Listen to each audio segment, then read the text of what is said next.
Hello everyone, if you're new to my channel, consider liking and subscribing. It will make me feel wonderful if you do that. Thanks. By the way, I also have another Naruto and Luffy fanfiction channel. If you are interested, link is in the description. The Blurry Search by Slipmaskin. The Straw Hats are making one more stop before the New World, before Sabbaty, and hope to finally get a relaxing time.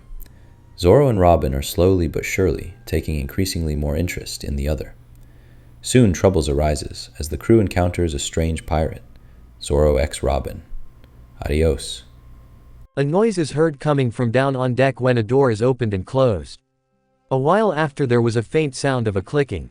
A smile appears on the woman's face up in the crow's nest.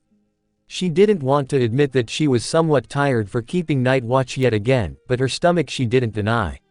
The fact that she soon was able to enjoy another outstanding breakfast cheered her up. She let a small yawn escape her mouth as she ran through her raven-colored hair with her hand. The night sure had been a peaceful one. Thankfully, the archaeologist had picked up a few new interesting books at Thriller Bark that she had occupied herself with. Also, the coffee had helped her in two ways this night. First, of course, the caffeine had made her alert, but she also had entertained herself with a bit of practicing. She had imagined the kitchen and bloomed limbs there to make the beverage without leaving the crow's nest. It took a lot of concentration to pull it off, and she had to be careful not to burn her hands. When she had at last been successful in making a cup for herself, she had passed it on with her blooming hands all the way up to where she was sitting. She had even troubled herself to get another lump of sugar as the coffee had been a little too bitter for her liking. Thinking about it only made her feel peckish about another cup of the delicious black beverage, and with that, Robin started to make her way down the ladder. The cook on the ship was laying the table while wearing a rather satisfied facial expression. He didn't quite understand the reason for it, but today he was in a particularly good mood. He put the last dishes on the table and stood back to look over his work. Yes, this will definitely do, he mumbled to himself, smirked and chewed a little on his unlit cigarette. He knew the food supply was already running a bit short, but he felt that it was his duty as the cook to please the crew's stomachs to the fullest, even if it meant that his dear Nami-san would get angry with him. Heck, if this much wouldn't satisfy his captain, then be that as it may, it was plenty enough in his opinion. The door to the kitchen opened and a tall woman entered the room. "It looks delicious, Koku-san." Sanji's eyes immediately formed pink hearts while he put his hands to the side of his head and moved his hips back and forward. "Do you really think so, Robin-kwan?" Robin chuckled lightly. "Good morning," she said and smiled. "Oh, Robin-chan, you are too gracious. Good morning," he shouted happily, flinging his hands into the air. "I was just about to go wake the others when you showed up and blessed me with your beauty. Is there anything I can do for you?" "There is," she replied and turned to leave the room again. "You can make me a cup of coffee while I go wake the others." "Hi, Robin-kwan." Robin was about to knock on the navigator's door when it suddenly opened before her. "Oh, Kokaishi-san, you're awake," she remarked. "Good morning, Robin," Nami said and lifted her arms up high to stretch her back. She grinned and added, "I couldn't sleep anymore knowing that we're going to arrive at a new island today. Exciting, isn't it? It's been such a long time since I drew maps. Hopefully, we can finally relax a little bit." The red-haired girl started to make her way towards the kitchen, but then she turned around to ask her nakama, "Are you waking the others?" Robin nodded and smiled before she went on to the men's bedroom. She didn't care to knock knowing that hardly anyone would hear it or even care, anyway. Instead, she simply opened the door and went for the closest nakama. "Seni-san, wake up," she said and shook the little reindeer softly. She then went to wake up the others in the same manner. Chopper woke up almost immediately, but there was a long row of moans as Luffy, Usopp, Frankie and Brooke sat up in their beds and then got up, walking to the door while yawning and rubbing their eyes. When the captain felt a faint smell of food, he suddenly became totally alert. "Food!" he cried out and started to run towards the kitchen, his voice becoming more and more distant to the others as he repeatedly shouted, "Meat, meat, meat." Usopp, Frankie and Brooke only continued with their sleepy gestures, and with a shuffling gait they left the room. A certain green-haired swordsman had only turned around in his bed while uttering a sleepy groan and had then started snoring again. "Kenshi-san." Robin started, but a gentle pull at her pants from the little reindeer stopped her from saying any more. I think Zoro still needs to rest more, he whispered to her anxiously. He continued, he has a very long way yet to be fully recovered. I understand, Robin whispered back at him and smiled, we'll just save some food for him to eat later, then. Chopper smiled back, glad that someone on this ship understood his concerns. Together they left the room. As soon as the two entered the kitchen, a cup of reeking hot coffee was held up before the woman. Robin Kwan, here is your cup of coffee. I made it with all my greatest effort. Thank you. The woman took the cup and together the three of them went to take a seat at the dinner table. Sanji was about to start the breakfast, but stopped when he realized that someone was missing. Oi, where's Marimo-kun? He asked. Seni-san thought he could rest for a bit longer, Robin replied and took a sip of the coffee. Nay, Banji. Lebs Espart be breakbast albedi. Mumbled a drooling captain, Webvust sabe bom am, big BT. Right, Sanji said calmly and then rose to go and kick his captain hard over the head. A vein popped in his head and he yelled, don't give me that when you already got your whole mouth full. He kept pressing Luffy's mispleased face to the ground with his foot while repeatedly uttering, Baka, Baka. Baka. Some time after breakfast Usopp sat on the edge of the sunny, hoping to catch something interesting with the fishing rod he held in his hands. It had been quiet for some while now but he didn't feel like giving up just yet. In fact, he felt that the silence was quite refreshing so he did enjoy it, still. However, he knew as soon as he heard his captain yelling his name that the peace and quiet would abruptly come to an end. The sniper barely had time to turn around, and even less time to react properly before his captain had shoot himself from the other side of the ship to his direction. Wait a minute, Luff. He stuttered, but didn't have time to finish the sentence either before the person in question crashed into him and they were both about to fall overboard. Why? Usopp yelled out of slight panic and irritation, while the captain just laughed. Suddenly two rough hands grabbed them both by the clothes and they were falling no longer. Luffy, stop being so damn reckless, a grumpy voice was heard as they were thrown aboard again. Haha, that scared me, said Luffy happily. Bastard, watch where you're landing, said the sniper angrily and got up to shove his fist into his captain's face. Ah, Zoro, you're up, said Luffy, completely unaffected by the sniper's action. Yeah, why didn't anyone wake me? Wondered the swordsman, a hint of irritation in his voice. He scratched his neck, yawned and added, thanks to that, I missed breakfast. We left you some, a voice was heard behind them as well as the clicking sound of a lighter, but you better cut it out with that sullen tone of yours or you won't get any. The man exhaled the smoke and added, shitty Marimo. Shove it, Aro Koku. The swordsman replied as he started to make his way to the kitchen. What was that, you ungrateful bastard? Sanji stepped in front of him and said cockily, don't think I'll let you have any now. Oh, you are, Zoro said, grimacing, as he went around the cook. You want to start something, huh? Said Sanji and started to swing his leg at the green-haired man. The swordsman took up two of his sheathed swords and started to swing them around as well. Fine. You curly eyebrow. Shut up. I gator and stepped in to punch them both to the ground. Why do you always do that? Geez. There was a small chuckle. Impressive, Kokaishi-san. Ah, Robin. Have you gathered everyone? Yes, they are on their way here. What are you going to tell us, Nami? Wondered the captain and eagerly began to jump up and down. Are we arriving at Meat Island soon?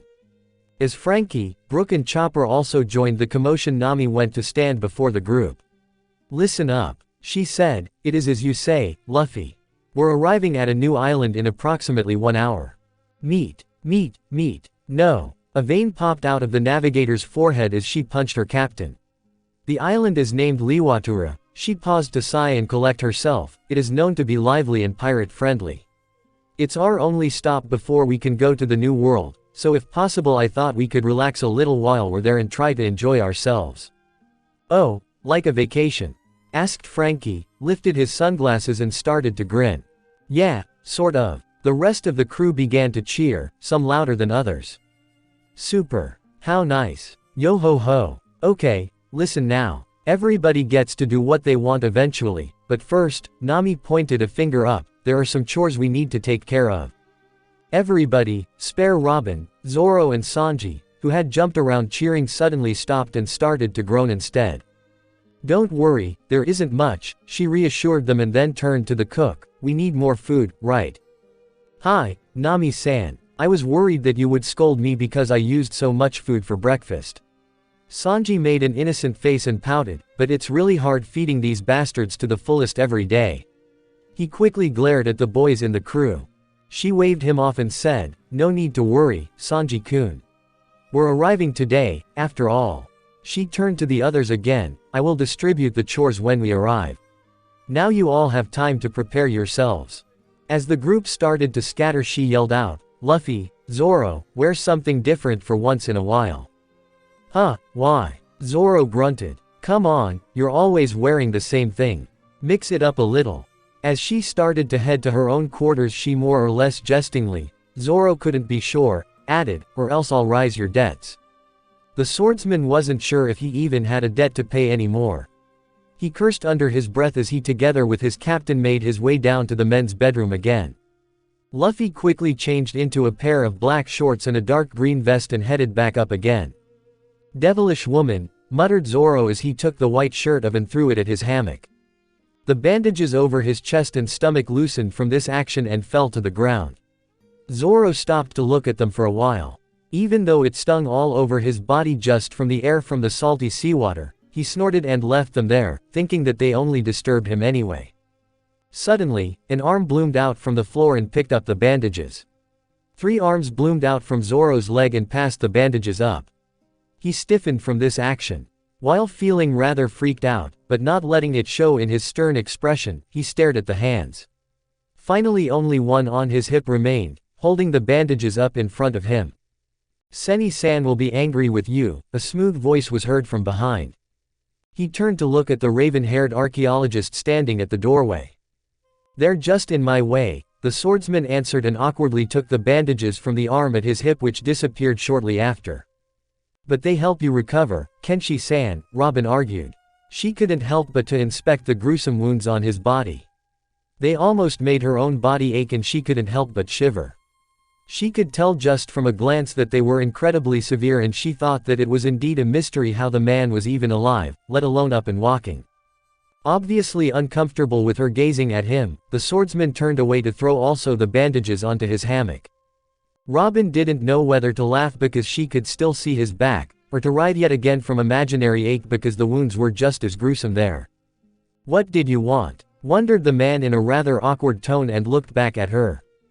"I came to remind you that there's still some breakfast over for you," she replied with a faint smile. "Oh, right, thanks," he answered, still as awkwardly. He had absolutely forgotten about breakfast. The woman remained still and gave him a rather concerned look. "What?" He turned away yet again and walked to the wardrobe to grab a gray tank top and put it on hastily. "Ah, nothing." She turned around to leave but stopped in the doorway, looked back and added, "You should hurry and eat, we're arriving soon." As she left the room, Zoro once more looked at the bandages and snorted at them. "Okay, so this is how we're going to do this," the ship's navigator stated, standing in front of the rest of the crew. "Sanji, you take Luffy and Brook with you and go to town for food supplies. Hi, Nami-san. Frankie, Sunny needs a bit of reparation, right? Yes, I need to fix some minor things and also stock up on the cola. All right, take Usopp with you. As for me and Robin, we're going to get information about the island. What about you, Chopper? Do you need anything? Well, I could use a few instruments to make my medical equipment complete again. All right, Brook can go with you instead then. Yo ho ho ho, it doesn't matter to me. Regardless, I will do my best. Oi, doesn't Marimo Head have to do anything? Complained Sanji and glared at the person in question. You, Zoro, need to. Hey, what the? Nami angrily stepped forward to the apparently sleeping swordsman sitting against the rail. Wake the hell up. She yelled as she punched him in the head. Wah, try to stay awake, we're going into town. Your mission is to guard the ship, got it? Yeah, whatever. Whatever. What do you mean, whatever? She started but knew there wasn't any point in arguing now. Whatever. She turned to the others again, shaking off a hopeless face. Anyway, I tell you more later when we have information. As soon as everybody is done, you're going back to the ship immediately and then we'll have lunch. Now, let's go. As the others wandered away, Zoro just let himself fall asleep again. If anyone tried to take over the ship, he would surely wake up, right? Robin and Nami soon noticed that the rumors of the island were true. Maybe they weren't the most wanted among the crew, but even so, this far it hadn't been a single person who had looked strangely at them. If it was because, even now in the morning, most of them were drunk or because they simply didn't care, the navigator and archaeologist did not know. Maybe it was because of both reasons.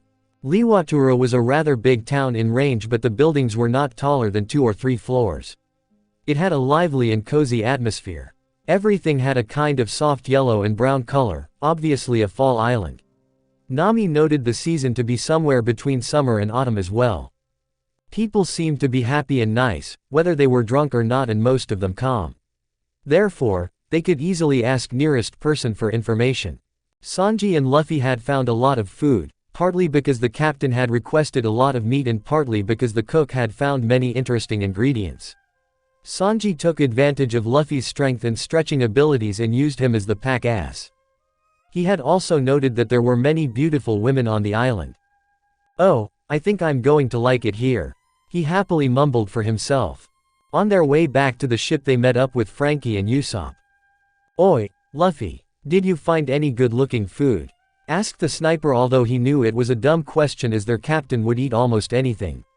And by the looks of the amounts of food Luffy was carrying on his back, they had found plenty of it. "Yes, this island is great. They had so much meat." The captain started to drool heavily and seemed to dream off a little. "Yeah, I think it seems great too. I saw a very interesting store with cool stuff that I will." "Hey." He saw that Luffy didn't pay attention to a word he was saying and so he punched him over the head. "Listen when people are talking to you." Zoro awoke when he felt something falling down on his legs and opened up one tiresome eye. "Who the hell are you?" he said, finally alert when noting that the thing over his legs apparently was a man. Zoro immediately pushed the man off of him and rose to a standing position.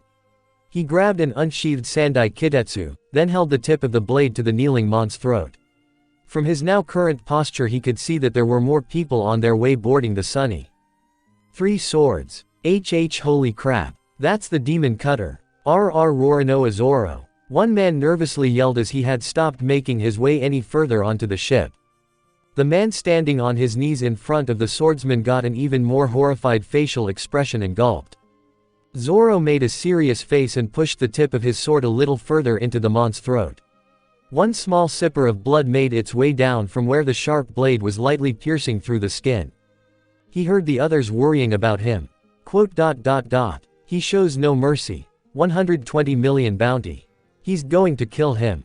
What do you want?" Zoro demanded, but before he gave him a chance to answer he noticed that some of the others were sneaking their way down from the Sunny. "Stop right there if you don't want to get killed," he stated calmly. They immediately flinched and didn't move an inch more even if their position was uncomfortable. Zoro couldn't resist to smirk about his reputation a little. To the man in front of him it would surely only appear to be a bloodthirsty and devilish smile. To be feared. The only ones he didn't want to appear fearful before was his nakama, and that he had accomplished, or at least he hoped so. In this situation, however, it was especially good to be feared. It would really strain him to fight off this many people in his current condition. He even hoped that he didn't need to fight any of them. As much as he wanted to deny them, his gruesome sore wounds were there, pounding, and even only as he moved and his clothing touched them it stung terribly throughout his whole body. He couldn't believe how annoying it actually was to feel his body aching when he only moved. His body reminded him constantly, in every move he made, that it sure was straining itself already, but goddammit, a man has got to be able to move. "Oi, answer my question," he threatened and leaned down a little to the man. "It stung, what the hell do you want?" Nothing. "So why did you come here?" I don't know. If you don't even know the reason why, then get the hell out of here," Zoro said calmly and forcefully pushed his blade to the side, blood seemingly for the others sent flying through the air from the kneeling man. It left a small but pulsing wound. He lowered his sword as a sign for everybody to piss off, and it didn't take long before they all ran in panic away from the Sunny. He could feel the awakening thirst from Sandai Kidetsu and somewhat it seemed disappointed for not getting to taste more of the red fluid. Zoro let out a deep sigh in relief. Shit, if he didn't have stumbled over me I would have been so screwed. We're back, Kenshi-san. Zoro awoke again and opened one eye. This time, however, he saw a tall raven-haired woman standing in front of him. Did something interesting happen? Not really. Let go of it, Luffy. You already had 7 of these. Yelled the sniper while having a tug of war with his captain. Yeah, but I'm really hungry. Don't be so selfish, Usopp. What? Are you kidding me, idiot captain? Cut it out already you two. Yelled Nami and slammed her fist in the table. I'm going to tell you all now how we are. Give it to me, Usopp. I need it. Luffy continued with the struggle. Nami clenched her fist hard and Frankie could have sworn there was steam coming out from her ears. Oi, Luffy. Here, have mine and shut the hell up. Zoro threw the dish in his captain's face and then turned, together with the rest of the crew, to Nami again. Thanks, Zoro. She sighed and continued, as you all know, Robin and I went to gather information about the island earlier. Evidently, the log pose needs 5 days to set, so that gives us plenty of free time. We have hired a guard for the ship so that we can enjoy ourselves to the fullest. However, it isn't far at all to town from here, therefore I haven't booked us in at a hotel, we're sleeping on the sunny. How are we going to do with meals? Wondered Robin. Well, I thought about it and came up with a solution. We decide on certain times and the ones who wants food shows up at the ship at then. Regardless, everybody should meet at a certain time every day so we can check that everything is alright. We can make that time dinner time. Nei-chan, are you sure it's okay to leave the sunny with that guard? Asked Frankie. I'm pretty sure, but if you want to remain and keep watch, suit yourself. Nami smiled, stood up and started to make her way out of the kitchen. Me and Robin are going to town shopping. We meet here at 6 a.m. Are you coming, Robin? I'll be right with you, Kokaishi-san. Zoro looked at his surroundings. He had first went through town and now he was suddenly out in the wild open. He simply didn't know where he was anymore, not that it mattered for the time being. He had wandered away far from the town and the ship in the first place with hopes to find a distant place suited for training. Well, the distant part wasn't a problem now at least. He was standing on some sort of unnaturally big yellow and pink meadow. It reached as long as he could see, completely surrounding the small town visible in the horizon. It probably continued over the whole island. Not far away from where he was standing there seemed to be a deep forest, surrounding the meadow and the whole island as well. It was big, but looked calm. The meadow did as well, the only disturbance was a smooth wind that struck over it. Zoro knew that Chopper had totally forbidden him all sorts of training until the day he said it was okay. Of course, both knew that it wouldn't work out very well. It had only been several days since he had awoke from his 3 days of sleep after Thriller Bark. Before leaving the ship earlier he had accidentally told the crew that he was going training, an old habit was his excuse for himself.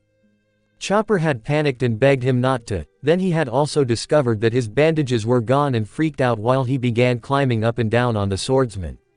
In only matters of seconds, he had bandaged him all over again with an extra thick layer that was hard to remove. Well, hard to remove for people who didn't carry sharp objects day out and day in. Why did his most frequent patient had to be the most troublesome as well? Zoro didn't see any reason to go any further for the little training he might be able to do. He was going to exercise something that didn't take so much physical effort for now, and that was balance and precision. He sighed. What if the same thing happens again?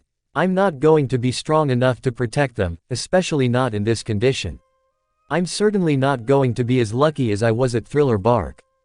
He didn't want to make the others worry over him. He didn't want them to worry about anything, but things weren't as easy anymore. They were a famous pirate crew and their enemies were only going to get stronger and stronger from here on. So, they must prepare themselves for any kind of opponent. Zoro put his hand firmly on his chest and thought about removing the bandages. They would only disturb his movements. He felt an intense sting of pain from under where his hand was. Startled, he quickly removed his hand, it left a burning aftertaste. Was his condition really this bad? One touch and it really did hurt this much. Stupid body, heal already. Shit, what if I fall? Maybe he could ease Chopper's heart and mind a little if he let the bandages stay on. Only for this time. Robin had been with Nami and Sanji on a shopping tour around town. She had agreed to the navigator's wish but also wanted to explore the island. Sanji, who had insisted to accompany them, offered to take her shopping bags back to the ship. Then she had made her way through the rest of the town, and as time passed by while walking, she was currently no longer in a civilized area. Liwatura had a beautifully big meadow just outside town, and by the end of it Robin could spot only forest. She had noted the houses in town to be fairly old and hoped to find something exciting in the nature as well. By the looks of it, she wasn't going to be that lucky, but maybe if she went through the woods a little. Zoro moved slow and balanced while he had his eyes closed. He wanted to have absolutely full control over his movements, and so he tried to be as slow as he could while swinging his swords and divided his weight even over his body. He mixed it up so that he started and ended with his many different attacking stances. He was suddenly interrupted as he heard a crack coming from the forest. He calmly opened his eyes and aimed his hearing at the woods. It definitely sounded like something or someone was coming closer his way. The forest was darker the deeper it went, and what was causing the noise wasn't within visible range yet. The cracking of sticks being broken on the ground was becoming louder, and it sounded somewhat clumsy. Oops. A female voice was heard, and then there was a long moan. Itai, Itai, Itai. The hell? That's not supposed to bend that way, or wait, is it? Zoro frowned and wanted the now insured someone to step out of the forest. He curiously listened to what more the assumed she would say. It sounded to the swordsman like only now she had fell and hurt herself. Oh my god, how the hell am I going to go? I mean go. I mean like, walk. Wait, I don't believe in God. Man, he can go to hell. But if there's a hell, does that mean there is a God? Haha. God can't go to hell because, because, yeah, he can't go anyway, no, anywhere, if he doesn't exist. Haha, I'm so smart. But I like to say, hell. Damn it all. That sucks. Another moan was heard, and Zoro begun to wonder if he should go and help her. She seemed to not be alright, but then he mostly meant mentally. Was she talking to herself? Zoro could in any case not sense another person nearby. Out of curiosity, he walked a few steps closer to the forest. At the same time, it seemed like the woman had made a few more steps too. Now she was visible to Zoro. She was leaning against a tree, still mumbling for herself stuff that the swordsman could not make out. Oi, are you okay? He asked her awkwardly. She jerked and blindly started to look where the voice was coming from. Mon, am I hearing things? Or what? Her peering eyes still didn't find anything, and then she started to laugh. Oi. This time Zoro had walked up in front of her to meet her gaze. Holy shit, there was someone there. Haha, I'm not crazy. Yosh. She started to cheer for a while, but then she began to look more closely at the swordsman. Wait, who the hell are you? Haha. The woman seemed to have a very giggly humor at the moment, and Zoro realized now that she was very drunk. The swordsman noted that he was only slightly taller than her. Are you alright? He asked her again, almost irritated. Me? I'm fine. But where the hell am I? She started to clumsy making to get out of the forest. Suddenly, her ankle gave in and she was about to fall to the ground when Zoro caught her by wrapping an arm around her collar bones from behind. Oi, careful. Apparently the woman was too drunk to even walk. Zoro didn't feel like being patient and lifted her light body up over his shoulder and carried the woman out to the meadow. He sat her down on the ground and inspected her now when he could see clearly. She had dark green hair, long at her right side and snagged short on the left. She had a seemingly lighter green-colored bank slanting to her right side. When she looked up to him, he was a bit startled by her red-colored empty-looking eyes. If they were empty-looking because of the alcohol or not, he couldn't decide. Her gaze could tell him that she was thoroughly drunk, though. What were you doing all the way out in the woods? Geez, Zoro asked, still looking down on her from where he stood in front of the woman. Haha, I have no idea. As she spoke, Zoro noticed two piercings on each side of her upper lip and one in the middle on her lower, forming a down-pointing triangle. So you don't know where you are? She exaggeratedly looked around on her surroundings before answering, no. I have no idea. Funny, isn't it? And with that, she began to laugh again. Man, you really need to sober up. Me. But I haven't drank anything at all. I'm as somber, so, that you can be. She tried to stand up but failed. The woman was wearing a short and loose top that left most of her ribs and her stomach visible but didn't have a décolletage. It had long sleeves and was colored mostly black, leaving two down-going stripes of green and red at each side. She also wore brown leather gloves which sort of matched with a very wide leather belt around her hips. Under it she wore long tight-sitting black shorts. What especially interested the swordsman was what were attached to leather holdings wrapped around her respective thigh. On the outer side of them he saw two short swords, not longer than her thighs. She firmly put her middle-high black boots in the grass and tried to rise again, almost successful this time. See, I'm perfectly ouch. Zoro grabbed her from falling again and supported her balance. Maybe you have sprained your ankle, or something, Zoro said as he sat her down on the ground again. Oh, man, not again. Zoro almost laughed at the thought of her doing this rather often. Stay on the ground and don't try to get up, he said as he went to pick up his water bottle. He handed it to her. Here, drink this. She only did as she was told. The archaeologist was still exploring the woods. She had found a few interesting things but not any particularly big. Her legs started to grow a bit tired by now and so she decided to head back to the sunny. Robin enjoyed the beautiful meadow and soothing warm weather and happily realized that the nearest way back to the ship was not to turn back and go through the town. With a rather slow pace she started to make her way through the soft yellow and pink-colored grass. Robin let the nature envelop her and it made her feel unnaturally calm. After some time of walking she spotted, slightly to her right, a person standing a few hundreds of meters from where she were. As she made her way closer to the person she finally could make out who it was. She smiled and stepped up the pace a little. Kenshi-san. Huh. Zoro could see a tall woman just about 50 meters away from him. Oh, Robin. What are you doing here? I was heading back to the ship when I saw you here. She continued to walk towards the swordsman.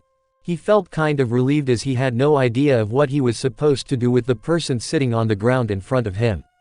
Robin would know what to do. After all, she seemed to know almost everything. Oh, hi. The girl on the ground suddenly yelled and waved at the archaeologist. Once again, she tried to stand up but Zoro held her down and firmly told her to remain still. Who is this? Robin were now standing a few meters away from them. I don't know, she just came from. I'm Kiwa. She cut him off and put on a big smile. Who are you? Are you two friends? Robin walked to stand beside Zoro in front of the girl. Yes, Kenshi-san and I are good friends. My name is Robin. She squat herself down to eye level with the girl and could see that she wasn't sober. What are you doing all the way out here? I don't really know. She turned her head slightly upwards into a thinking position, gazing at the sky. She was just coming from the woods while I was here training, Zoro explained. I see. Robin looked up to him, smiled lightly and added, you shouldn't train, Kenshi-san. Shut up. Man, was he getting tired of that comment. Moreover, there was just something about this raven-haired woman that could irritate him to no end. When around her sometimes he felt intruded and somewhat like she was playing with him. He sighed and with a lighter tone in his voice he replied, don't worry, I didn't even had the chance before she turned up. What are we going to do with her? The archaeologist asked while she rose up again. I don't know. I don't really care but I think she have sprained her ankle or something, the swordsman answered. So you think we should take her to Seni-san? Well, we can't just leave her here, right? You're right, that would be rather cold-hearted. She walked up to the girl, she can't walk, right? Should I take her? I don't mind. Wah. He stared at Robin. Was she pitying him? Or was she just playing around again? Or worse, both? No, I'll take her. You should not strain yourself, Kenshi-san. I'm fine. Damn it, I'm not that weak. He tried to sound convincing and walked up to the other side of the girl. What are you two arguing over? I can walk perfectly fine by myself. Just look. Kiwa tried to rise again but when she succeeded, she immediately fell over in a face plant. The other's sweat dropped. Zoro picked her up and settled her hanging over his right shoulder. He sure was not going to carry this idiotic person bridal style. He started to walk off with a quick pace and then looked back to Robin. Rather frustrated he yelled, are you coming? Yes, but the ship is this way. She pointed in the opposite direction.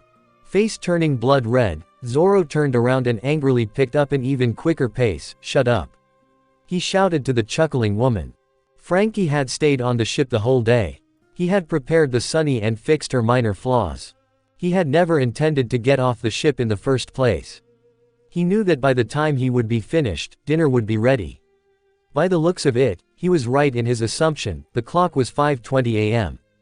The whole day he had only walked around on his dream ship. Sliding his hands on almost every rail, walked in almost every staircase and even had measured that the balance was okay. He knew that it easily could be disturbed by things that others didn't tend to mind. That swordsman with his ridiculously heavy weights was the ultimate example. That's why Frankie had evened out them as well up in the crow's nest. Anyway, now there was absolutely nothing more he could do, not even some finishing polish were left undone. Therefore, he started to make his way up to deck. Once there, he noticed a seemingly confused captain standing at the lawn. Oi, Strafut, back already? Ah, Frankie. Yeah, I went to town because I was hungry and I ate these much food. Luffy stretched out his arms to each side, trying to describe the amount, but then I didn't know where to go and then I became really hungry again and I came back here. Is dinner ready? I don't know, asked the curly cook. Sanji. Luffy ran into the kitchen. Impatient, isn't he? Frankie looked over the rail to see two of his nakama about to board the ship. Hey, you guys. What were you? Wait, who's that? He asked, confusion consuming his face as the archaeologist and swordsman soon stood in front of him, Zoro carrying what seemed to be a person over his shoulder. Zoro explained in a summary to the shipwright what had happened. Su-ka, is she sleeping or something? Frankie lightly knocked on her head. Oi, Ne-chan, wake up. Oi, careful, think about the hangover tomorrow. Zoro said and stepped away from Frankie a little. He couldn't really explain why he even cared. Maybe it was only a reflex as he was all too familiar with the feeling of a banging head the day after himself. Robin only chuckled. The swordsman amused her to no end.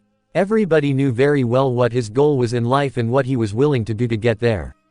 Yet, he always managed to surprise everyone when he talked about his dream.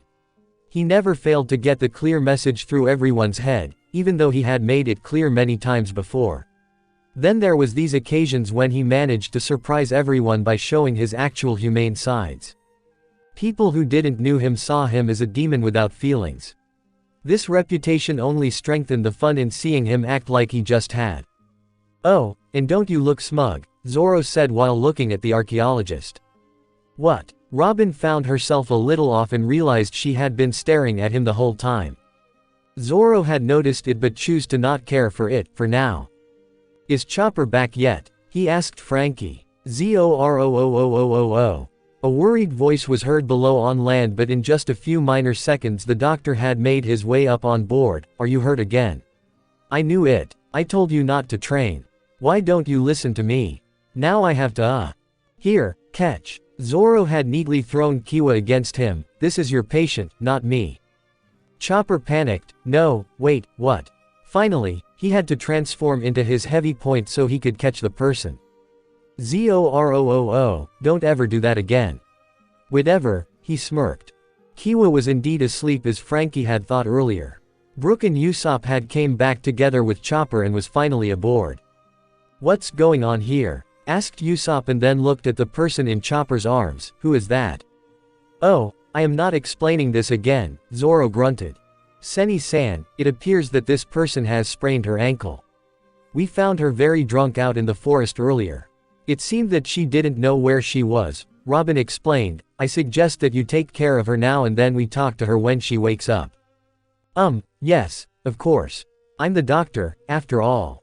Chopper carried her towards his medical room but the others remained still. Yo ho ho ho, do you think I can see her panties later? Nami was the last on to return to the ship. She had wanted to be in the town longer but knew that Sanji had to get back so he could prepare dinner.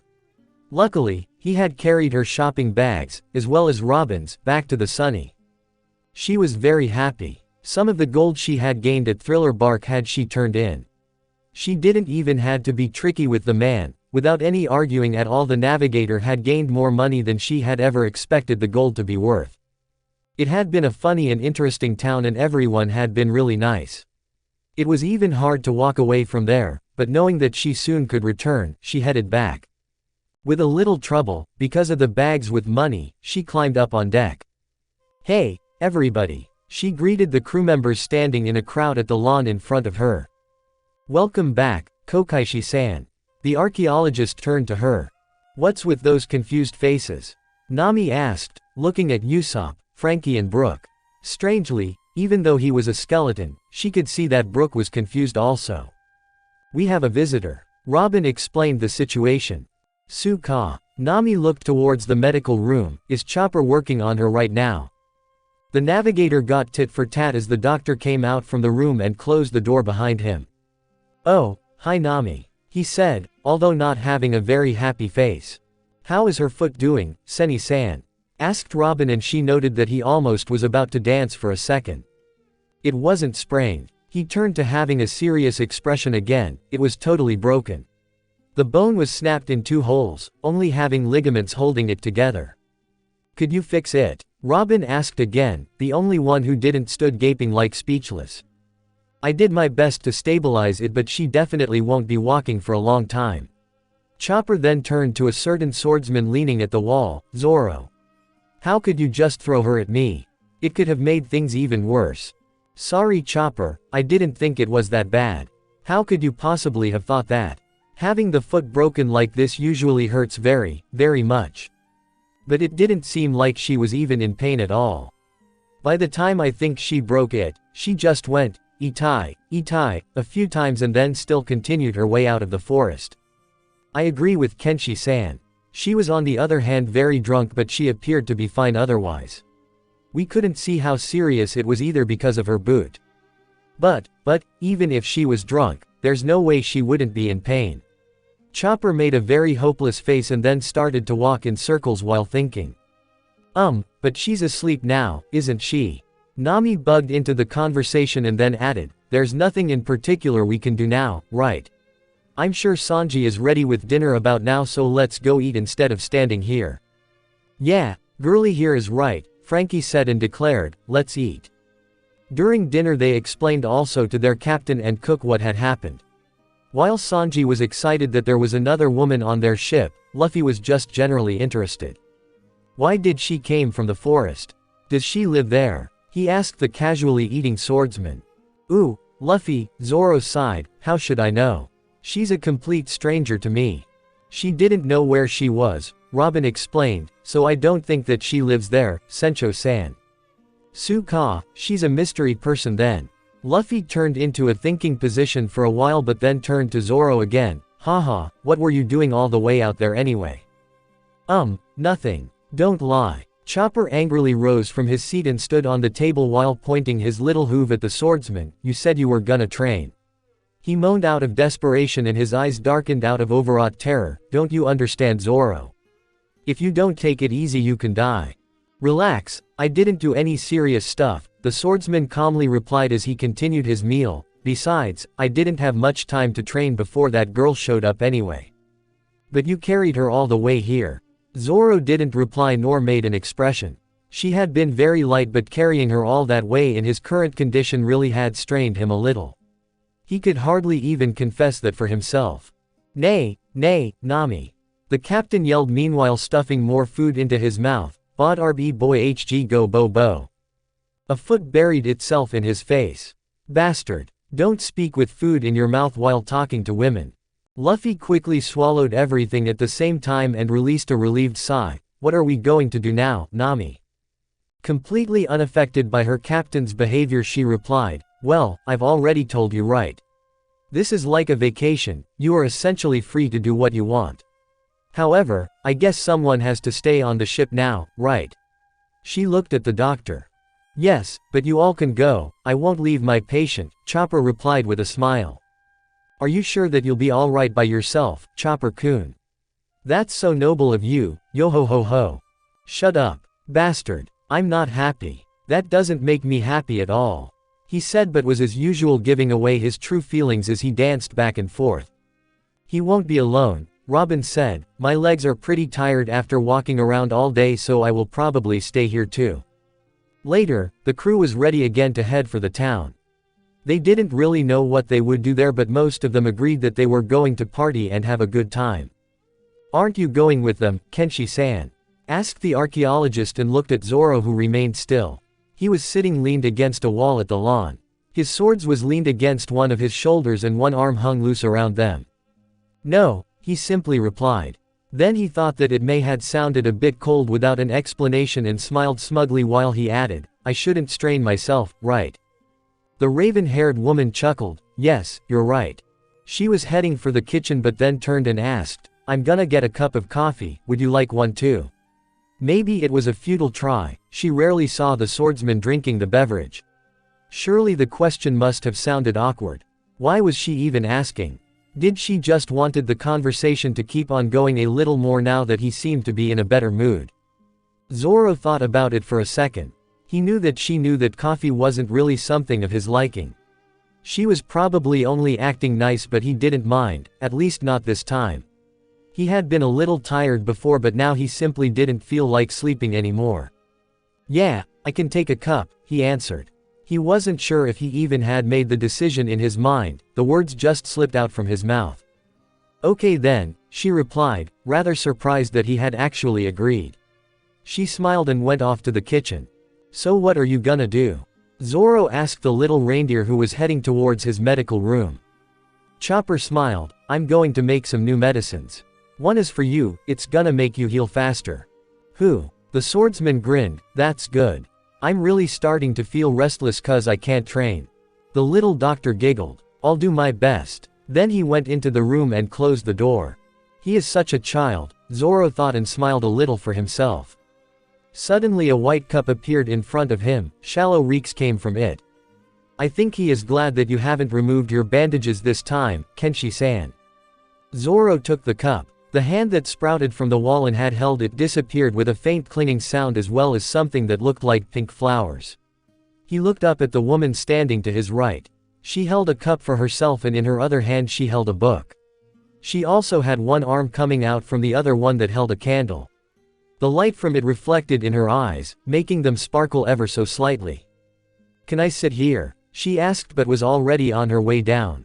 "Well, sure," he answered oddly seeing as she had already settled herself, side leaned to the wall.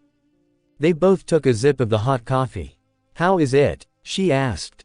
"It's fine," he said. It had actually been surprisingly good and he soon took another sip. Robin smiled and watched him do so. Before he would have felt strange about it though, she turned her head upwards to watch the sky instead. "It's going to be a starry night." Zoro imitated her and also watched the sky. It was colored blue and had a hint of purple and orange. The sun was about to set but it wasn't visible from where they were seated. He noted that, indeed, the stars were going to reveal themselves anytime soon. Robin opened up her book. It was a new one so she turned up the first page. "What are you reading?" A little startled by the sudden interest, she smiled and handed it to him. "Here, take a look by yourself." Zoro put down his cup on the ground and received the book from her. It was brown with green edges and was rather old-looking. The title is, To Perfect the Use of the Devil Fruit. "I'm only about to start reading it now." Zoro flipped through the pages and noticed that there were many pictures in it. "Seems interesting," he said casually and shut the book closed. He didn't want to admit it but he had really meant what he said. He handed it back to her. "You can borrow it when I'm finished," she said and chuckled. Zoro didn't say anything but finished his cup of coffee. He decided to ignore the fact that the caffeine now was running through his body and take a nap anyway. To talk to him about Thriller Bark wasn't Robin's purpose from the beginning. In fact, she had even forgotten that she wanted to. Now, however, it had crossed her mind once again. She wanted to sort some things out with him but now it just didn't seem right to bring it up. Even if she was on really good terms with him now, she didn't want to destroy this moment. She knew that the conversation surely would end with some wry faces. She looked at him. His peaceful expression could tell that he already was asleep. When she thought about it, she rarely saw this expression otherwise. Even when he was neutral or happy, he had those narrowed eyebrows pointing down, making him look almost mean. Still, he had them when sleeping too, sure, but it was like they were totally relaxed now. Her eyes found their way back to the book in her hands. She felt relaxed and safe. A big smile appeared on her face as she started to read. Robin jerked and looked up from her book. It was much darker now than she remembered it to be. The only thing that lit up the place were the beautifully shining white lights in the sky, and they had definitely not been that visible the last time she had checked. When she looked at where a flame was supposed to burn on a candle, she saw none. She must had sat there for some time now. Suddenly a yawn came from her mouth and her eyelids felt very heavy. Had she been sleeping? No, but she had certainly been in a state somewhere close to it. She had in any case didn't notice that she was tired when she was reading for what seemed to be just a while ago. She felt very strange because of this, as though she had missed something important. There was, however, nothing strange about her surroundings. It was just quiet and dark. Well, not that quiet. She looked to the left where the faint snoring was coming from.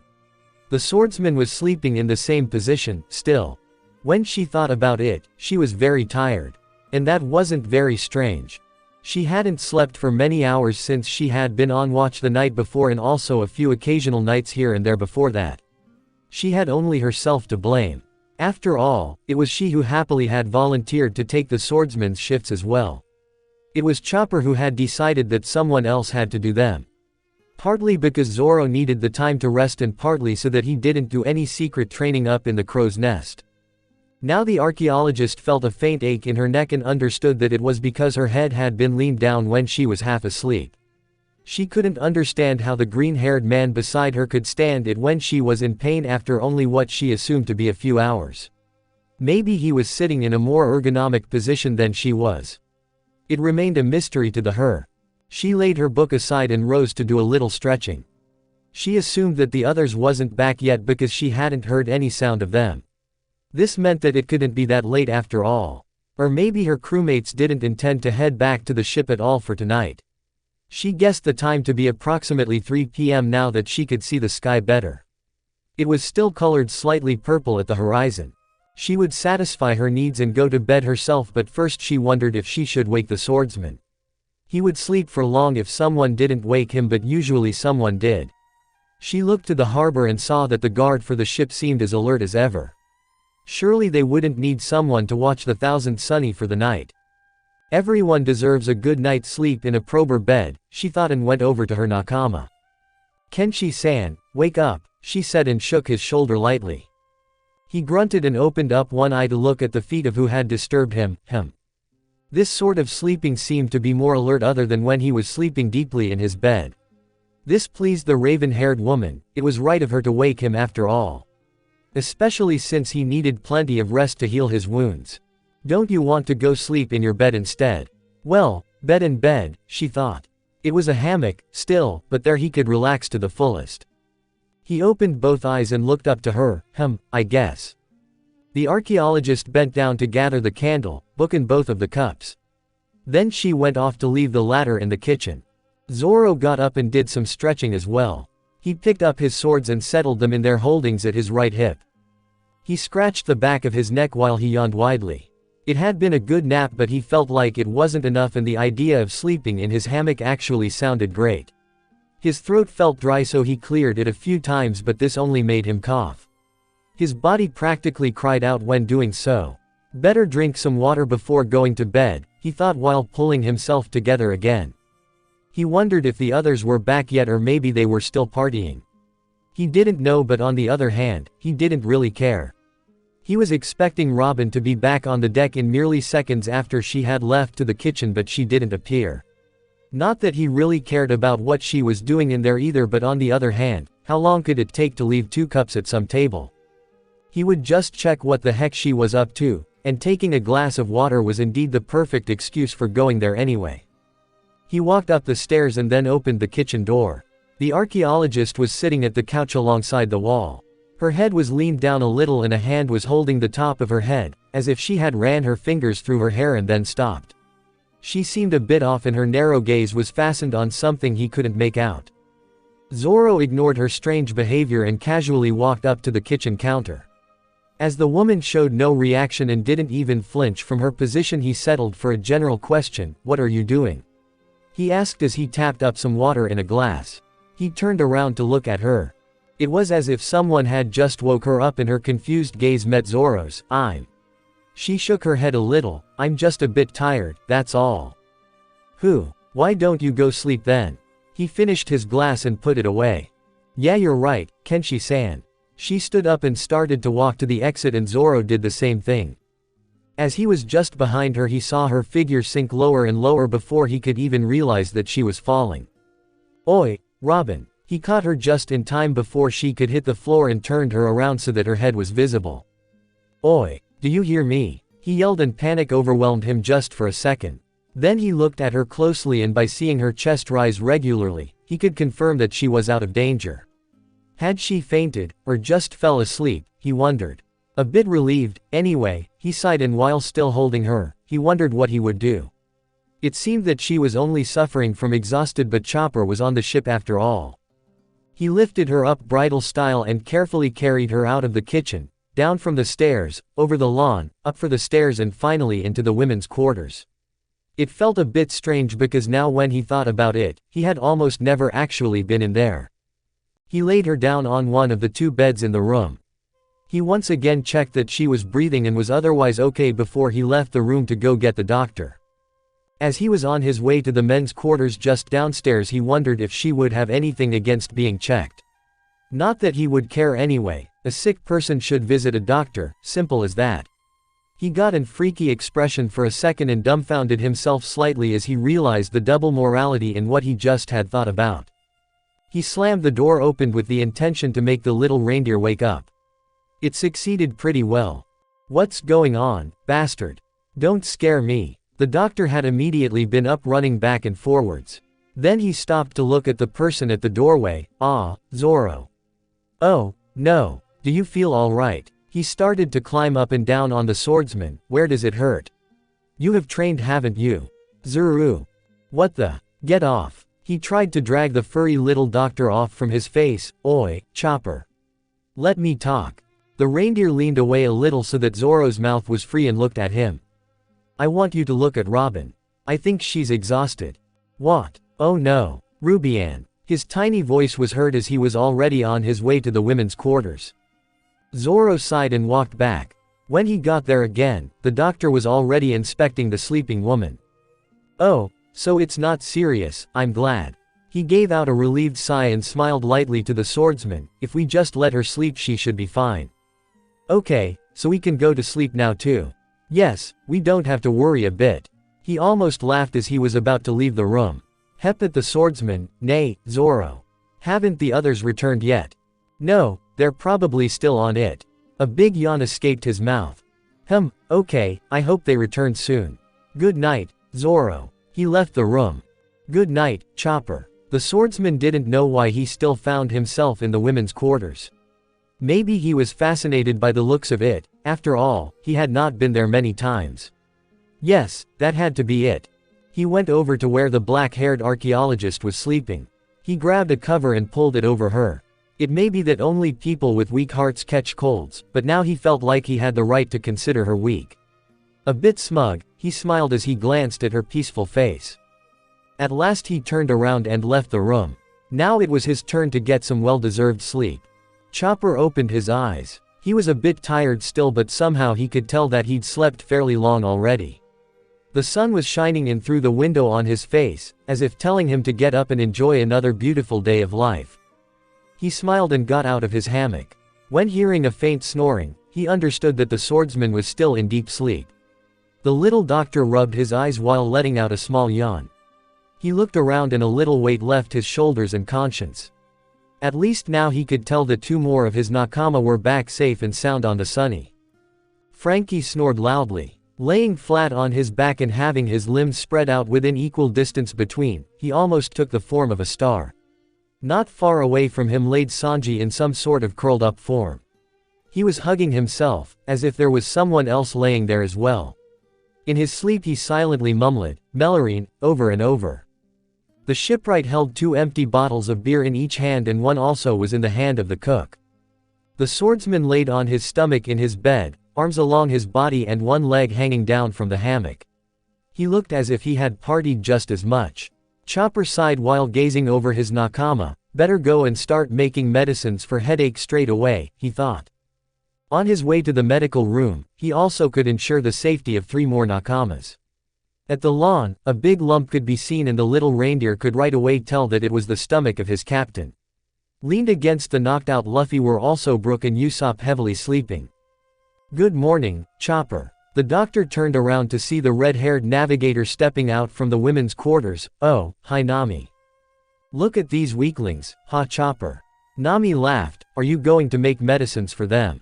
Yes. He giggled a little, but I'm also going to see my patient. Okay, you do that while I go and wake Sanji up. He better start with breakfast soon, I'm pretty hungry, aren't you? She smiled at the little doctor. Chopper just nodded and smiled before he continued his way to the infirmary. His patient was still sleeping in the bed there. He decided not to wake her, although he saw that the clock was past 11 p.m. already. He figured that the woman could use more rest, however, so he quietly started to grind some herbs that he could use. As Namo started dragging the cook out of the men's quarters, he immediately woke up and formed his usual heart-shaped eyes and spouted his usual flattering comments. No one else had awakened by the commotion and Nami felt a bit merciful today. She decided that they could sleep in some more. Everyone except from her and Chopper had been sleeping so deeply this long, even Robin. When she had tried to wake her there simply was no response. So she had also let her sleep some more. However, the cook she was dragging behind her had another thing coming to him. As they got out on the lawn she started to yell at him to begin with breakfast and pondered him with how this was unacceptable coming from a cook, to not be up in time cooking. Sanji immediately took this to heart and prayed for her forgiveness. He promised to make up for it with the most delicious breakfast ever. After a while, Nami went to wake everybody for breakfast. This time showing no mercy, even with Robin. Though, this time around the archaeologist had been rather easily waked. The navigator continued to go wake the others in more or less cruel ways, especially those with a huge hangover. She simply kicked her captain's face, causing the disturbance to rashly wake up Usopp and Brook as well. Then she screamed at them, making Usopp and Brook to cover their ears. It hurts. Ah, but I have no ears. Yo ho ho ho. The navigator stared devilishly at the lot until they made their way to the kitchen. Moving on to the men's quarters again, she screamed at the remaining shipwright and swordsman to wake up. Frankie immediately made his way to the kitchen also, but Zoro just kept on snoring, not even turning around in his bed. Frustrated, Nami went to punch him down from his hammock. He grunted painfully as he landed on the floor and then, to the navigator's fear, he started to cough violently. Oh, I'm so sorry Zoro. Your injuries. I forgot. She bent down beside him, having close to a horrified expression, realizing what she had just done. Zoro saw her face and became alert about what had happened. He immediately forced himself to stop coughing, even though this pain was even worse than just that of the coughs. The punch she had gave him in the head wasn't especially comfortable either. It's all right, he lied but tried to sound casual. He stood up as to prove this to her. To his delight, she bought his act. Her horrified face was replaced by a relieved one and she smiled apologetically. This was what he was fighting for. This was why he hadn't told them what exactly had happened at Thriller Bark. This was why he pretended to be fine. He wanted to protect his nakama from any sad faces. Is breakfast ready? He asked to change the subject at hand. She nodded and together they left to eat an unusually delicious breakfast. A few hours has gone past since breakfast and the crew is relaxing on the ship. Chopper's medicine had worked very well and Nami's occasional unmerciful screams hadn't sounded any different than usual. Brook was sitting in the middle of the lawn and played his violin. The crew had again and again assured him that there was nothing he could do to help today. After all, there was nothing even the rest of the crew could do anymore. Everything was already done and since they were docked to an island, nothing in particular needed some kind of maintenance. The skeleton musician played many different songs and every now and then he stopped to tune his instrument a little. If he couldn't do anything helpful, then he could at least intensify the relaxing atmosphere even more and at the same time do something he liked. It was a peaceful day at the Sunny. Everyone was just taking it easy and enjoyed their own activities. It sure had been a while since the Strafuts could have been this carefree. Of course, as Higley wanted pirates they could never be totally eased but a little more than usual, at least. Even though the crew was free to do what they wanted, everybody still found themselves remaining on their lion-headed ship. The weather was bright and warm in a comfortable way, the sun seemed to be careful not to overdo anything. The relaxing music appeared to have an exceptional effect on one particular green-haired nakama. The swordsman hadn't moved from his sleeping spot for quite some time now. He was laying on his back in the small grass, holding his swords in some sort of awkward grasp in his right hand. Not far from him, the little doctor was sitting on the swing. He sometimes let out a small giggle while going back and forward. Turning his gaze a little more to the right, the musician could see two beautiful women, also relaxing. The navigator was sunbathing and occasionally exchanged a few words with her raven-haired nakama sitting next to her. She was, however, seated in a chair while reading a book. Every now and then she would take a sip of the cooling drink the cook had made for them. Lacking anything else to do, Frankie and Usopp both were down in their respective workshops inventing things. Their captain was perhaps the only one who didn't quite enjoy all this relaxing. He would restlessly jump around on the ship and state how boring everyone was. Sometimes he walked up to Nami and informed her that he was bored. One time he had tried with Zoro, but after getting no other response than a grunting, he continued nagging on the navigator. "Luffy, can't you just sit still for 1 minute?" she tiredly complained the 5th time he tried. "No, Nami. I want an adventure and you can't sit still when you want to have an adventure," he anxiously answered. "Perhaps we can have a picnic a little later on, nay, Kokaishi-san?" asked the archaeologist and smiled at both of her crewmates. Yeah, that actually sounds like a pretty good idea," Nami happily replied. "Will that do, Luffy?" "Yes. We're going to have an adventure. We're going to have meat, right?" He turned right away and headed for the kitchen. "Sanji. Prepare a lots of." The sound of the infirmary door being slammed open cut the captain off. "Okay, where the hell am I?" The doctor let out a small scream of surprise and fell down from the swing, landing on the swordsman's face. Zoro was immediately up wondering what was happening and tried to get free from the brown hairball blocking his sight. "Damn it, Chopper. Get off me." Everybody else turned their gaze upwards and saw a green-haired woman standing at the beginning of the stairs. Her red empty-looking eyes filled with something the captain, musician, navigator and archaeologist couldn't decide to be either confusion or anger. "Wait. Hey, I remember you," she said while looking at the raven-haired woman. Her gaze suddenly changed to a more neutral one. She started to walk down the stairs. "And you," she said while looking at the swordsman who had now released himself from the little doctor's grip. The little doctor was in mere seconds suddenly climbing up and down on the woman. "What are you doing? How can you stand up? You need to rest your foot more." "What the?" She took Chopper with both her arms and held him in front of her. "Haha. What the hell are you? Tanuki.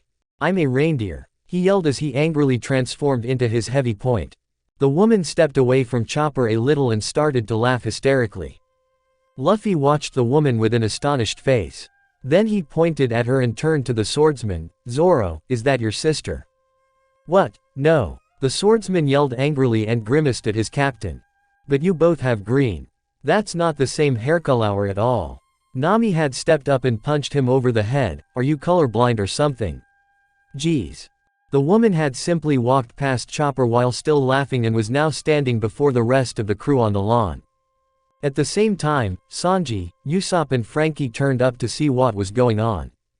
"Hey, what are you?" started Frankie, but then he saw the person causing all the commotion. "Oi, Nei-chan, wasn't your foot hurt?"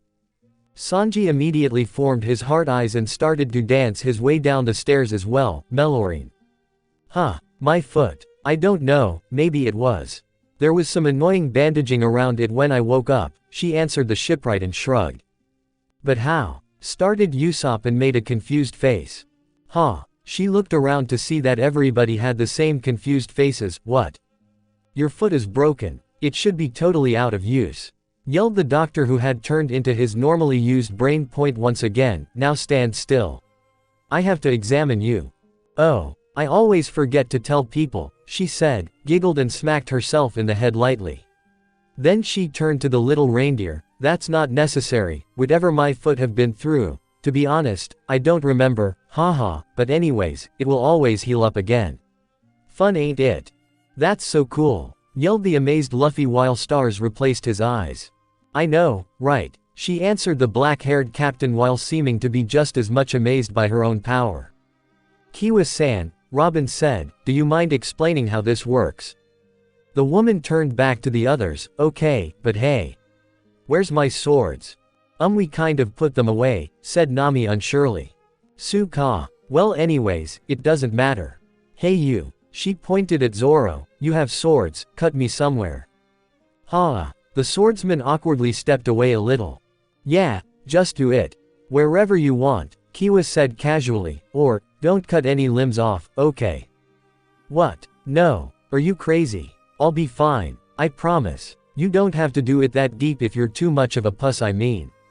If you don't want to. It's just easier for me to explain this way. What was that? Oi, shitty Marimo. Don't you dare even touch that woman. Yelled Sanji. Shut it, Curly Koku. Why would I cut up someone for no reason? Oh, man what a pain. Kiwa said to herself and sighed, why am I even explaining this to you? While the two men were still arguing, there was a green blur as Kiwa ran to unsheet and fetch Sandai Kidetsu and then back to stand at the same place as before. Hey you bitch, give me back my SWO. Zoro didn't finish the sentence but widened his eyes as he saw Kiwa forcefully shoving the sword deeply into the left side of her stomach. She let out only a faint grunt of pain but didn't even hunch over. Ah, what are you doing? Chopper screamed in panic, someone call a doctor. The others were stunned. Usopp screamed with his tongue rolling outside of his mouth. I thought it might been a little too much for you to push it out on the other side, Kiwa said casually and laughed. Oh, there was no one sensitive, I hope. No one said a word, and appearing as if she hadn't even thought about her last words, Kiwa pulled the sword out again. It left a big wound with only a small sipper of blood coming out of it. Hurt, but it seemed to like it at last. She threw the sword back to Zoro. You could tell. The swordsman stumbled and shook his head to get the recent picture out of his head. He felt the upflowing satisfaction coming from Sandai Kidetsu. Well, of course, it might have wanted more than this puny amount. She wiped the small blood stream onto her finger and then brushed it off on her shorts, but I could feel that as was up for the job, she laughed. Are you gonna be alright with that? Yelled the sniper and pointed at the wound, shivers still running through his body. Huh. Oh, yeah. Watch now. See, the cut's already smaller. What? Sugoi. Nami said astonished and watched closer. Yeah, isn't it? Kiwa made a dumb-looking grinning face, put her hand at her sides and laughed. Surely, you know about devil fruits. I mean, you have a user right here. She pointed at Chopper. I've eaten the Ken no mi. I can recover very fast. I doesn't matter how deep the wound, I'll still recover up in no time. That's so cool. Luffy jumped up and down and his sparkling eyes barely followed him. Are you like immortal? Yes I am. Wait. No I'm not. Kiwa laughed again, it just takes a hell of a time killing me. Everybody relaxed a little more by now, and Nami was almost angry. Grasping her fist she yelled, in what way was that easier than just telling us? Haha. I don't really know, she answered and scratched the back of her head. I guess I find it funny seeing how people will react. But Kiwa-san, even though you have great recover abilities, you still feel pain, don't you? Asked Robin. You saw me tense a little, huh? Yes, but it was still not even close to how a normal human would take it. Can it be that you've had your devil fruit power for very long? Oi, what do you mean, Robin? Wondered the sniper. Oh, you're one hell of an inspector, aren't you? Kiwa laughed and smiled, you're absolutely right. I heard about the devil fruit when I was 6 years old. Then when I found one, I didn't doubt 1 second to eat it. Tasted like shit, though. Anyway, it is as I suspect you may already think, I've become careless because I lack fear from physical pain. And what does that mean, exactly? Grunted Zoro. And you wouldn't know, yelled Nami. Shut up, woman. Oi bastard. Don't speak to Nami-san like that, or do you want me to kick your sorry ass? Yeah, if you can stop hypnotizing me with that stupid eyebrow of yours.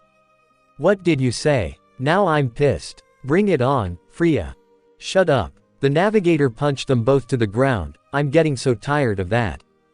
Kiwa only laughed about the situation. Man, you guys are hilarious. Then she pulled herself together again. Okay, so it means that every normal human is afraid of getting hurt. It's like a defensive mechanism built in our system for preventing us to get hurt physically, and it makes us feel pain in order to tell us what we should avoid.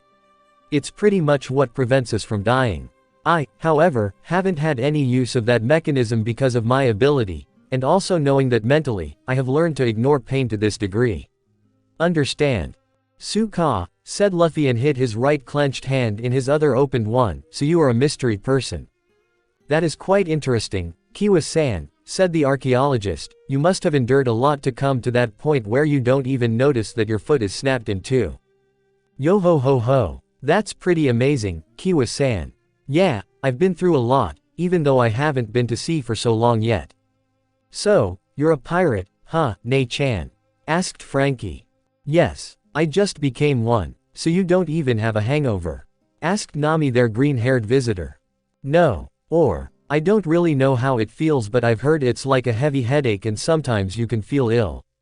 But I don't really know how that feels either, haha. What? You have never been ill in some way at all? Asked the sniper with an astonished expression. Not that I can recall. I don't really remember how it was when I was little. Maybe I was. The red-eyed woman was cut off by a loud rumble coming from her stomach. She looked at it, tapped it and laughed. Oh, you must be hungry, Kiwa-san, said the cook and grinned. I'll go prepare some food right away. Sanji, make some for me too. I'm very hungry, yelled the captain after the blonde man who was on his way to the kitchen. Oh, is that okay? I'm not asking for too much, am I? I don't want to be troublesome, said Kiwa and looked around at the people standing before her, not quite knowing who she was supposed to ask. Yeah, it's okay, said the navigator while smiling. Then she sighed and turned to look at her drooling captain. The one who should be in charge have already decided, anyway. Of course it's okay. Everyone who is hungry should just eat, yelled the captain, and the drool from his mouth slowly trickled down on the grass of the lawn. Yeah, I totally agree, said Kiwa and laughed. Do you have like meat of the biggest kind of sea king? It's so delicious. Oh, I want it. Do you have it? Oi, everybody yelled at once and the navigator slapped her over the head. A while later, Nami decided that everyone needed time to let the recent events sink in. Therefore she ordered the crew to just go do whatever they were doing before the commotion. The navigator, however, was not in the mood for sunbathing anymore and instead went to draw on her maps. Luffy and Kiwa went to the kitchen to await their food in company of Brook and Chopper. The sniper and shipwright had obviously gotten themselves into some interesting inventions, and so they returned to their workshops. The archaeologist had went to make herself a cup of coffee and then headed down the stairs back to her seat. However, seeing as the swordsman surprisingly not was sleeping but was standing against the rail, his back against her, she decided to walk over there instead. Zoro knew before the person could even make a second step onto the lawn who it was and where the woman was heading. It was only confirmed by the scent of flowers and coffee that reached him as she came closer. Why was it that he had a feeling before that she would want to talk to him? His expression turned to a slightly annoyed one as he realized that he himself had given her the opportunity anyway. The raven-haired woman went to stand beside him, bending down while leaning her elbows on the rail, holding the cup in both her hands outwards. Her gaze was set on the blue horizon. The same went for the swordsman, who didn't give any sort of response for the company of Nico Robin. In the corner of his eye he could see the woman take a sip of the beverage. She was quiet a while again before turning to inspect the expression of her green-haired nakama, not surprised by it being as natural as ever. Surprisingly enough, though, the swordsman turns to meet her gaze. You will join our picnic a little later on, right, Kenshi-san? She asked and smiled lightly. Yeah, I guess, Zoro replied as he turned his gaze back to where it was before. Robin took another sip from her cup. Thank you for yesterday. Zoro had thought that the woman wouldn't remember a thing. For what? I didn't really do anything. But you did. You carried me to bed and even got Isha-san to have a look at me. Anybody would have done that, just as you would have thanked anyone. So it's all just formalities then. The woman chuckled slightly and their gaze met again. Yeah, that's right. The swordsman then smiled smugly and added, you should not strain yourself, Robin, making her eat her own words from before. The archaeologist bursted into laughter and Zoro watched her do so. To laugh like this was something his raven-haired nakama rarely did. Yet had she been doing it much more often after Eni's lobby. "You're right," she said. "I'll be more careful in the future." "Why have only you been doing my night watches and not anybody else?" he asked. Robin could tell that he was a bit confused by this. "I kind of volunteered to. Besides, I don't mind." The swordsman crossed his arms and turned slightly to her. "No, but your body obviously does. That's quite ironical, coming from you. Man, why are you still nagging on me about that? I'm fine." Of course, the archaeologist knew that he wasn't, but she was probably the only one bringing it up like this with him. Sure, Chopper was nagging on him about it often as well, but that was because he was a doctor. It's his duty to prevent his patient from doing things that might be bad for the health. Neither did he knew about what really had happened to Zoro. The cook knew, however, but Robin couldn't imagine that he would talk with the swordsman about his health. Surely the swordsman hadn't noticed that the food had been especially healthy recently. Certainly because it didn't taste any different than usual. Robin doubted that Sanji even wanted him to know that he cared. "If you're fine, then why do you get so upset every time I mention something about your health?" The swordsman flinched and a tint of recognition consumed his face. Robin could see that he tried to restrain himself, and as a result of the struggle, he let out a deep sigh. "I'm not getting upset. It just annoys me that you think that I'm weak. I don't recall ever consider you weak, Kenshi-san." She also turned to face her company a little more straight on. She put her arms crossed in a way as well, though one hand still held the cup. "Why are you pretending? Everyone saw in what sort of condition you were in. You even slept for 3 days after. Surely no one would blame you for being in pain, don't you agree? Look, just trust me. I've been through far worse before you even knew me. I'm fine, okay." He gave her a rough smile, hoping that it would make her give up on the subject. Annoyingly, the woman just took another sip of her coffee while looking at him, analyzing him. "And you don't need to do my night watch anymore," he added, and his smile fainted away. But Seni-san still thinks you need more rest." "Yeah, but I don't. We'll be stuck on this island for a few more days, so after that it should be fine." Robin chuckled. She was convinced. Even though she knew the truth about Kuma, and even though she may had thought different yesterday. That the swordsman was willing to hide it this much from the crew proved that he would survive, that he would make it, that he at least could bear with it for now. That could calm Robin if only a little. She started to walk back to her seat, but after a few steps she turned her head back to her green-haired nakama, smiled and said, "I'm not worried about you." Leaving a quite stunned swordsman, the archaeologist went to settle down in her chair, whereupon she opened up, to perfect the use of the devil fruit, and began to read. Zoro turned around to his starting position, back against her. Zoro noted, maybe not for the first time, that he needed to be careful of Nico Robin. "Damn, woman, I'm the only one who should know how to hit my pressure points." Yet, the swordsman had a hard time restraining a very annoying smirk growing on his lips. Sanji, Chopper and Brook watched the two people sitting at the end of the table.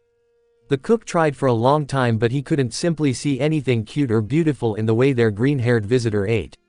That wasn't very strange considering the fact that he had never seen anything cute in the way his captain ate either. Kiwa and Luffy had scoffed down the first round of snack in merely seconds. Of course, the cook had counted on that his captain could eat to no end, but never could he had thought that Kiwa could as well. When both of them just hurried to do as much again. "Here you go, Kiwa-san," he said, and put the big plate with appetizers on the table. It looks so yummy." Both Kiwa and Luffy yelled as they grabbed one half of it each and once again ate it in merely seconds. "How can you taste the food like that?" yelled the others in protest. Luffy and Kiwa laughed.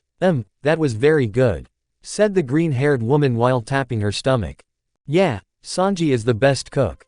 Both of them let out a relieved sigh and leaned back in their chairs. There was a little pause before they yelled out, "More!" once again. A while later, the ship's navigator still resided in the library. She had only recently finished drawing a map and stretched her arms up while leaning back in her chair. She took the map and held it in front of her. She smiled. Drawing Water 7 had been quite troublesome since she didn't have all the measures, but in the end, the result turned out to be satisfying. Nami decided it was time for a cooling drink. Even though the season was summer, it was pretty hot for being a fall island. She headed for the kitchen, but when she was almost there, she stopped as she heard laughs and the familiar tones of Bink's sake.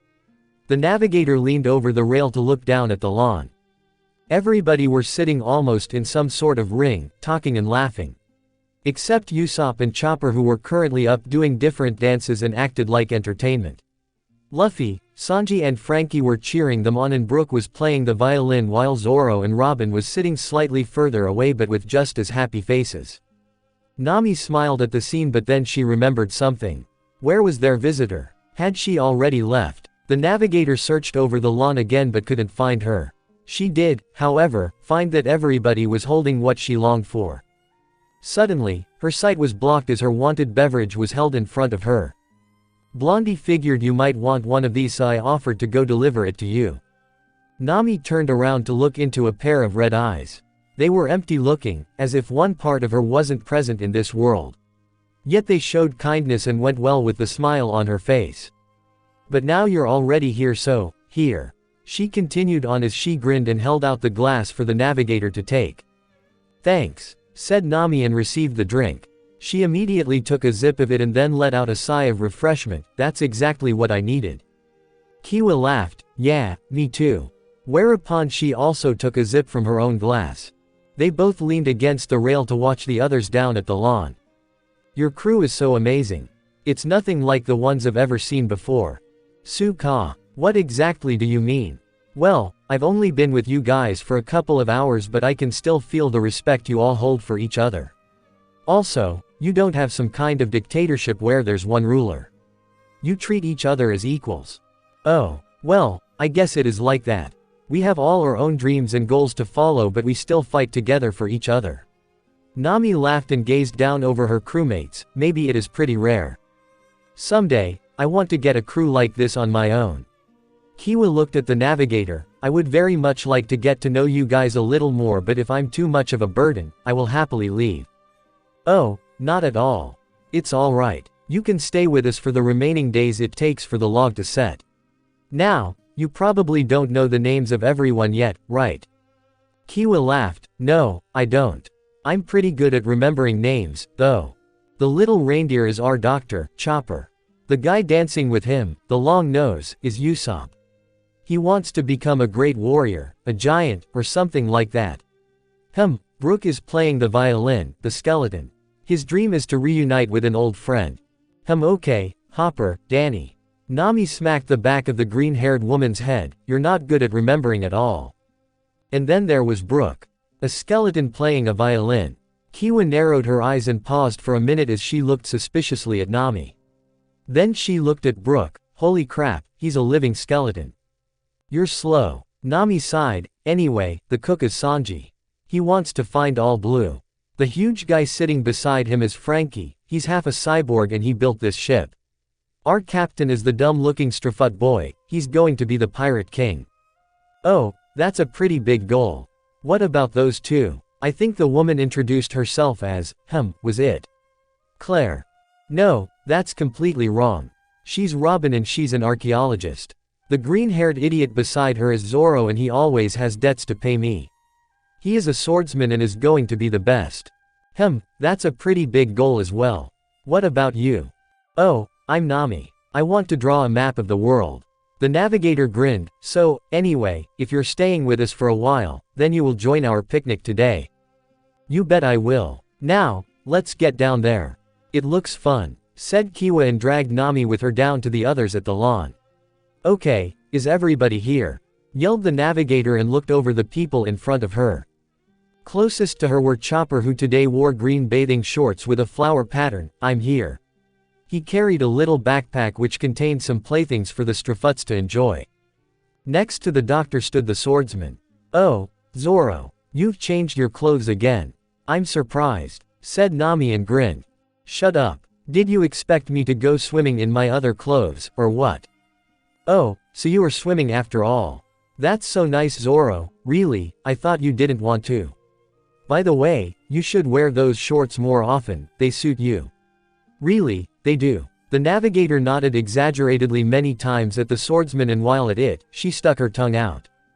The green-haired Nakama snorted, and maybe you should wear something quieter. But I was so surprised, Zoro. Ordinary, long, black shorts and flip-flops. I would never had thought you had such a taste for fashion. It's so different, so rebellious. Well, yeah, but I got to admit, I really do look good in whatever I wear. He rubbed his fist smugly over his white tank top at his chest, raised his head, closed his eyes and smirked. Some laughed, some smiled, some snorted and one just chuckled. Nami grinned and continued, anyway, Sanji-kun, do we have all the food with us? Hi, Nami Swan. Everything is packed up. Okay. Then listen up everybody. As you already know, Robin found a suitable beach for us yesterday. We're heading there to have our picnic. It's a pretty long walk but nothing we can't handle. Wow, this is great. It's been too long since we've been to a beach. I'm gonna swim till my limbs go numb, yelled their excited sniper. I have the beach ball, yelled a just as excited Frankie. I can't wait to go swimming with Nami Swan. I'm pretty excited myself, said Nami and laughed. Let's go. The navigator, sniper, swordsman, cook and shipwright all happily picked up a fast pace for some direction.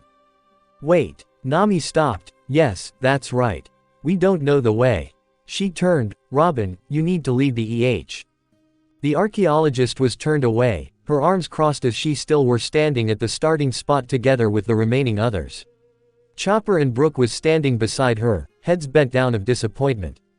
Luffy and Kiwa were both down standing on all fours, fists constantly slamming the ground while occasional mumbles came from their down-leaned heads. The ocean hates us. Can't swim. I want to play with the beach ball. A dark area was surrounding them all as their depression remained. The others' sweat dropped. Enough, yelled the navigator, you're all acting like you've been hit by one of those negative ghosts. Robin, you must lead the way. And the rest of you, if you don't come now you all can be without food. There was a clicking as if something obvious finally reached the brains of Luffy and Kiwa. They were in only matter of seconds walking besides the others, talking like nothing had ever happened. Robin, Chopper and Brook quietly started to walk after them. It's fine, Chopper, yelled the sniper, I have plenty of bathing mattresses for all of us. You have? Chopper lit up. Yes, of course I have. Did I ever tell you about the time when I fought off 2 sea kings only sailing on a bathing mattress? No. That's so cool, Usopp. Star replaced the little reindeer's eyes. Yes, I was only 8 years old but defeated them with only one punch. Nay, Robin, why are we heading for the town? Aren't we going to have an adventure? Asked a confused captain. Don't worry Sencho-san, through town is the fastest way to the beach. Then we have to cross a small forest. Yay, adventure, adventure. Chato. What if there is monsters on the island? Yelled the sniper nervously. You know, you can stay back on the ship alone if you're afraid, Usopp, said Sanji while lighting his cigarette. As if. There's no way that I'm staying alone I mean, there's no way I'm afraid of some monsters. Bring it on, all of them. Then shut your trap and let go of me, said an irritated swordsman. If a monster comes, I'll be your first backup Zoro. Now keep going forward. Kiwa laughed, so you're like afraid of everything? She asked the long-nosed man. Shut up. I'm not like you, I feel physical pain. Hey, I feel pain too. Yeah, right. Oh, hey, look. A flying cat in the sky. The sniper pointed up and took the opportunity to pinch Kiwa real hard in her side. Quote. Where? You don't feel pain at all. The party walked through the town without gaining any special attention. Most people were exactly like before, drunk while in a laughing mood. Luffy was walking beside Robin who had the lead. He was eager for his adventure, though it had already started. The swordsman was walking slightly after them in silence. The navigator was walking in the lead of the group which was slightly after the others. The cook was dancing after her with his usual heart-shaped eyes. Kiwa laughed at him and Usopp had a hard time to not laugh with her. Chopper, Frankie and Brook were last. The musician couldn't hold back because of everybody's great mood. He began to play happy songs with his violin and soon grew very popular by the citizens. Some of them followed a bit while dancing and many of them followed the crew and offered them sake or to come and drink in the bar. The swordsman was very happy about the thought of alcohol and were about to follow one of them but Luffy wouldn't let him and dragged him back. If everybody weren't there, then he could not enjoy his adventure to the fullest. When they had walked out from the town a bit, a few drunks hadn't realized that they were not where they were supposed to be anymore and turned back. "This is so beautiful," said the navigator while looking around to see how far the meadow reached. "The colors are great," said an astonished little reindeer. "It's just a meadow," mumbled the swordsman. The archaeologist chuckled, "But you got to admit, Kenshi-san, it is pretty glorious." Her green-haired nakama just shrugged, "I've already seen it." "Northeast, Robin, which way are we going now?" wondered the captain, excitement in his voice. "We're going through the forest over there," she answered and pointed out the location. The forest was rather hilly, but the Strafuts had chosen a path pretty easy to walk on. After 10 minutes of walking, laughing, talking, some complaining, and even tree climbing done by Luffy, the group still was in the forest. Robin was still in the lead while Nami was walking with her, chatting. Zoro and Luffy was walking after them.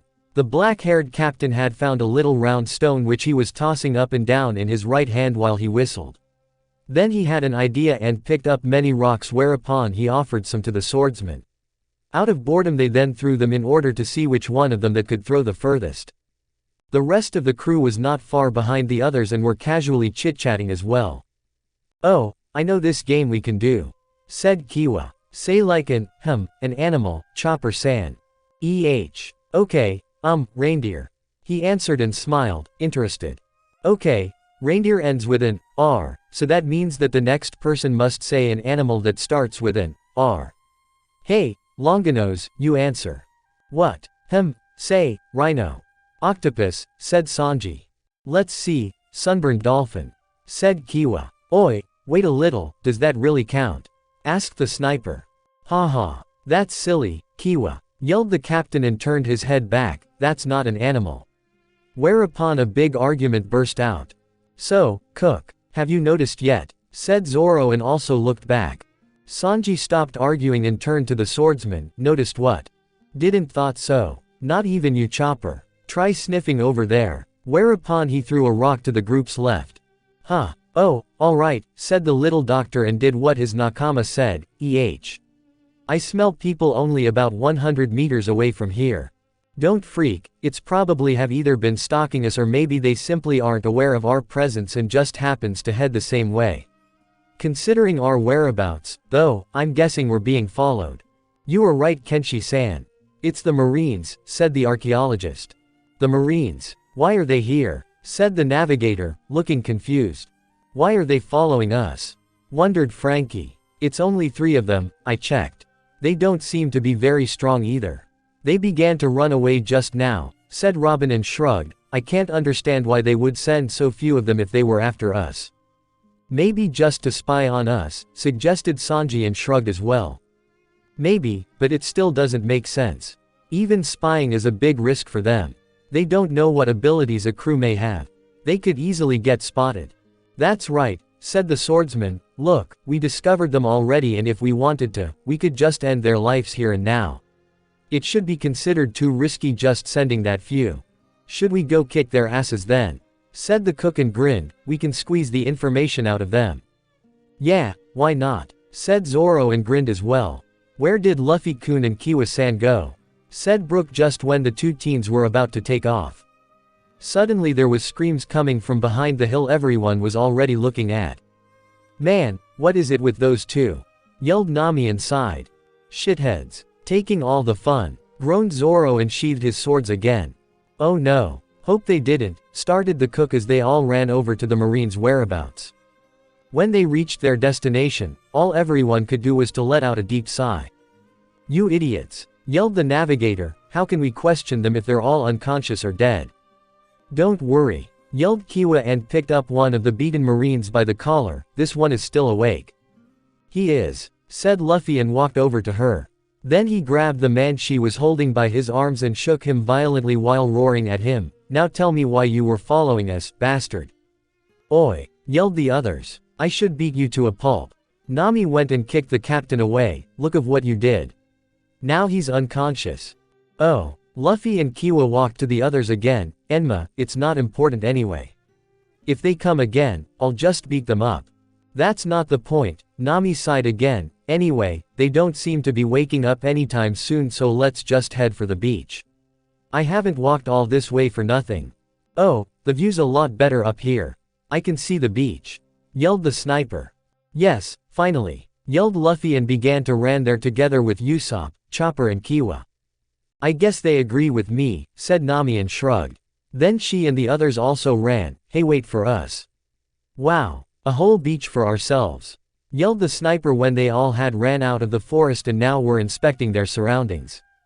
The beach itself wasn't very wide and it seemed to reach about 2 kilometers to the sides.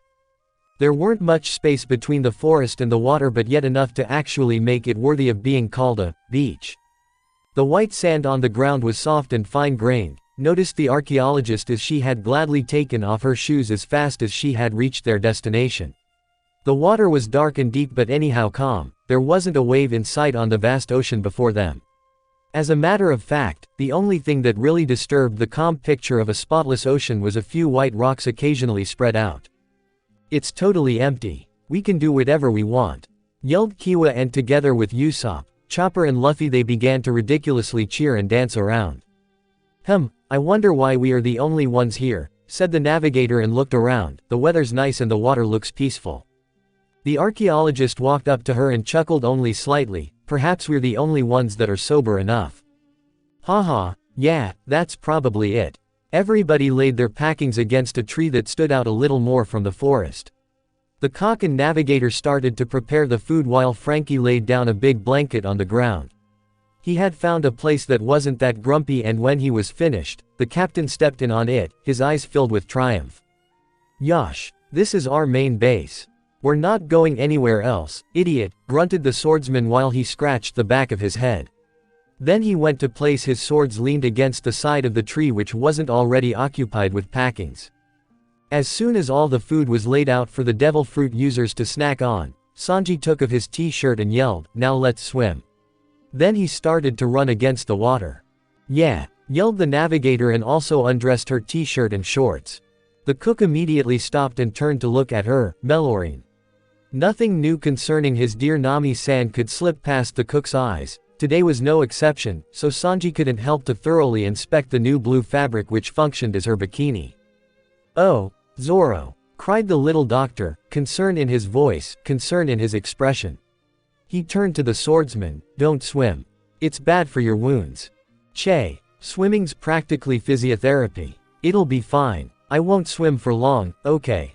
But Nami laid a hand on the doctor's shoulder, shook her head and sighed a little. "It's no use, Chopper.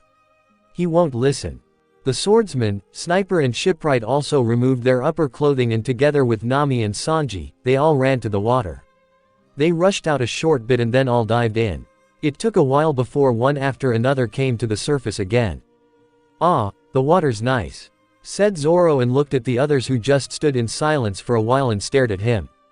Then suddenly they all cried out, "It's too cold," and ran into shore again. "You bunch of wimps," Zoro yelled after them. Cold. Even if he was used to swim in midwinter, he could feel that the water wasn't that cold. Maybe it wasn't what you would have expected from a vacation resort, but the swordsman was pretty sure that his crewmates was just exaggerating. He snorted. At least he would enjoy the water himself for a couple of minutes more, and therefore he dived in again.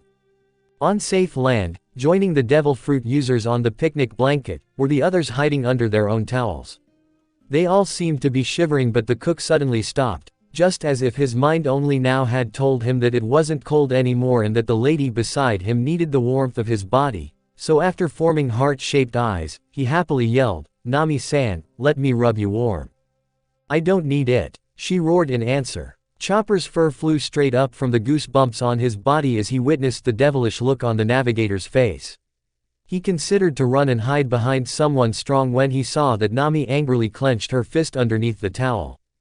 "Geez, what is it with this island? The weather is warm but the water isn't.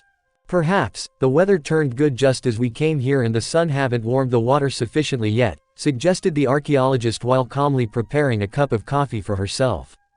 "Maybe, but the weather's been nice before we arrived too, though. This is the Grand Line after all. Sometimes I just wish it could be like normal navigating. BVHUBWHAT outnant BWE Osboon." Mumbled Luffy through his mouth stuffed with food once again. Can you cut that out? Shouted the cook and looked around for something to throw at his captain since he couldn't reach him from where he was seated. About 10 minutes later, Chopper stood at the edge of the water and shouted out to the swordsman, Zoro. Don't swim anymore, your wounds can get infected. Geez, I'm not just gonna drop dead or something, he answered and rolled his eyes. Then he unwillingly started to swim back to the shore. Suddenly, the swordsman could feel that something big was approaching him from behind. He heard screams from the beach but didn't have time to turn around before his sight turned dark as a pair of jaws enclosed around him. There were even more screams and gasps coming from the shore as the others watched their green-haired nakama get devoured by the giant creature.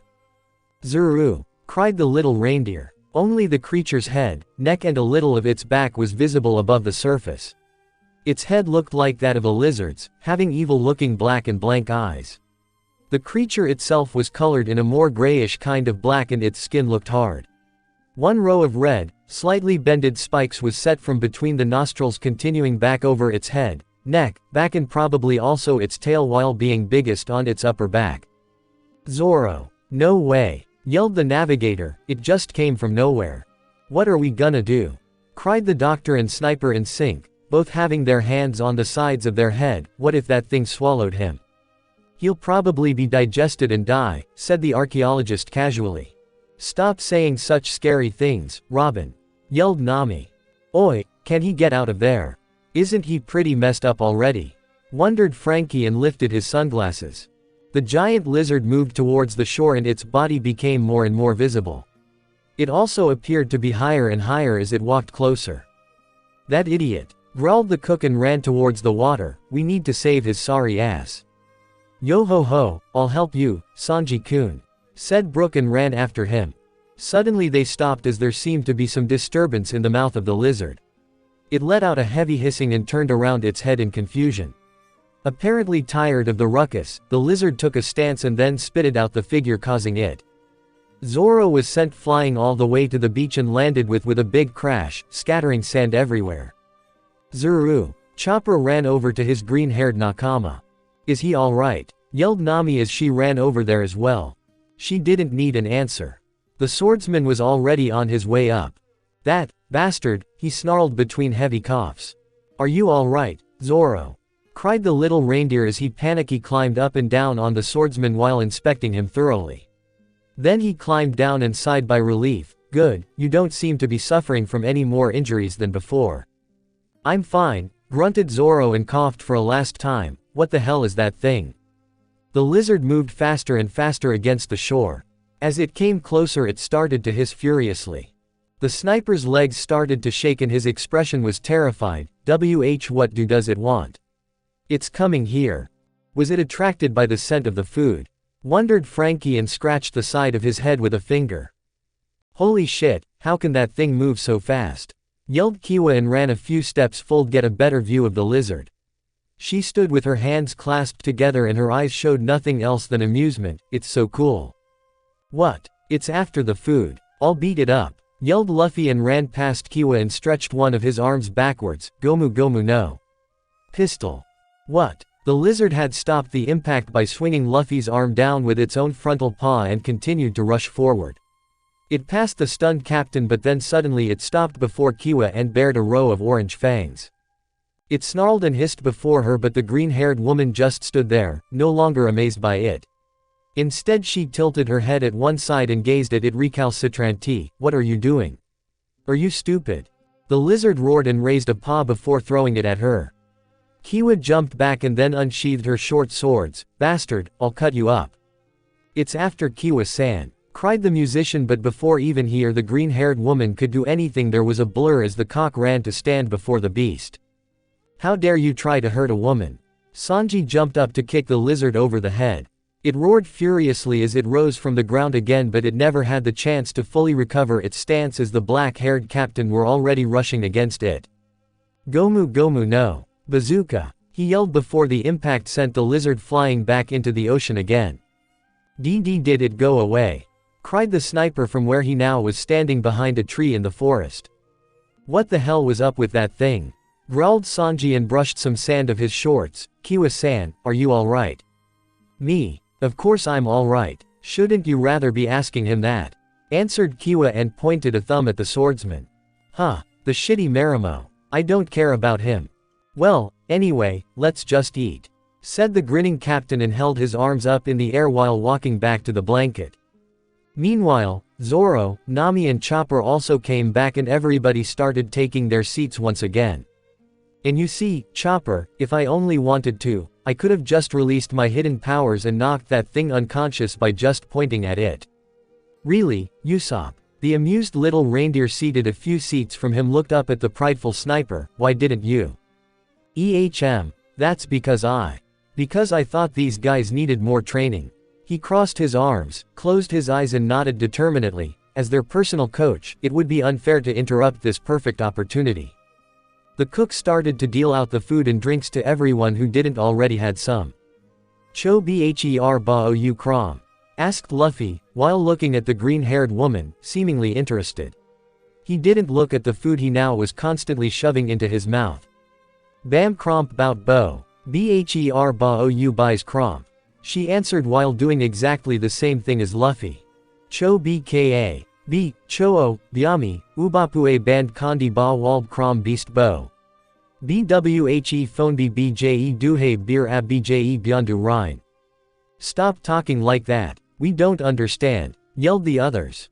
Luffy and Kiwa swallowed their food and let out a relieved sigh. Luffy asked where I'm from and I told him, South Blue, and then I asked him where you guys were from, whereupon he answered that he himself, Zoro, Nami, Usopp and Sanji were from East Blue and that you had found the remaining others here at the Grand Line. We don't care. By the way, Marimo head, it seems that the lizard swallowed your bandages, said the cook while walking around serving food. Oh, it did, Zoro answered, looked down on his upper body and took a swig at the beer. So, put some damn clothes on. It's not very nice to look at. You're totally messed up. So don't look. It's not. Nami had thrown his top over his face. Zoro sighed but put the white clothing on. The captain stretched his arms to the other side of the blanket to get some more meat. This caused the green-haired woman to blurt out the beer she was drinking. Hey, your arms stretched. The others all turned to look at her with hopeless faces. How can you possibly have not noticed that when he fought the lizard? Yelled the sniper. Huh, my arm. Yeah, Luffy stretched his face out on both sides, then let it go and grinned, I'm a rubber man. That's so cool, said Kiwa and put her hands together while stars replaced her eyes, another devil fruit. Do you have even more? Her question was answered as a row of blooming arms appeared like a wave in front of her. Yes, 2 more, the archaeologist said and smiled. Kiwa's head was now surrounded with even more blinking stars as she eagerly looked around for the last one. Isn't it pretty obvious? Muttered the swordsman and everybody pointed at the skeleton. Yeah, sure is. The woman tried to look smug for a second but the stars in her eyes disappeared and then she exaggeratedly shook her head and said, No, I don't have a clue of what you're talking about here. The skeleton started to tell his story to the woman. The sky started to turn pink by the horizon and the navigator noted that it was already evening. The time had passed by fast while everybody was talking, laughing, eating, drinking and whatnot. It was simply great having the whole crew gathered like this, especially after the incidents at Thriller Bark. Sure, they had partied there too but then there was a certain someone who'd slept through the whole thing. They would all return to the ship later this day and then they would also be together. Nobody was leaving now, their whereabouts could almost ensure that, and that made Nami feel safe. There was this simple-minded red-eyed woman as well. Well, the navigator didn't really know, but she was pretty sure it was a woman. The way she talked and her body language didn't really lean towards any of the SXES. Her chest was so small that she actually started to wonder but on the other hand, her body was pretty small and fragile looking. She repelled these thoughts almost right away, it didn't really matter for the time being, or even at all. Before the more energetic ones in the group could start with some other ridiculous games, Nami simply suggested, let's play cards. But Nei-chan, the cards aren't enough for every one of us. Stated the shipwright. It's okay, we'll just split up in pairs. The navigator sat with her back against the forest and gazed over the others. Sanji was sitting by her right side and Chopper on her left. Since the little doctor probably didn't have the total grasp of it, She decided it to be better if he was with her rather than their idiotic captain sitting to Chopper's right. "Okay, I'll be with Chopper." But Nami Swan," complained the cook beside her. The doctor looked up to Nami and smiled. She replied the same, ensuring him guidance. "So, now it's simple. Luffy, you're sitting beside Brook, so you're also a team." "Yo ho ho ho. Marvelous. So that means that Usopp is with Kiwa." The sniper didn't show any emotion except perhaps one of a little worry. He looked at the red-eyed woman beside her. She only laughed loudly as usual, then she gave the sniper a harsh thump on the back. "Now, let's beat the crap out of them Longnose. See, I just came up with this really good strategy, and we should try it out." In response, the sniper only looked strangely at the woman but gave after, and then they both turned their back against the others and started to whisper. "Zoro and Robin, you're a team. I'm not even with Robin-chan. And she's gonna be with that bastard." The cook protested again. The swordsman didn't respond to what Nami had said since he wasn't surprised. He had already calculated so much that he would be with either the archaeologist or the shipwright, and it just turned out to be the first. The woman moved a bit closer to him, nothing strange about that. Then she smiled at him, which he felt would be a bit too cold to just ignore, so he returned the gaze but was surprised that he didn't need to force the smile. "Do you think we should do this the honest way?" asked the womanly and nodded her head in the direction of the allied sniper and green-haired visitor who seemed to be up to no good. Well, we can give it one shot, at least." The swordsman smirked, knowing what his partner was capable of. "One. And at least, Frankie and Sanji," declared Nami, whereupon she ordered the cook to stop whining. "Don't worry, Curly Cook. I've been feeling extra super this week, so we should easily win this." "I don't care about that. That just sounds as chickening out to me, Love Cook," goaded the swordsman, knowing that he'd catch the bait. "Oh, yeah, how about we make a bet?" "Yeah," he pleaded to the archaeologist. "Sorry, Robin Kwan, but this is for my pride." Then he turned more to the swordsman with a harsher voice. "If our team wins, you'll have to do the dishes yourself for a week." "Okay," Zoro laughed. Even if Robin didn't help him, he would still beat the shitty cook in a round of card playing. Though, he could sense that the raven-haired woman beside him didn't want to lose either way. Besides, are you dumb? Maybe neither of us wins. We have to count from which of our teams scores the highest. If we do, you'll have to let me take as much sake as I want for 1 year. For 1 week. The archaeologist helped the navigator to clear the blanket a little. Then Nami went to get the pack of cards. "Okay, you two, shut up." She glanced at the cook and swordsman who still were arguing. "We're playing 5 cards poker, first to 21 wins." Then she took her seat again and started to deal out the cards. "Brook, just grab as much of them as you can." "Okay. That's the plan," said the captain and eagerly waited for their first card. "You idiot, you're only getting 5. "But Nami, how can I win with only 5 cards?" "Quiet, only do as Brook tells you to." Everybody took their cards to look at and then quietly discussed the matter with their teammate. "So, what do you think?" whispered the raven-haired archaeologist. "Haha, I don't know. Toss these ones maybe," answered the swordsman and pointed out a few. Yes, let's try it." "Oi, Nami, what does it mean when you have 2 kings?" asked the captain. "It means you're ruining the game and that you should just shut up, idiot." "Oh, no good then. Let's toss him." "Wait, Luffy-kun." "Oi, cook, you're so going down this round." "Shut up. We'll show you, stupid Marimo." Sanji and Frankie did not seem to come to an understanding, however, and so they hassled and argued with each other, frustrated as they were. Zoro leaned more to the archaeologist, chuckled and whispered, "See? We don't even need your ability to know that the cook has a bad hand." Robin let out a rather loud laugh, one of those that rarely escapes her mouth. "I guess we don't." "Nay, Nami, let me deal out the cards for once," shouted the laughing and also laughable captain of the Strafut pirates.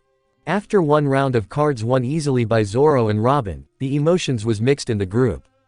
The green-haired man often looked in the direction of his blonde nakama, causing upwelling irritation in the latter. Even though he knew that this reaction was what the Marimo in front of him wanted, the cook couldn't hold back his frustration. Of course he knew that their win was all Robin's doing and that the swordsman wouldn't be as confident in winning this bet if he weren't teamed up with her. Looking bitterly at the smugly smiling Zoro, he felt his own mouth twitch when realizing that the chances of him losing the bet was actually pretty high. "No, Luffy, you'll just get more confused," stated the navigator, holding the pack of cards away from her captain's stretching arms. The archaeologist inspected the group. This ruckus was only the usual, and as usual she would gladly watch it while having the warm feeling of being part of a family. Perhaps not just as usual, though, was that this time the smile on her lips was forming wider due to her being the source of the arguing between the, for the time being, complacent-looking swordsman seated just beside her, and the cookie was angering a few meters away. One time, Zoro had preached for having her as his teammate in this. Although she found the statement rather enjoyable, Robin chose to be on the safe side and decided not to take it as flatter. Naturally, since she was good at playing cards and in addition having the best possible ability for cheating in it, the swordsman would be glad. That would, after all, mean that he would win the bet, if Robin wanted him to, that is. The raven-haired woman chuckled for herself. She won't be that cruel, and besides, she wanted to win as a team herself. "But, Nami, I really want to," Luffy pleaded, still trying to grab the cards from the orange-haired woman. The navigator let her head down in defeat and sighed, "Fine, only this time," then she handed the cards to the excited captain. Luffy grinned and started to distribute the cards while the rest waited patiently.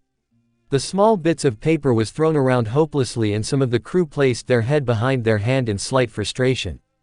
After finally being finished, everyone sort of awkwardly gathered their cards again, though not knowing exactly if they was really meant for them or not. Frankie held the hand in front of him and the cook and both inspected the cards. Something odd disturbed them, so they tilted their heads to one side and gave the situation a thought. Then everybody furiously tossed their hand at the ground. "We have 9 cards, idiot." "Oh, but it was fun. I didn't want to stop," answered the captain, not feeling very guilty at all. He laughed and were clapping his hands together of amusement. "Geez, give me that," said the navigator, took the cards from her captain and then gathered the others. "I'll do it." The sniper and their green-haired visitor looked like they were cooking up something not so pleasant, whispering and planning possible strategies to cheat. The shipwright inspecting them only sighed. It was just a game, and yet it seemed as their own excitement had brought them to seriously test out their actual abilities. Though, it would seem that the expectations couldn't be set very high, as their previous effort was to merely tell everyone to look up at the sky so that they could peep at the other's hands. It had been unsuccessful, too. "Okay. So last time didn't work," muttered the green-haired woman and stroked her chin. "Of course it didn't work, they're not dumb," hissed the sniper, but paused to look at his now bitter-looking captain. "Well, most of them in any case." "Yosh. It's time for my other genius plan, then." What is it?" No, it'll be good. Just trust me. Distract the others." Kiwa turned around and soon she let out a small yelp, and shortly after another one. She turned around again, her bang covering her upper face including the eyes. "Where are you?" "What? Take your hair away so you can see." The sniper shoved the bang away from her face, but the sight caused him also to let out a yelp. What are you doing? Kiwa shushed him. "Quiet, or the others will find out. Now, throw this when nobody's watching." The woman held out her hand and talked to another direction of the one the sniper was in. No. Why did you do that? That's gross. It's alright, I can see again when I plug them in later. They will record what they can catch up in about 5 minutes. She threw an eye at where she now was sure the sniper was seated. It landed right in his face. The sniper caught the object in his hands and grasped the situation for a second before crying out loudly and letting the eye drop to the ground. "Eep."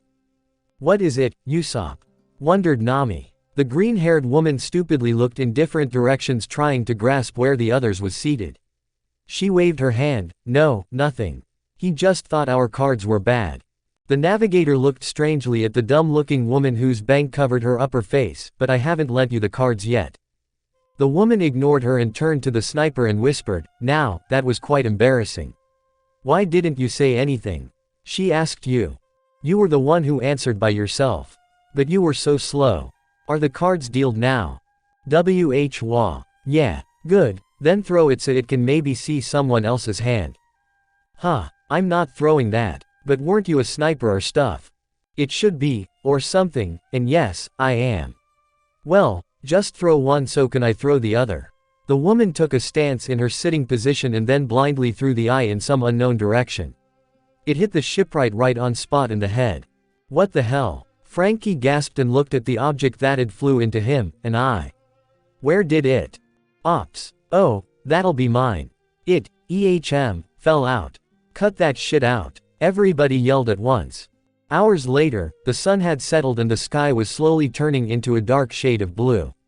Only a glimpse of pink could be seen at the horizon, but it was still enough to massively lit up the sky to the point where it didn't turn completely dark. The party was stuffing up the picnic and gathered everybody's respective belongings. The day had been a good one, but now the time to retreat back to the ship had come. Oh, it's gonna be great to have some fine sake when we get back, preached the swordsman while settling his swords by his side. He couldn't help himself. Out of 6 rounds of cards, he and the archaeologist had won 5 of them. He had won the bet, and not only one but one big. Honestly too. Well, not that he really took any credit, but seeing the cook in crushing defeat nevertheless was something that he enjoyed. Oh, shut up, stupid Marimo, snarled the blonde chef. If the cigarette in his mouth wasn't in bad shape before, then it was now. He chewed on it like the tobacco somehow could still his anger faster by consuming it instead of inhaling it. Why? We won, fair and square. Smiling, the swordsman picked up one ridiculously big backpack to carry back to the ship. He had somehow hoped that the ignorance he'd built up during their time on the beach could keep him from noticing the actual weight of it. Disturbingly enough, he did notice, even though it was slightly lighter than it had been before. It didn't hurt much, but just the thought of his body exerting itself for what would been like nothing otherwise was enough to make Zoro bitter inside. He sniffed at himself and determined not to show even a shadow of other emotions than that one of a healthy person before his crew and smugness. While facing the cook, he let another bigger wave of ignorance wash over him.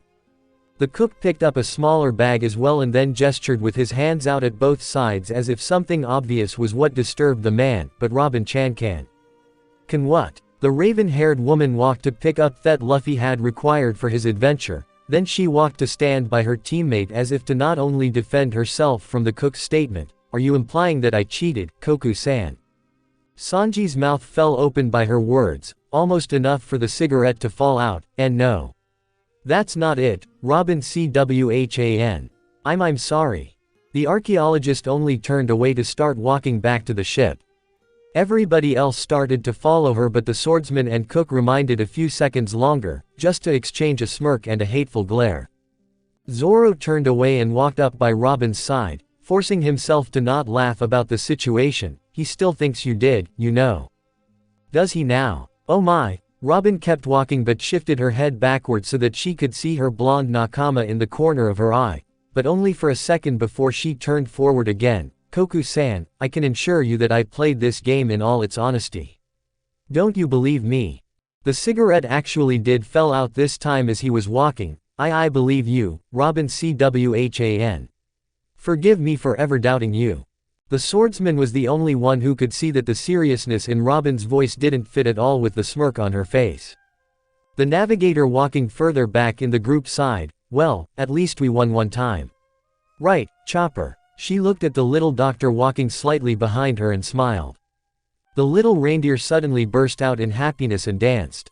Well, I'm glad I didn't agree to any bet, said Usopp and stared at the also happy Kiwa with a judging look. Haha, yeah, me too. Longnose here couldn't even cheat smoothly. She heavily bumped the sniper in the back. You mean you, right? The captain walked with arms behind his head, having a strange crooked smile on his lips. Shishishishishi, I got my adventure. Later, the group was back at the Sunny. Everything was packed up and everybody was just hanging around, wondering if they even had any strength left to stay up longer or if they should just call it a night. May I offer you ladies anything before you go to bed? The cook asked the navigator, archaeologist and their visitor. No, I'm fine Sanji-kun, I think I'm going to sleep now. Maybe you want something, Robin, Kiwa. Nah, I'm good, the red-eyed woman yawned. It's alright Koku-san, you can go to sleep, I'll just help myself if I feel peckish about something. The raven-haired woman smiled before she left to the woman's quarters to get her book. Alright, Robin Cwhan. Well then, I bid you ladies good night. Oh wait, Kiwa-san, where are you going to sleep? He looked at the woman in question and then got a satisfying idea, formed heart-shaped eyes and continued, there's plenty of space in my bed if you. No, she's not going to sleep there, yelled the navigator. Kiwa laughed, it's all right, I'm not very picky so I'll just find somewhere on the ground to kip. She went down on all four and then leaned down to set her cheek against the lawn. Oh, this grass is already very cozy, I think I'll just. Quote. The rest of the crew narrowed their eyes. She fell asleep, said the sniper. Is there no limits for how strange you can be? Mumbled the shipwright. The captain laughed about it, she fell asleep like that. She's interesting. Oh, maybe I can see her pants now. No, you go to sleep, right now, yelled the navigator at them. The swordsman stretched his arms behind his back and then snorted, well, I think I'm going to have some of that sake now. He smirked, put his hands in his pockets and then went off to the kitchen. The cook mumbled angry things under his breath but then wished the only lady left awake at the lawn good night and went off to the men's quarters. The rest went to their respective quarters as well and the only one left on the lawn was the green-haired woman sleeping in a strange position. Zoro took a few more swigs of the sake direct from the bottle, wiped his mouth with his arm and then let out a relieved sigh. He looked up at the sky from where he was seated on the upper deck of the Sunny. It was going to be starry, just like the day before. He wasn't much of a thinker usually but when he sat there by himself, he couldn't help but consider how his life had turned out thus far. All the things he and the crew had experienced. When it had all started for him. While being holed at the Marines for trying to achieve some kind of justice, he met this stupid-looking boy who claimed to be the future pirate king. Preferring life over death he had agreed to join him on his journey, thus becoming the first mate of the Strafut pirates. Zoro enjoyed the fact that he'd experienced the joining of every other crewmate. First there was this burglar woman who'd agreed to cooperate with him and his captain after they defeated Buggy and his crew. Then they'd helped out this long-nosed scaredy cat and attained not only him as a crewmate but a fine ship as well. After that they'd went on a search for a chef and after been defeated by Mihawk and went to search for both Nami and the Going Merry, Luffy showed up with this stupid blonde cook. After defeating Arlong, Nami officially joined the crew and then together they all entered the Grand Line. Even more adventures awaited them and after agreeing to help Vivi, they headed for Alabasta, but on their way there, Nami got sick. They searched for a doctor at Drum Island and then made the little reindeer join them as well. After the lot of them defeated Crocodile and Alabasta was saved, Nico Robin held Luffy responsible for letting her live when she wanted to die and thus demanded him to take her along. Later, they traveled to Water 7 in order to get Mary fixed but when that was said to be impossible, Usopp left the crew. Frankie first appeared to be their enemy but the circumstances changed and he helped them get Robin back from the government. Usopp also apologized and rejoined. Then there was Thriller Bark. Zoro didn't want to think about what happened there. He shrugged it off and thought that at least they got another crewmate, this humming skeleton. Their journey had been fairly long and soon they would be pretty much half the way from their destination. All he could wish for, besides becoming the strongest of swordsmen, was to at least have the time to experience the remaining half of adventures as well, with his nakama. When he thought about it, this was pretty soft thinking coming from his side. Maybe that was why he didn't usually think this much. Or perhaps he was just thinking that because he didn't usually think about stuff much at all. Well, he could contrast situations and adjust to them, that sort of thinking was natural and also necessary. This, however, was just letting the mind go loose and see what there is to find. In the end, it actually didn't matter at all. The swordsman snorted at his own resolve and then took another few swigs from the bottle. He couldn't continue though, he let his lip hang out a little as he turned the bottle upside down. It was empty. He could feel that his body would happily welcome some well-deserved sleep. Though, well-deserved, wasn't really what Zoro would call it. However, tired or not, the swordsman didn't let the body's needs go before his will and he was not going to waste this opportunity of having as much alcohol he could drink for a week. That's right, how does that sound, stupid body? You must hate me, really. He got up and headed to the kitchen to get himself another bottle. He could from a distance see that his destination was already lit up and could only imagine one person being there right now, most likely deeply devoured by a book. Chapter Preluge. The devil fruit is a tool for you to use. The second you eat it, it becomes a part of you. Depending on how you use it, the devil fruit can be everything from the most handy facility at home to the most fearsome of weapons in battle. You can form it, adjust it, precise it and develop it in endless of ways. Even if you were to think that there is not much more to this devil fruit, there actually is. You can always improve if you put your mind into it, and that remains an obvious fact. The key to improving is to search beyond your limits. This chapter will help you understand how a living creature is able to improve. Robin looked up from the book and smiled. To perfect the use of the devil fruit was getting more and more interesting. The chapters were long, but everything was informative. The archaeologist knew that this whole book probably could be summarized with the words, "The key to improving is to search beyond your limits," but so far had nothing written in it disturbed her or made her disappointed. Things that were once blurry were now clear, and the raven-haired woman was eager to finish the book so that she could see how much wiser she would have become then. Robin was about to start reading the upcoming chapter when she was interrupted by the kitchen door being opened. She looked up again and saw the swordsman standing in the doorway. He had an empty bottle in his hand, and the archaeologist could guess that he was after another one, not empty, of course. "You're really taking advantage of this opportunity, Kenshi-san." The swordsman snorted a little jokingly. "Yeah, I have to now when there's no shitty cook in my way, right?" Robin smiled at him, and Zoro responded the same way before he walked over to the refrigerator and bent down to inspect the selection of alcohol. Finally he grabbed a bottle of red wine and turned to look at the woman behind him. "Care to share a bottle with me?" he asked her casually and held out and waved the bottle of wine to show her. Robin was rather surprised by his offer but gave him another smile before she answered, "I'll be glad to." Zoro didn't know why, really, he had asked, but he figured that some company could never hurt. He grabbed 2 glasses before he went to take a seat at the table facing the raven-haired woman. He sat in a leaned-back position and put his leg over the other and adjusted it to have his ankle leaning against the other thigh. Robin closed her book and put it aside, jestingly thinking that it would be rather impolite to just ignore her company.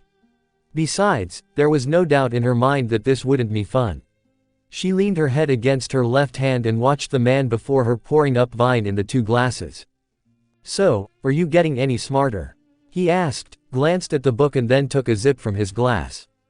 "Well, I hope so." Elegantly she took and held the glass before her. "I definitely think it will help me improve." "Oh, that's good. Hey, maybe you should let Luffy borrow it." Robin chuckled and took a sip from the wine as well. "That's probably not the best idea." The swordsman smirked. "No, probably not. He wouldn't understand any of it. He's doing a pretty good job improving by himself anyway, don't you think?" "Yeah, he seldom let us down in battles, that's for sure." Zoro had quickly emptied his glass, so he put it down and refilled it.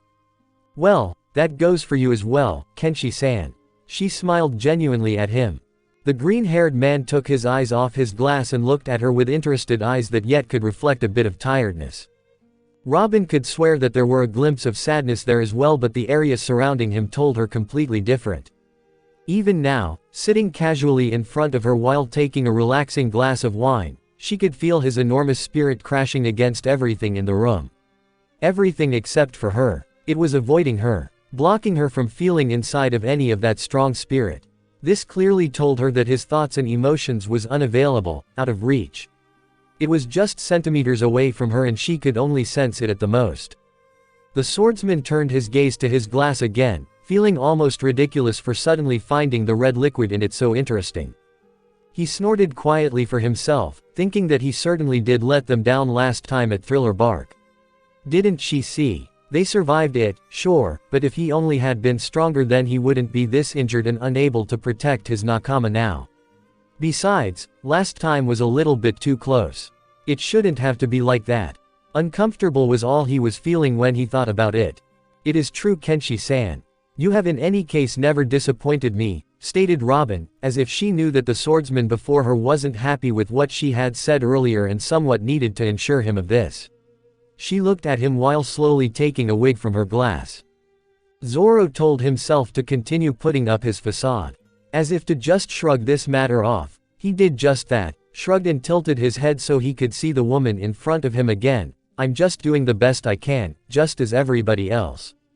Yes, and no one can require any more than that. The archaeologist gazed slightly upwards. It had almost sounded as if she was telling this just as much to herself as to the swordsman. She wondered, was he really alright then? Or could he hide his pain and emotions better than she thought?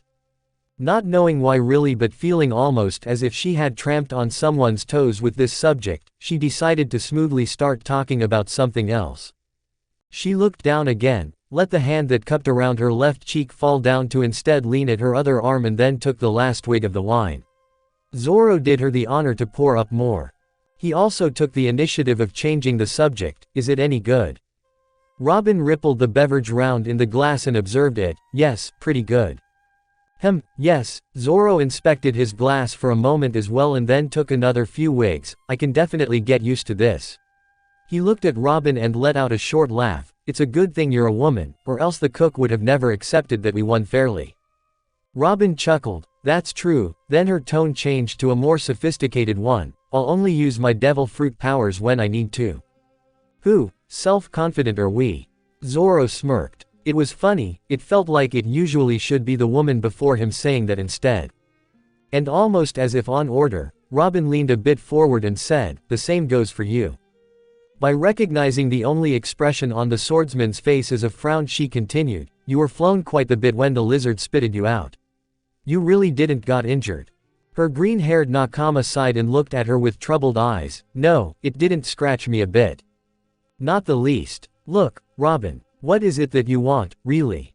Insurance. Proof. Well, I can't give you proof, maybe Chopper can, but I'm insuring you this with my words, I am fine. And you just have to trust me on that. Robin was expressionless for a while. How in the world did she end up bringing up the subject that she just recently had put aside? Well, this time she was definitely going to let it go, for now at least. She let out a small sigh and then brought on a smile to her lips. Okay, I guess my only choice is to trust you then. Yeah, that's better. His expression turned softer. Now drink up. I have to spend at least 5 bottles per day to annoy the hell out of that cook. The archaeologist let her head down and laughed with him. Then she forced herself to pursue her lips so that she could do as the swordsman in front of her also did, drink up. A while later, the kitchen door opened again and the navigator, wearing pajamas and a bathrobe, walked in. She was quite stunned by seeing both Zoro and Robin together there. She had only expected the latter. What just seemed more out of place was that they were sharing a bottle of wine, and by seeing a few more empty table as well, her guess was that this had been going on for quite some time now. Oh, Kokaishi-san, what are you doing up? Asked Robin and looked at her. Nami looked at her watch. It showed her 2:45 p.m. She returned her gaze to her 2 Nakama sitting at the table. I was taking a glass of water out on the lawn and I saw that the lights were on in here, so I just wanted to check. No, I mean, what are you doing up? The swordsman gestured at the empty bottles. Isn't it obvious? Drinking. Why? Nami sighed and looked bitterly at the swordsman. Just because Sanji-kun can't stop you from taking all the alcohol for 1 week doesn't mean I can't. I don't care about your bet. It's expensive, you know. I'm gonna raise your. A sudden loud and strange sort of roar cut the navigator off. It lasted long and sounded painful, sad and frightening, yet it was powerful and almost shocking. When it finally ended, everything was dead silent for a while. What was that? Said Nami and looked around in suspicion. Where did it come from? It must be coming from outside, said Zoro in a serious tone, rose up, pushed Wado Ikimonji up 1 centimeter with his thumb and then headed for the door. The others followed him. Zoro gazed down over the lawn and around the ship, and so did Nami and Robin, but none of them could see anything out of the ordinary except for a woman sleeping in a strange position. It was still dark outside, but not so dark that it was hard to see. It sounded like it came from far away, stated the archaeologist. The door to the men's quarters were slammed open and out wandered the rest of the crew. What the hell was that? Stumbled the sniper while hiding together with the little doctor behind the shipwright. They both trembled with fear. Zoro, Nami and Robin also gathered down with the others at the lawn. I don't know what it was, but I can't hear it any longer, said the navigator and inspected the others. When her eyes finally settled on a certain green-haired woman with her butt pouting up towards the sky, she went over there and kicked her in the stomach. What? After landing a few meters away, the woman lazily raised herself to a standing position. The navigator sighed at their visitor's ignorance. How can you still be sleeping after that loud and scary roar just a minute ago? Roar. Kiwa hid her neck by pushing her shoulders up high and brushed her upper arms with her hands. It's cold, isn't it? Recognition consumed the others as they mimicked their visitor. Cold. It's so cold. Why? Isn't this supposed to be a summer island? Staggered the captain and jumped to 1 foot to another. Fall, stated the navigator, but it shouldn't be this cold anyway, it's not winter season yet. My skin feels so cold I just wanna die, cried the skeleton. Then he put his hands on both sides of his head, although, I have no skin and I'm already dead. Yo ho ho ho ho ho ho. What is this? I feel strange, said Sanji while lighting a cigarette. You look pale bro, are you sick or something? Asked Frankie. What? No, you look pale. Am I going color blind? Stumbled Usopp, you are all gray. It's all so blurry and gray. I'm having a hard time breathing, wheezed Robin.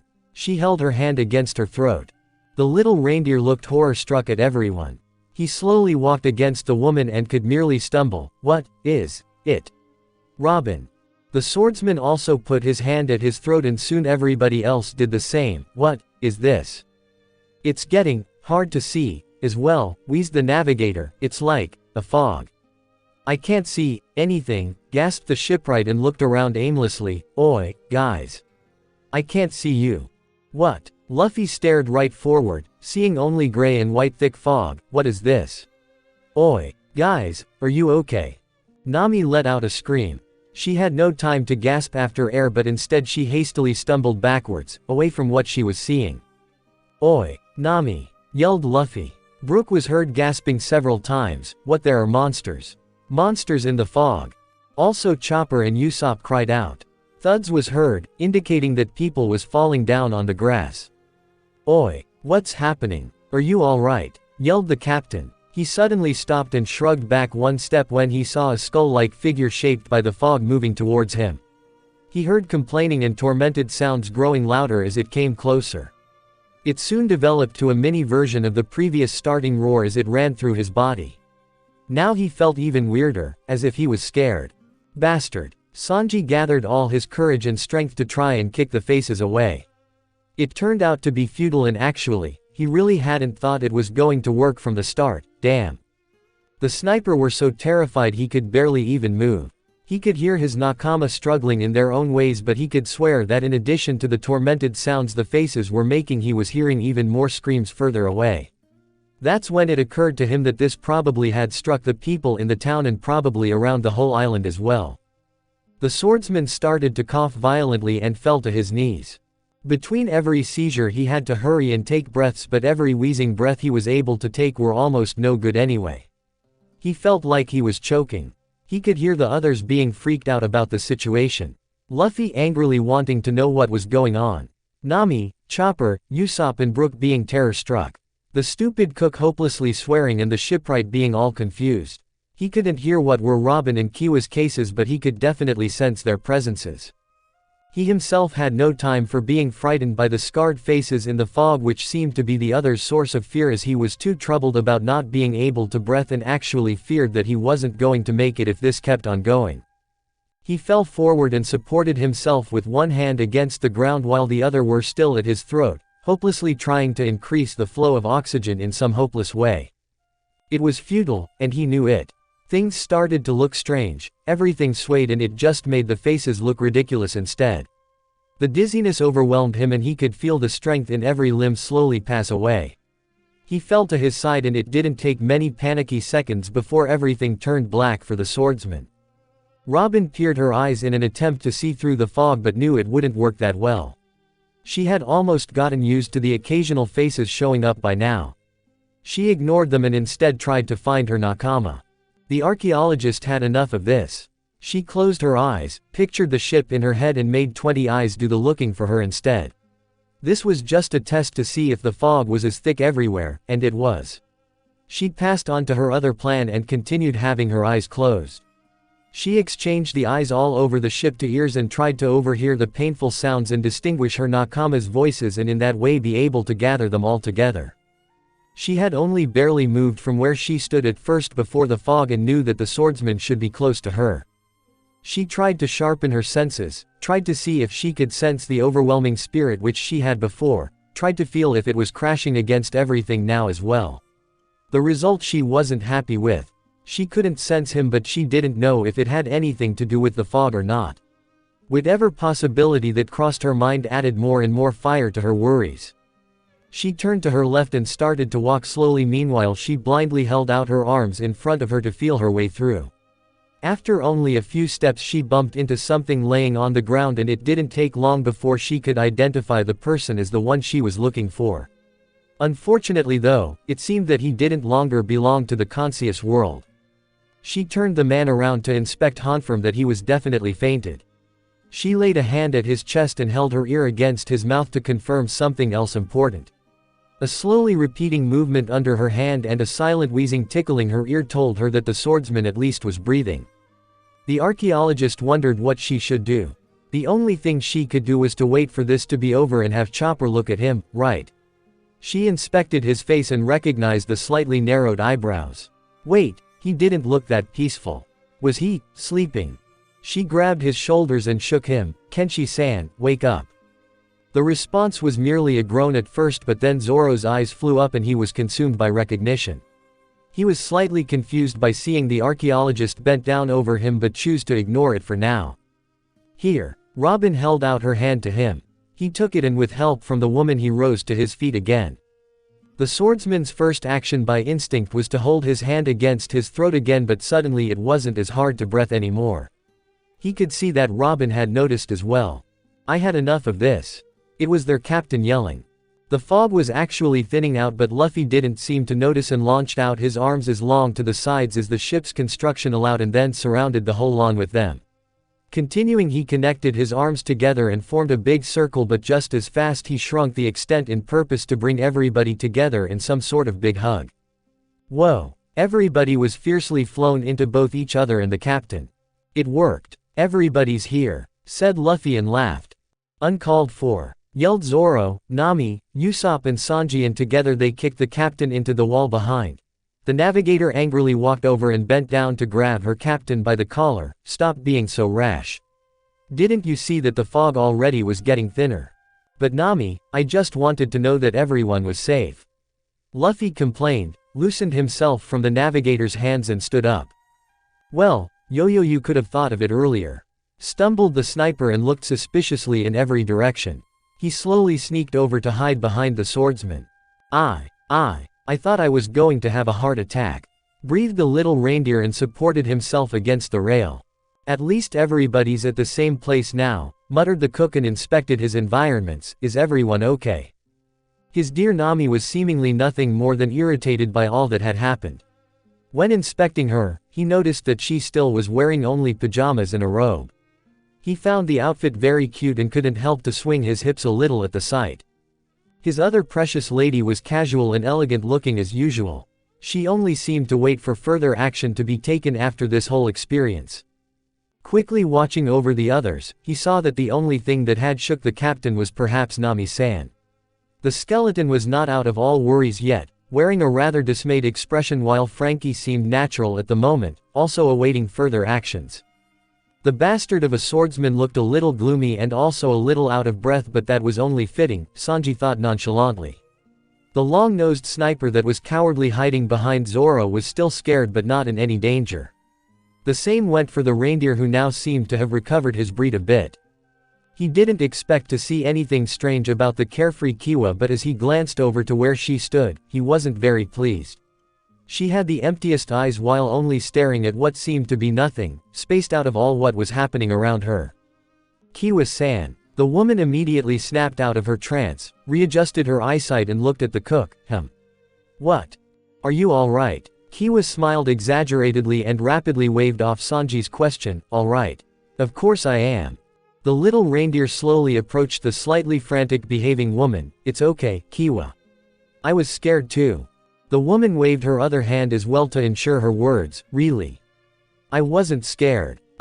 She gathered herself, looking almost serious instead, and put her hands at her sides. I just kind of got the feeling of deja vu, is all. Saniji kept inspecting her till he finally came to the conclusion that she also was out of danger. So what do we do now? He asked out to his crewmates. The navigator sighed and lifted both of her arms out to her sides as a sign of not really knowing. Go back to sleep, I guess. The shipwright nodded. Yeah, there's not much else we can do, is there? Might as well get some rest. Hold up, stuttered the sniper and stepped out a bit from behind the swordsman. I can't sleep now. I've gotten the can't sleep after hearing strange yell disease. I'll die if I. Would you rather stay up out here alone? Asked Frankie and grinned at the young man. Usopp squealed at the thought. Come on now, we're all in the same barrack for Christ's sake, said Sanji and started walking towards the men's quarters. The rest started to move as well. Good night again, my dear ladies. Kiwa bent down on her knees and said, good night, chumps. Before she once again fell over into her strange sleeping position and immediately fell asleep. Well, good night, then, said Robin, and together with the swordsman headed for the kitchen. Chato, are you still gonna stay up? Asked Nami. I told you already, alcohol's expense. We're just gonna clean up, muttered Zoro. Wouldn't want to leave the kitchen in a mess, nay, Kokoshi-san. Nami turned around and started to walk to her room again, mumbling highly to herself, geez, and what's with those smug faces? As fast as Robin and Zoro closed the kitchen door behind themselves, the latter sat down on the couch along the wall and finally allowed himself to take a breather. He didn't really want to let anyone see it, but nevertheless preferred the presence of only one nakama rather than everyone. Robin walked over to stand leaned against the kitchen worktop. She gave out a small chuckle, a rather inappropriate time to be napping, don't you think, Kenshi-san?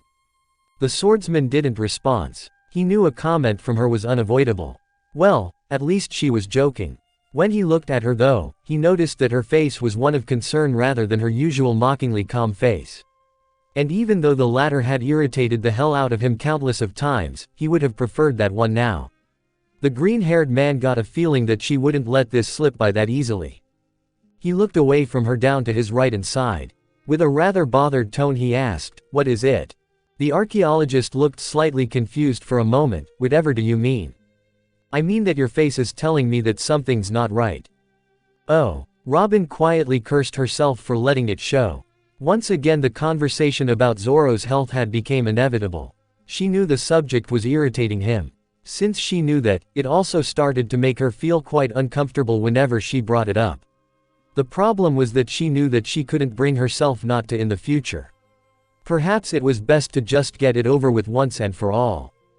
You aren't in pain. There was something in her voice this time, something extraordinarily serious in her tone. It surprised Zoro. He turned his gaze to her and managed to shut together his mouth before deciding to irritatingly respond, I can't believe you're still going on about that. I got a few scratches here and there, so what? It's not like. Because I know I would be no. I would probably not even have been able to handle it. You're very strong, Zoro. If the swordsman was surprised before, then he didn't know what he was now. She had actually called him by his name. What did this sudden seriousness mean exactly? Suddenly his gaze turned to a suspicious stare as a thought struck him. You, what do you know? The swordsman stuttered, having an almost terrorized look in his eyes. The atmosphere she had brought up now were as tense as ever, and the raven-haired woman couldn't respond directly to his question. She almost felt nervous about going any further with the conversation. Well, Kenshi-san, I'm confident in saying that my intelligence reaches above an average. Robin. Zoro almost snarled, telling her that this was absolutely the worst times for jokes, even the smallest ones. The archaeologist turned serious again and stayed quiet for moments longer. She returned eye contact with the swordsman while thinking about how she should continue. The man leant back in the couch and his arms slipped down limp by his sides. He never broke his intensive stare. His move was like a subconscious signal for Robin to spit out what was on her mind. Robin didn't want to disappoint him. After all, it was she who had brought it all up. She took a short breath before she spoke. I know how much pain you really are in.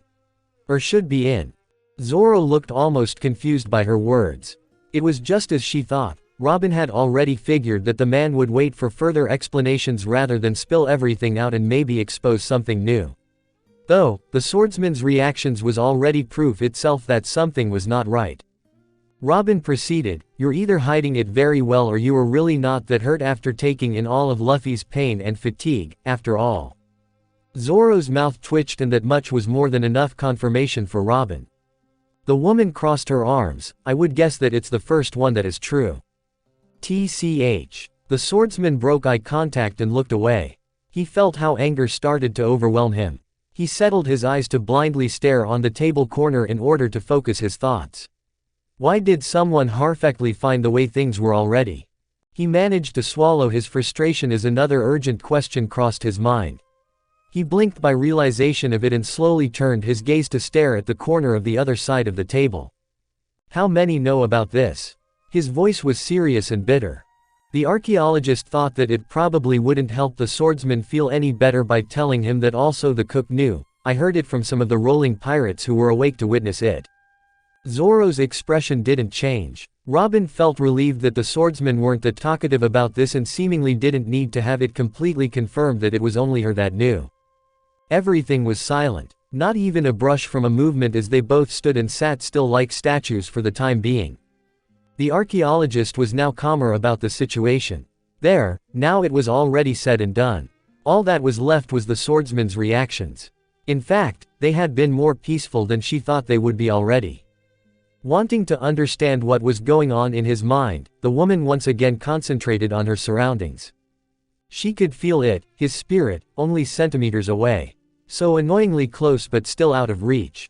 It was pulsing around her, and Robin could tell that this was something just aware by the swordsman deep down in his subconscious. It kept sending out a hard but regular aura. Then the flow suddenly changed, and the archaeologist could sense beforehand that the swordsman was going to utter something that troubled him. Zoro turned his stare to the woman in front of him again. "Why? Why did you tell me?" Although she felt like she had been warned beforehand, the question still hit her unprepared. She opened her mouth for a second but soon closed it again. It puzzled the archaeologist. She actually didn't really know why herself.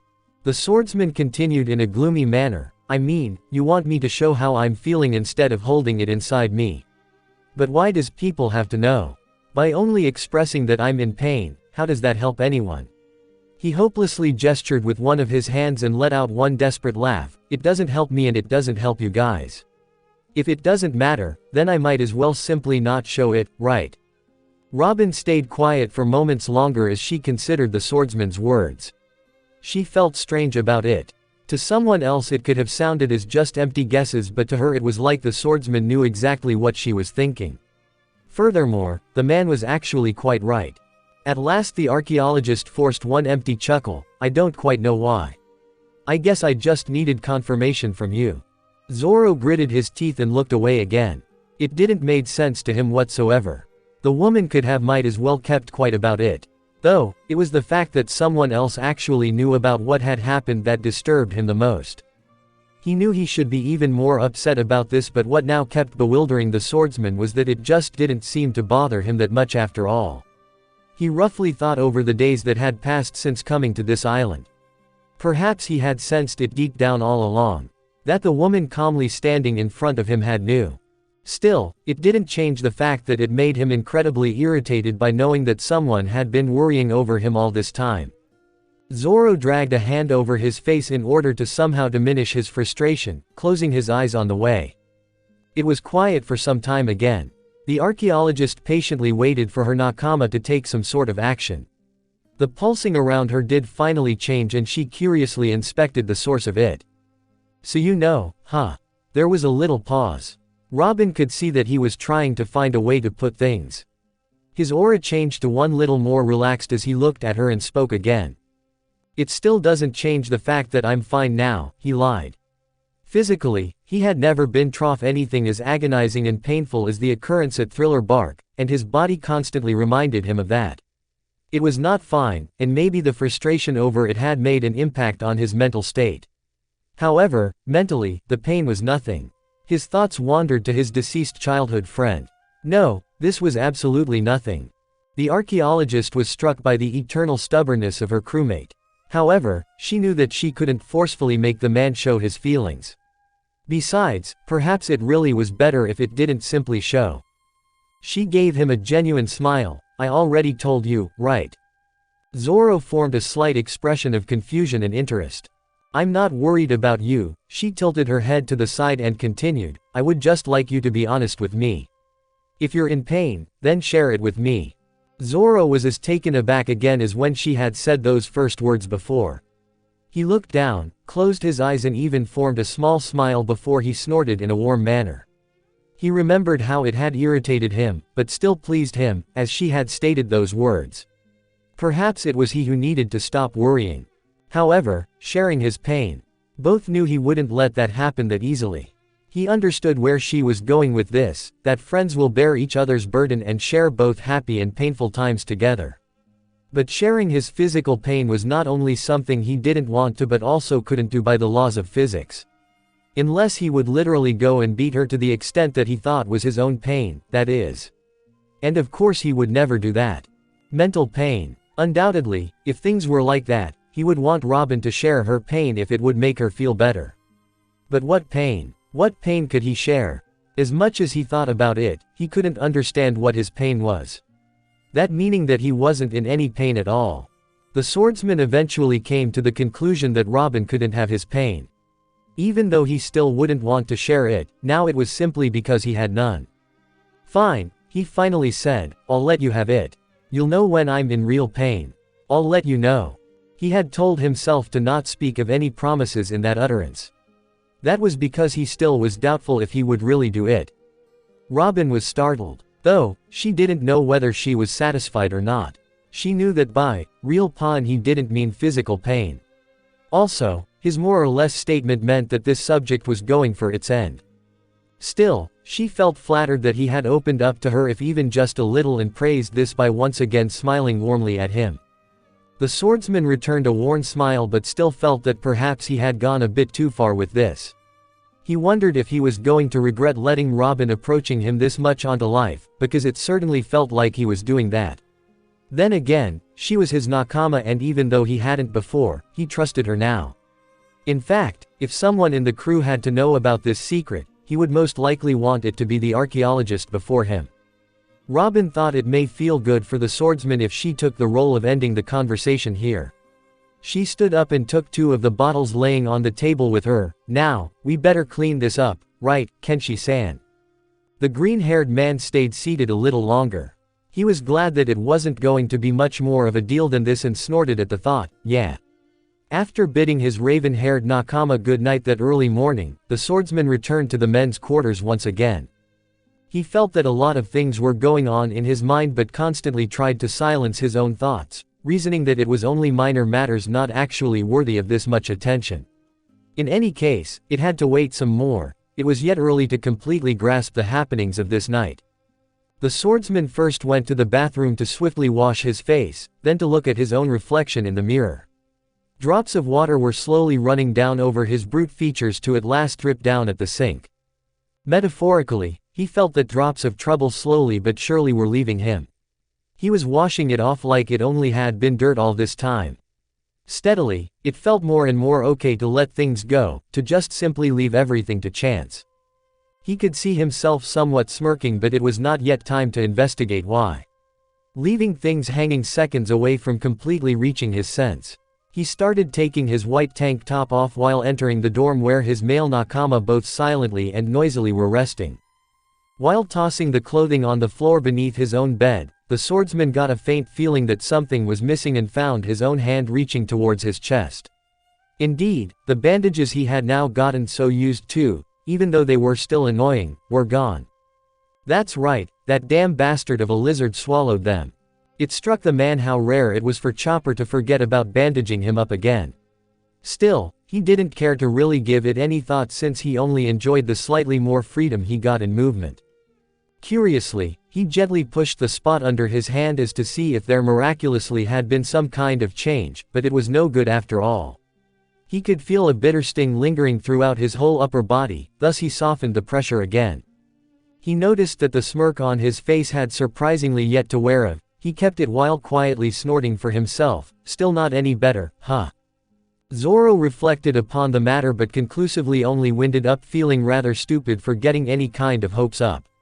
He hadn't, after all, done anything in particular that could actually be good for his health recently, rather the opposite. He almost felt guilty in yet a humorous sense when he thought about the week with countless amounts of alcohol available for him from now on.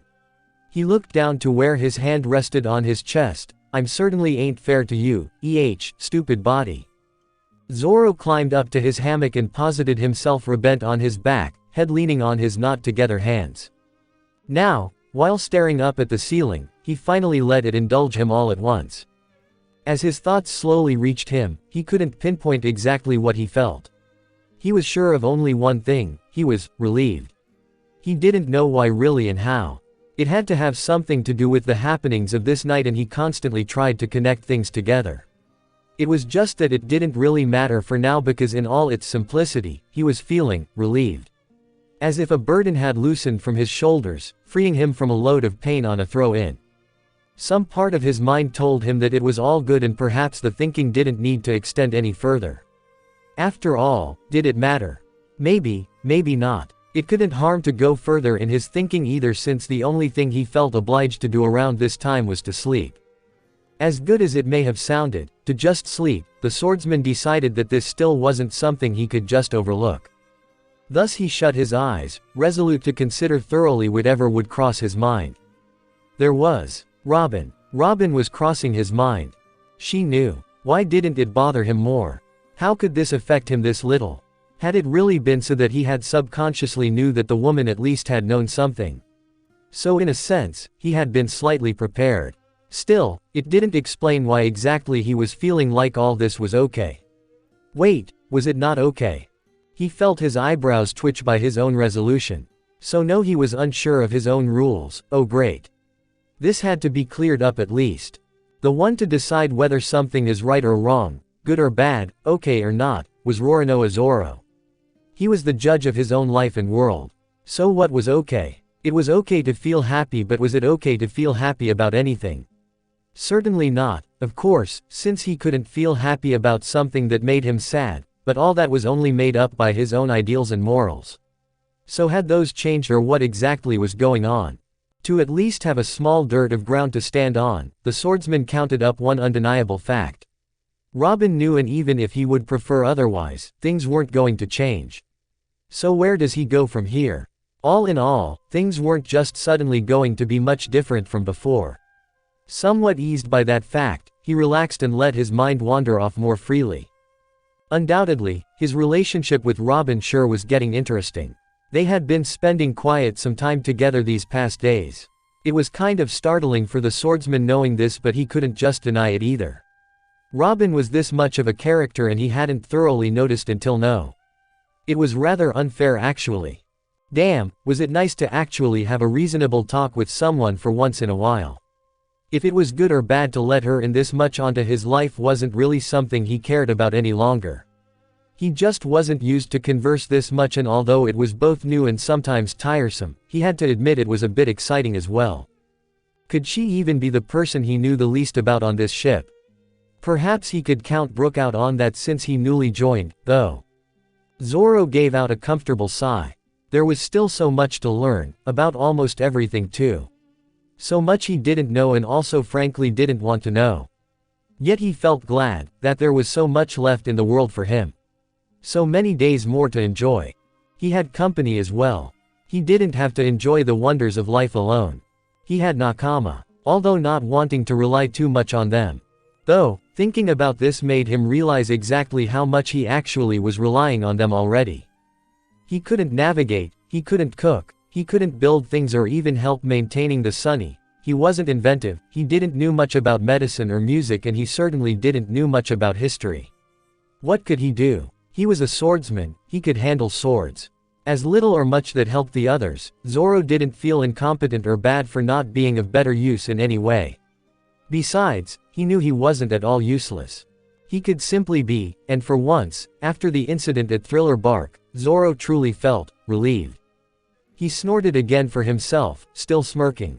Quite bewildered of why he was even thinking of such pointless things, the swordsman could only conclude that Zoro was Zoro, Zoro felt good for mostly unknown reasons, and Zoro would now stop giving a damn and peacefully go to sleep.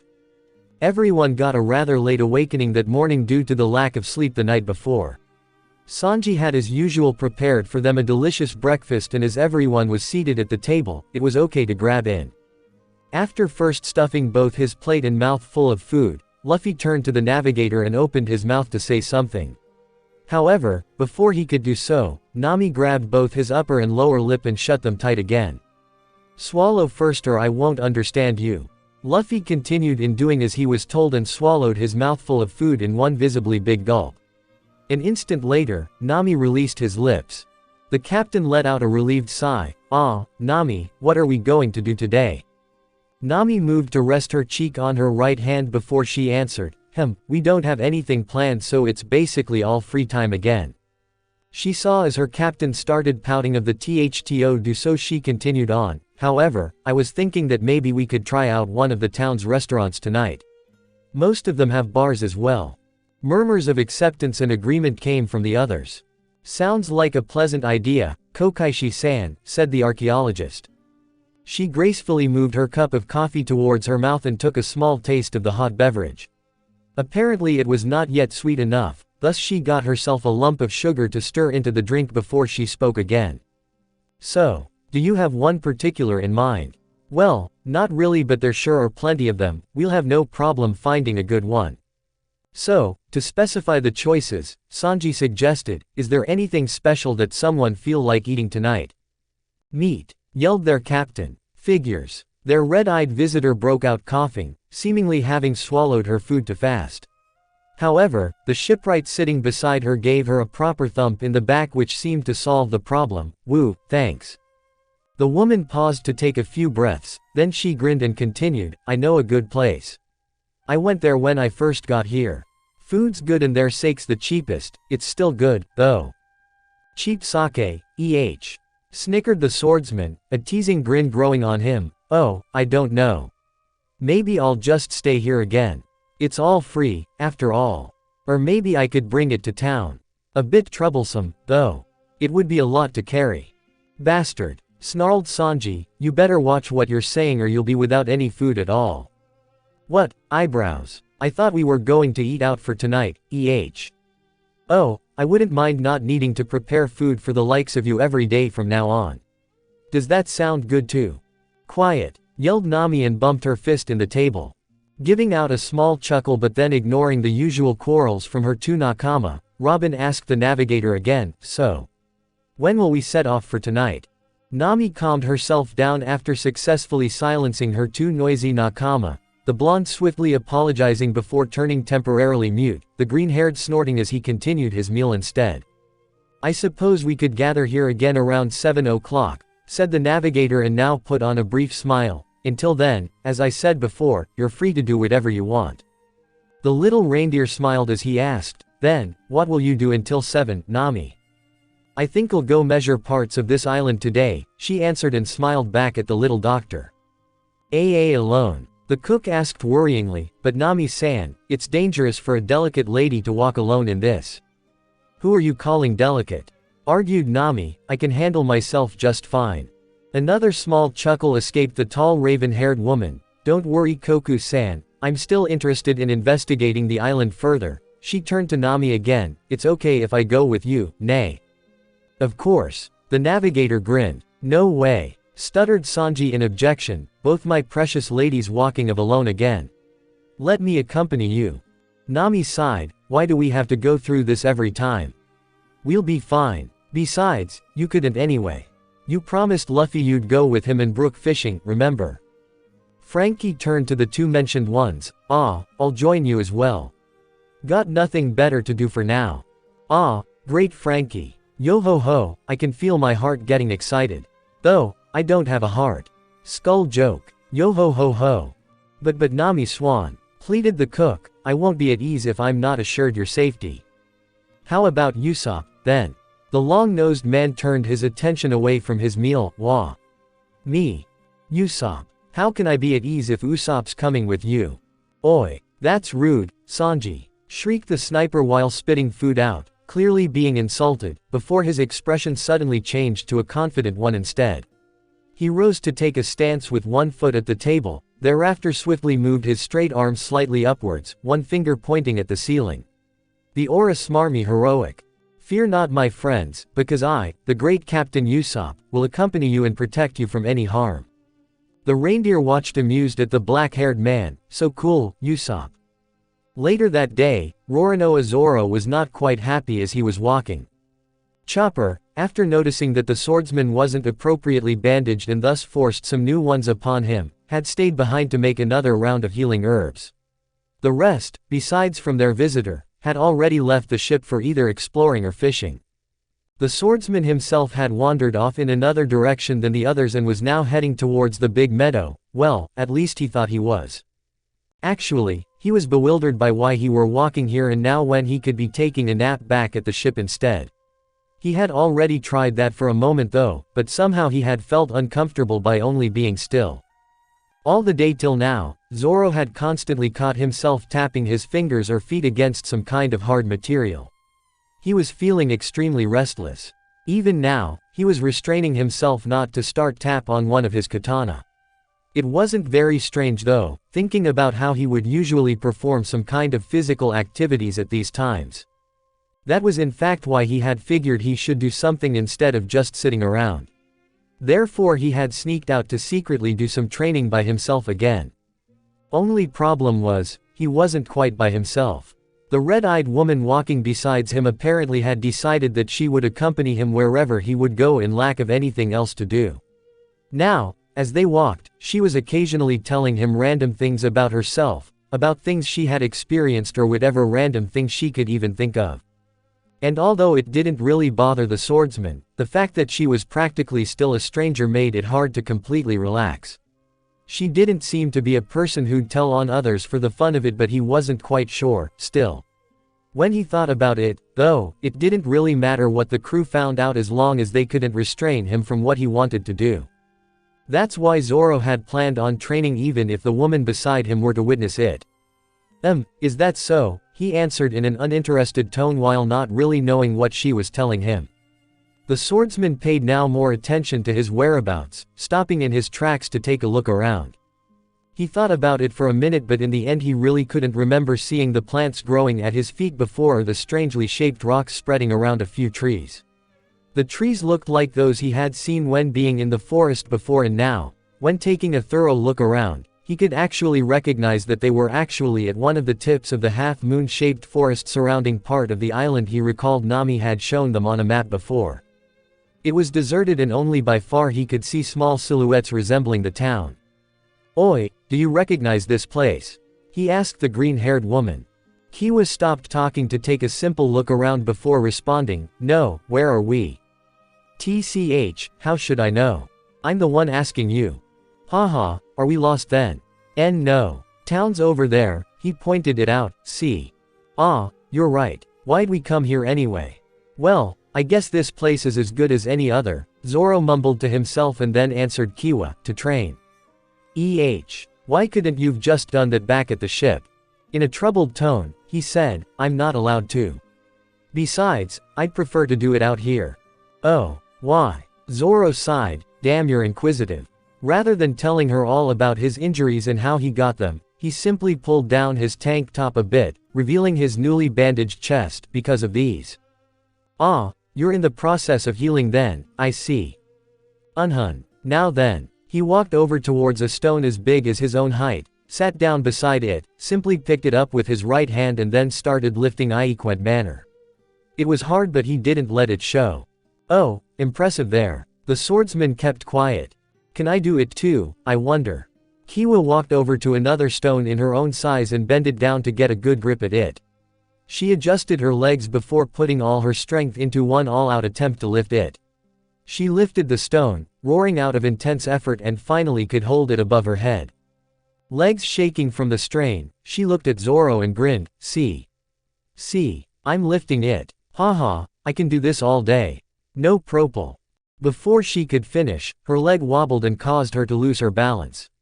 Her efforts of stabilizing the weight again were useless and Zoro could just purposely sit still and watch as she fell backwards. There was a big thump as she landed with the stone on top of her. It comically covered everything but her arms and legs. The swordsman waited a few more moments until her hand as expected started smacking furiously the heavy weight on top of her. He sighed while putting his own stone down and then walked over to easily remove the stone from her. "Wah, I thought I was gonna die." Zoro rolled his eyes. "You're hopeless." "There, this must be the highest spot on this island, I think," breathed the navigator as she with her arms wiped of what little sweat had gathered on her forehead. "I do believe it is, Kokaishi-san," said the archaeologist as she walked to stand beside her only female nakama.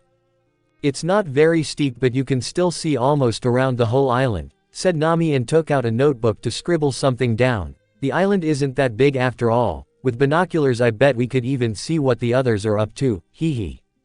Robin turned around to her other nakama who had now joined them where they stood. "How is it going, Nagahana-kun?"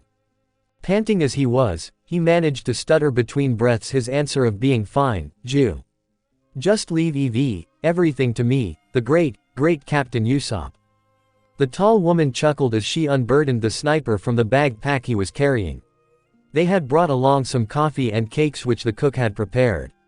He had also made Usopp carry both it and Nami's instruments under the declaration that no woman should have to strain themselves when there was a man around, and had then provokingly asked the sniper whether he really was a man or not. Robin started unpacking the bag, feeling peckish about another cup of coffee again. "Anyone else want some?" she asked. Is there not any water or something there?" breathed Usopp. "Ah, did you know?" asked the navigator as she scrabbled down a few more notes. "There's going to be a big party in town soon. I can't recall when it was, maybe 3 to 4 days from now." "Oh, is that so? Are they celebrating anything in particular?" asked Robin. "They're just throwing some kind of festival. I don't really know why, but we're lucky, I figured that we could stay for it even though the log's already set by then." "Sounds good to me," laughed the sniper after gulping down the water given to him. "Hey, we both wanna train, so why don't we spar a little?" asked the red-eyed woman after rapidly recovering from being crushed under the stone now placed beside her. The swordsman, who'd gotten back to his place and were now doing the same heavy lifting with his other arm, in response just lifted an eyebrow as he was staring at her tiredly. "Come on, why not? You're obviously not in your best state," she honestly argued, "and I have my regenerative powers. It won't be troublesome even if you slash me in half." Zoro snickered a little. "You sure about that? Then how the hell do you die?" Kiwa laughed. "I don't know. I haven't really died yet, have I? Ha ha." The swordsman grew a grin. That's right." He put the stone down and placed both his hands on his knees widened by his sitting position. "But we better not. If the cock finds out he'll kill me." "Who? Why's that? I'm the one telling you it's fine, right?" "I dunno, I can't help he's a woman-loving freak, now can I?" "Ha ha. I'm not the least ladylike, I shouldn't even count as a woman," Kiwa said, sounding as if she were proud of it. She walked over to the swordsman and drew both her short swords to aim at him. "Now, come on, maybe I ain't the best but it'll be training whatsoever, right? Perhaps you could even learn me a thing or two. I don't know cause I don't know your skill, yet, haha." Zoro sighed but he couldn't resist feeling a bit happy about doing a bit sparring. "Fine. Don't you regret it," he said and drew out Wado Ikimonji from its white scabbard. "Yo ho ho. I got a bite. I think it's a big one." The group of 4 Strafuts consisting of the captain, shipwright, musician and cook were currently located by a big jetty at the seashore pretty far away from both the town and the sunny. They hadn't got as much as a single nibble the whole time they had been there, and yet that would be at the most by an hour now, the cook had figured. They had still gotten restless pretty fast. Even though this was something they were doing in lack of anything else to entertain themselves with, this was different from when one did it as they were traveling on sea. Somehow they couldn't ignore the impatience gnawing deep inside them. On some it was more visible than on others. Luffy had after just a few minutes without action started with his regular complaints, and after some time more he had literally been unable to sit still. Even though he himself was, he managed to jump up and down on his buttocks where he was sitting. Being the most impatient of the other three, the cook had on his part before long started lecturing his captain. Brook had, although not being too happy about the early visible outcome of their whole little adventure, mostly been quiet but had on occasions positively spoken one and another comment about the weather being nice or that soon they would get a bite, trying to keep his comrades' hopes up.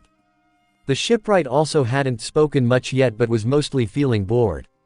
Almost of the same rate as his captain, just that he didn't express it like he did.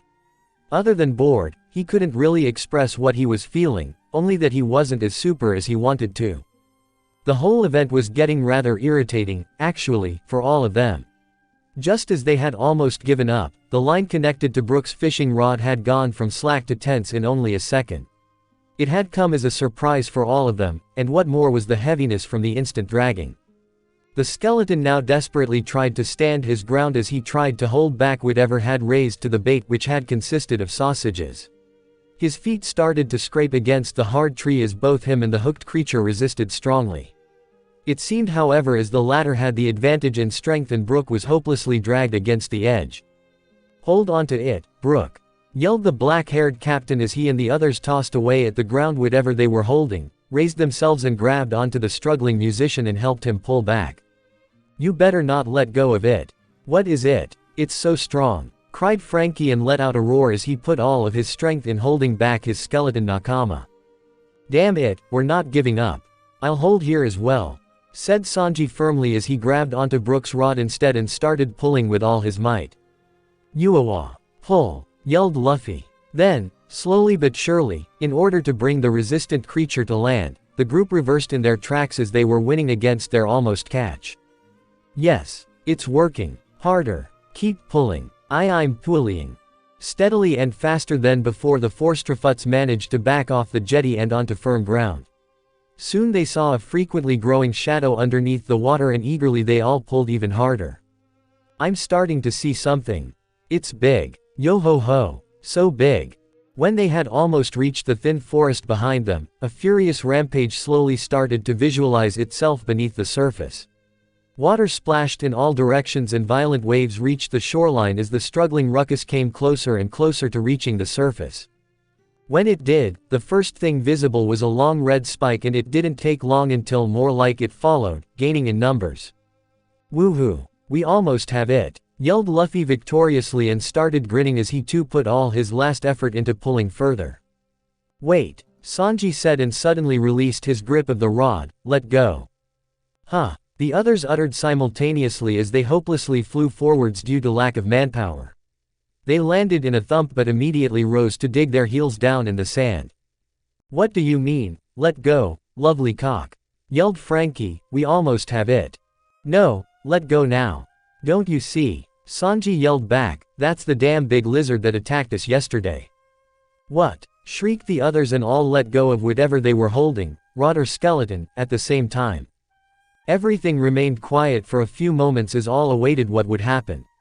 As time went by, the fuzz under the water soon quieted down, the red spikes sinking, the shadow shrinking. It all ended with a few bubbles that burst as they hit the surface.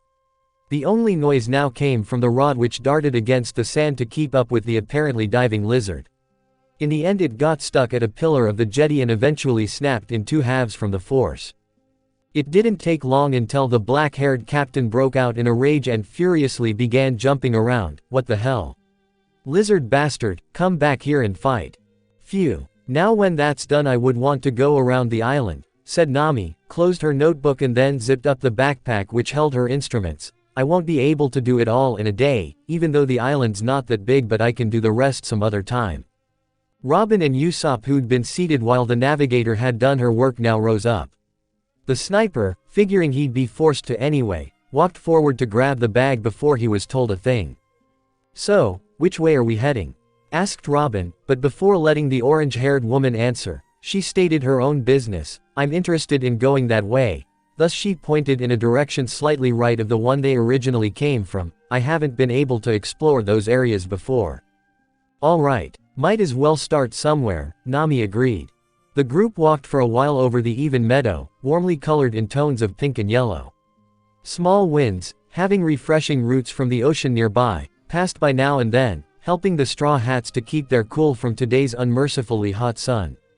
When arriving at the foot of the forest they choose not to head any further in but to follow the edge, stopping to measure sometimes, stopping to explore sometimes, and once in a while take small breaks to catch their breaths. "Oh, the forest is thinning out now it seems," stated the archaeologist as the group of three currently were walking again. "It really is a strangely shaped island," said Nami. "The forest is at its thickest at the middle and then seemingly it slowly thins out to both sides at the island. There's not a single tree in town or at the docks." The sniper furrowed an brow. "Yes, but it doesn't matter, right? I mean, it's interesting and all bu." Then Usopp abruptly stopped in his tracks and held back both Robin's and Nami's shoulders. He was all ears, shifting his head little by little in every direction, and he wondered, what was that sound? "What?" said the navigator and imitated his long-nosed nakama. "I didn't hear any." "Wait, there it was again. I heard it this time, Kokaishi-san," stated the tall archaeologist. "It sounded as a clash of some kind." "That's..." Nami waited until she could hear the sound as well and then she realized, that's swords clashing. "Gah, that idiot. My, I believe it must be Kenshi-san going at it, nay." Robin chuckled at the thought. But who? He must be fighting someone, right?" stammered Usopp. The navigator slowly shook her head in slight protest. "Can we never get some peace around here?" Then she sighed. "All right, let's find out." The group started jogging towards the clashing sounds. At the same time, Kiwa jumped back from the collide with the green-haired swordsman and paused. Her latest attempt of giving a blow towards his stomach had been easily blocked and she herself had just merely gotten away from the Mont's fierce counterattack, with another scratch against her forehead. "Damn, you're good," she breathed and nudged the wound with the bear to see the exact degree of the injury. "You're not at your fullest health, you're not trying your best either, and I still got plenty of problems." "Hey, what gibberish are you jabbering?" stated Zoro, who'd by now gotten quite committed into their sparring. "You're using the back of your sword. You can't possibly be giving it your all either." "You noticed. Impressive, I say." The swordsman had so far only drawn Wado Ikimonji. He wasn't quite underestimating the woman, rather testing out her strength gradually. He was pretty sure she was doing something similar in order to test him out as well. He'd grown eager due to this. It felt especially good because he hadn't been practicing swordsmanship seriously ever since Thriller Bark. His injuries did surprisingly not hurt at a critical state yet either. There was just the usual stinging and aching throughout his body, and that was something he'd gotten fairly used to by now. Even if his actual wound would start aching horribly, he had no plans on stopping. This was just too much fun. Besides, he needed to train, in order for both his mind and body to stay sane. When he gave it a thought, this was also a pretty good opportunity to test out the problem child Shusui further, but before turning more serious, he asked, "By the way, is it really okay to hurt you? I mean, you still feel pain, right?" He had totally relied on her ensuring words from before, not really rethinking until now. He still doubted there would be any problem though. Kiwa started stretching her arms a bit behind her head, one by one, both still holding her two short katana-like swords. "It's perfectly fine. Think about it, wounds we know are not that dangerous still hurt, but for what reason? It's just how we are made, animal-like instincts telling us to flee from danger. I don't mind pain. Yeah, I get that part, but I don't want to wound you to the point where your life is at stake. I don't really like getting too serious with people that are not enemies." He didn't know how true that last part really was. He didn't want to hurt his nakama. Even with the stupid cook, he still held back, fought with the sheaths, with the flat side or the knack of the blades. There would never be any blood spilling. In this case, he didn't know what he considered the woman before him as. Not nakama, and he even thought that merely friends still was too early. They hadn't known each other for long, after all. If it weren't for the devil fruit of hers, he would never go even this far fighting her. Kiwa gave it a thought. "I see, but as I've been telling you, it's fine. First of all, it have rubbed off on me, thoroughly. I can't remember ever being in much pain. If you chop my legs off, it would just sting for a second." The woman rubbed her neck excusably, forgetting the sword still being in her hand. A rip was heard as she realized her short katana pointed down and not up. "Damn it, now I ripped my shirt, didn't I?" She turned around, absurdly trying to look at her back, for confirmation from the swordsman. The latter sarcastically thought that there wasn't much of a shirt to be ripped to begin with, it barely covered her chest, where there by the way didn't seem to be much to cover whatsoever. Her point were proven even more though, seeing a small sipper of blood coming out from an otherwise seemingly big accidental cut. The girl didn't even notice it and was only concerned with her shirt. She turned to him again, ignoring what had happened only now. Relaxed as ever, she said, "Anyway, I would just think it'd be kind of you not to chop anything off since it'll be pretty messy reattaching things again and it would take an unnecessary minute." Zoro sighed, "Yeah, I get it, you don't mind pain and such, but you can still die somehow, right?"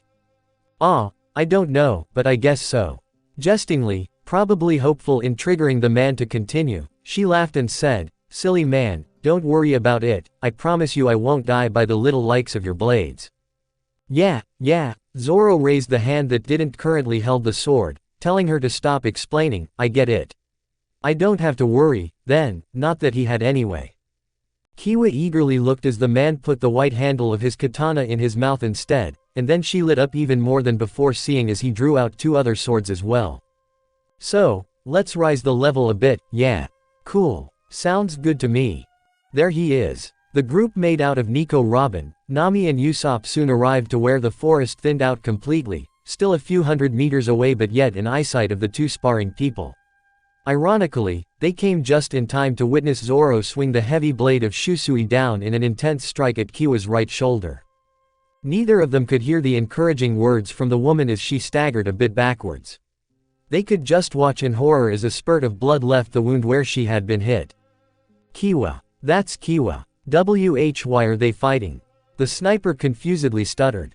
The archaeologist chose not to judge the situation yet but to observe it further instead. She and the sniper started walking down the little hill before them to reach the 2 fighting ones. Nami, however, started running towards them, hands waving in the air, "Stop.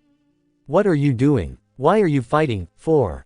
The navigator trailed off as both the swordsman and swordswoman did indeed stop and looked at her questionably. "Oh, you're here," spoke Zoro, Wado Ikimonji gritted between his teeth. Nami and Usopp went speechless for a few seconds. The green-haired man took out the katana from his mouth and formed a confused expression. What are you doing? You just wounded her real bad," shrieked the navigator. "Huh, we're just having a calm little spar, that's all," said the swordsman and furthered his expression by raising an eyebrow. Nami once again went silent and her gaze turned to the green-haired woman instead. In response, the latter just grinned dumbly and nodded, "Yeah. BBU but you're just now," uttered the sniper as both him and the raven-haired woman also arrived before them. That's nothing."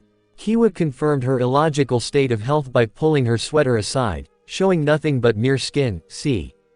"Oh, right. But still, you," Nami irritatingly yelled and pointed at Zoro, "you shouldn't be training. I'm so gonna tell Chopper this." The swordsman rolled his eyes and sighed, "Whatever." A small chuckle, which managed to ease the mood, came from the archaeologist as she took another few steps closer to her brute-faced nakama. She folded her arms together and smiled calmly, seemingly amused. "So, how is it going for you?" The laxly dressed man didn't know how he should handle her question. He hoped she wasn't implying anything in particular over his health, yet, even if she did, he knew he wouldn't feel very bothered anyway. Now Zoro could reassure himself that even if she was, it was simply because she was interested in his progress, not anxious over his state. In the end, he simply couldn't resist smiling back, showing a bit more softness in his facial looks, and he answered, "I'm guessing we're doing fine, actually." He gave his training partner a look, "Right woman? Always." Then he swiftly turned his gaze back to Robin, "You found out anything interesting yet yourself, then?" He asked her, not even thinking about his words. He wasn't sure why he was even interested, some part of him just really wanted to know about her day. The raven-haired woman wielded her left arm out elegantly at her side, still holding the crook of it with her other. "Well, it's a bit tragic but most traces of anything historic is either already too old to gain knowledge from without proper tools or they mysteriously missing, moved from the place or perhaps crushed to fragments." She folded her hand back again and softly sighed, the genuine smile yet to wear off from her lips though. "I got a few clues however."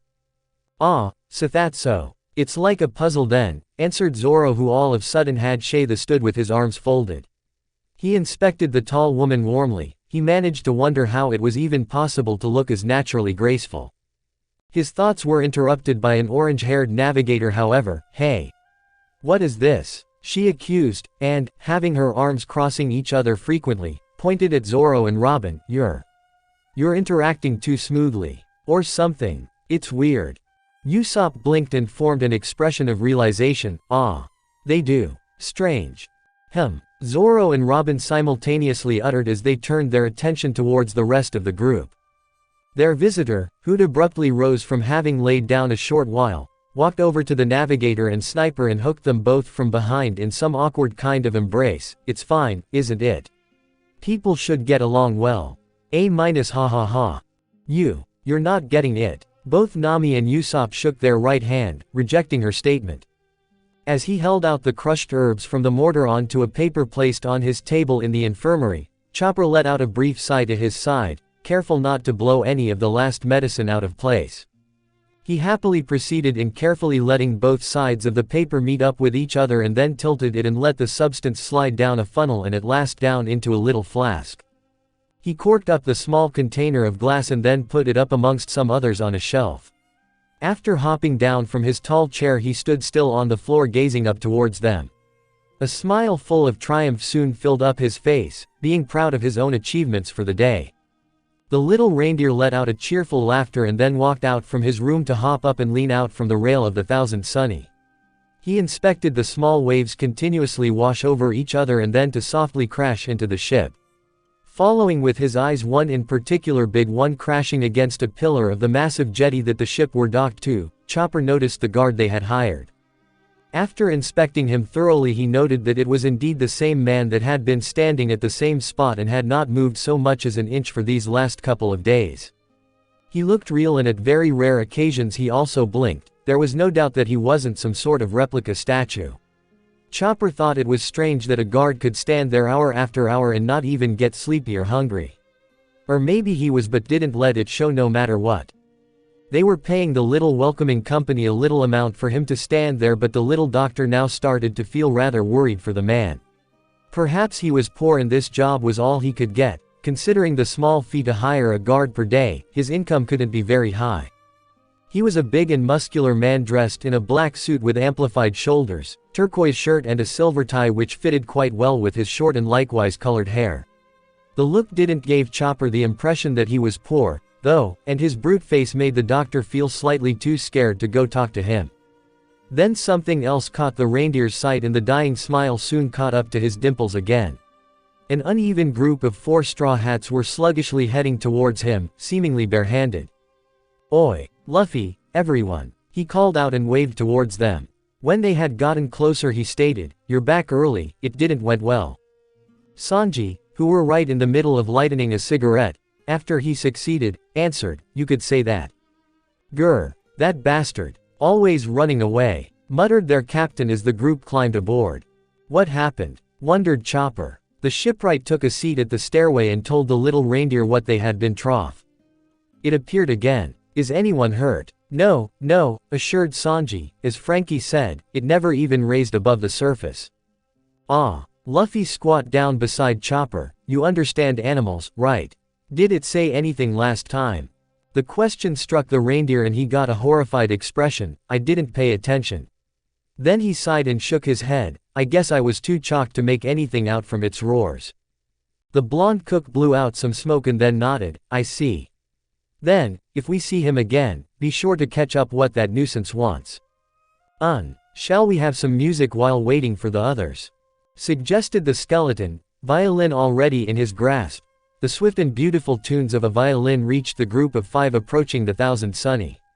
It wasn't long after the explorers had met up with the swordsman and swordswoman that they all had decided that they might as well return to the ship. There was still plenty of time before everyone were supposed to meet up, but since the others were back too, they could just head to town earlier. Nami and Usopp were still holding the red-eyed woman by both sides. Luckily, she had not resisted the least but happily followed them all the way from where they had quietly grabbed her. She had been quiet enough too, as promised, bribed with all cookies that had remained in their backpack. After a while, the sniper had thought that it would have been okay to let her walk herself and had made eye contact with his orange-haired nakama, then exchanged the invisible words. But Nami's warning glares had again convinced him to not let go of Kiwa's right shoulder. Curiosity, it must be, had Usopp thought. As they had distanced themselves from Robin and Zoro by walking in front of them by quite a lot the meters, the sniper had came to understand that they could still hear their chattering. Nami had doubtlessly been curious, to the extent where her fingers must had itched, even. Attempting not to disturb their conversation in any way, she had wanted the blunt Kiwa out of the picture. Usopp could still see her eyes gleam intensely as she listened in carefully. Her ears seemed to twitch at every little word that escaped either the archaeologist or swordsman. He could understand her suspicions even though he didn't care for gossip as much. What he himself heard was mostly relaxed and daily talk, no subject in particular standing out. Any stranger seeing or hearing them would not think of it as unusual at all, but that was just what it was. As time went on from when they first had grabbed Kiwa, he had started listening more intensely himself. He couldn't help it, he was just that surprised to hear their swordsman even talking this much to anyone at all. However, he had to contradict his own thoughts. This didn't necessarily have to mean something other than the fact that the two had simply gotten closer as nakama. Maybe this was just something he hadn't been fully aware of until now. He knew how the swordsman had been the only one not trusting her fully in the beginning, and while he knew that he did now, the sniper figured that he'd probably been too used by how they interacted before. Perhaps they had been this talkative all the time without him even noticing. Yes, that could in fact be an explanation. When looking at his orange-haired nakama again, and seeing her eyes sparkling in a way that some would think that she had just found out the most hidden and darkest of all secrets, her lips curved in an wicked and eager grin, twitching also slightly out of excitement, her grip on Kiwa's shoulder tightening to the verge where any other person would normally cry out from the pain, he knew his contradictions were wrong. They, or rather she, was definitely onto something new. Even so, the navigator was not quite happy yet. As little as she had expected the two to talk about whatever things lovely couple would perhaps talk about, their subjects lately didn't satisfy her gossip-hungry brain. Robin had especially much been explaining parts from what surely was a book of some sort. It didn't surprise Nami. What did, though, was the increased interest in the green-haired man's voice as he responded with either comments or questions. Never had she thought that he would gladly listen to such things. How and why? She asked herself over and over. It was just a mere book, and what more, the facts appeared to be only about how to handle a devil fruit. How could it possibly interest Zoro? The one deciding what made sense or not in Nami's brain sure could need a break as of now. Unless, of course, he liked Robin in such a way that he would actually gladly listen to whatever she said. Maybe the increased interest was because happenings around Robin actually interested him. Or maybe he was faking his interest in order to get closer to her for whatever other reasons. Nami shook her head. None of the options sounded the least as her stubborn crewmate. The latter was exaggerated, even. She knew he would never use someone like that, not anyone of his own nakama in any case. But what if the first was true? Well, considering the latter to be inconceivable, and unable to find any other reason for this strange behavior, Nami actually found herself thinking that the first must be true. She threw back a fast look over her shoulder at the man. Of what she could recognize, his expression was not very different than usual. That self-righteous smirk fastened on his lips as he sometimes snickered amongst her chuckles, the calm posture where his right arm would rest itself at the hilts of his katanas. They both appeared to be just normal except from the fact that they were this talkative. Maybe the man hadn't realized himself. Nami thought. Robin was smart, she must have noticed at least, but on the other hand, Nami had to admit, in many ways the swordsman wasn't that stupid either. Whatever possible explanation that occurred to her just ended up unmercifully puzzling the navigator. Are you injured? A squeaky voice was heard over Brooke's beautiful music. Is it your foot? Can't you support it? What? Kiwa-san is hurt. The cook rapidly ran to the edge of the sunny to see for himself, and the violin soon died out. Chopper ran towards the divided group at the docking, his little hoofs clapping extraordinary at the wooden material. His face was filled with anxiety. Realizing the misunderstanding, Nami and Usopp quickly let go of Kiwa's shoulders and both started reassuringly waving their hands towards the little doctor. No, not at all. She's fine. Of course I'm fine, insisted the green-haired woman, squat down to smile at the reindeer and then frequently patted his hat in a violent manner. Sheesh, you worry way too much, little guy. As the swordsman and archaeologist caught up with them, the latter started to smoothly chuckle at the situation. It's very good that you are alert, Senni-san. The reindeer, as he finally made Kiwa stop hitting him, stood speechless a mere second before he broke out in a dance, waving his hips and arms. Shut up. Bastard. You can't flatter me. Which? As they all went on board, Sanji soon told them about their own little adventure. Just moments later, everybody had gotten themselves ready and were now heading towards town. Robin had, not for any particular reason, but all the same thought of going out to be at least a bit more glamorous than usual, and thus she had dressed in that fashion. She sometimes wore these types of clothes for everyday use as well, but compared to her earlier jeans and shirt, this was indeed more glamorous. It was a dark purple short dress with no arms but broad shoulders and a V-neck so deep it almost reached her navel, leaving the middle of her dark bra visible. She left her neck clean but wore a golden bracelet around her right wrist. The heels of her sandalettes clicked along with Nami's louder than the footsteps of the others. Her female nakama had also chosen an outfit rather dainty instead of her casual clothing. A short silver tube dress, flattered by a few colorful accessories dangling from both wrists and her earlobes, visible due to her hair being put up in a knob. Unable to keep his eyes off both girls were the cook walking beside them, shooting intense gazes that could only be closest described as heart-shaped arrows. As well as the others, he had not chosen to dress up as much but wore his normal black suit and a yellow shirt. It in itself was still formal enough for most kind of events. Sometimes he threw Kiwa, who were walking in front of them, a glance too. Though the woman had declined the offer to borrow any fancier clothes, she had gave in when Nami had bothered her about how unsightly her ripped attire was. The green-haired woman of a pair of tight blue jeans, low sandalettes and a simple white top. Her swords were still attached in their holders around one leg each of hers. The navigator had already predicted that Kiwa would look rather awkward with different clothing, and she still couldn't get used to the sight. Like Sanji, the skeleton's attire was also already approved of, all according to Nami, as she had thought it'd be a fun idea for the whole group to at least look a bit more stylish than usual.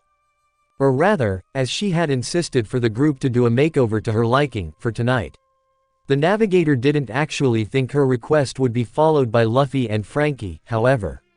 The first had complained about it since he did not even have such clothes, the latter since apparently he wouldn't feel as super in a boring shirt. In compensation, the muscular shipwright had changed his normal underwear to black ones. It didn't quite satisfy the red-haired woman though, as seemingly they didn't seem to fit as super either. She sighed when seeing her tall nakama before her frequently scratch and rearrange his behind. Thank heavens for Robin, she thought and glanced at her female friend. Graceful and elegant as ever, the navigator sighed in some sort of relief, thinking that the dark-haired beauty would make up for the rest of all the idiots. She had all indulgence when it came to Chopper, though. Her softer side tended to show the most in front of him, but actually she thought that his cuteness already compensated enough as well. Furthermore, was she at least not that disappointed with Zoro's outfit. It was a big change already seeing him in full-length pants, be they just black jeans or not, and matched with flip-flops. Additionally, he wore an armless white shirt, which further gave off a pretty relaxed impression. The group were walking in the middle of the wide road between houses, shops, restaurants and bars. It was moderately crowded with mostly drunk tourists and inhabitants of the island. The mood was very lively. Although there occurred a few minor street fights here and there as they went by, most people were happy and friendly. Different sorts of music mixed together could be heard along the hullabaloo coming from respective different houses, restaurants and shops. The street was lit up by festoon lamps and together with the mixed pink and lilac sky, due to the slowly sinking sun by the horizon, it engulfed the town in warm lights and gave off a sweet atmosphere. As they were heading further and further into town, a couple of an old man and woman made a quick stop to bow to the group in a greeting. Both being not much taller than Chopper in his smallest form, they looked up as they simultaneously uttered, "Good evening." Each of the Strafuts replied in the same manner as they passed them by. Their red-eyed companion did as well, but after taking a closer look she stopped in her tracks, turned around and called out to them. "Wait!" The little couple turned around. "Auntie, uncle." The little lady brought her hands to each side of her head, looking amused. "Era, it's you. So you're still on this island then, little girl." The little man copied her gesture and said as happily, "We were wondering where you so suddenly ran off to. Have you been doing well?" Kiwa excusably started rubbing her neck. "You're too kind." Then she rubbed instead under her nose with a finger. "Hee, I'm all good. These people have been taking good care of me, you see." She thumbed over her shoulders towards the group. "Oh, how lovely." The woman trolled and advanced in thoroughly massaging her cheeks. "You see, we were worried that you would be confused or shocked when you woke up."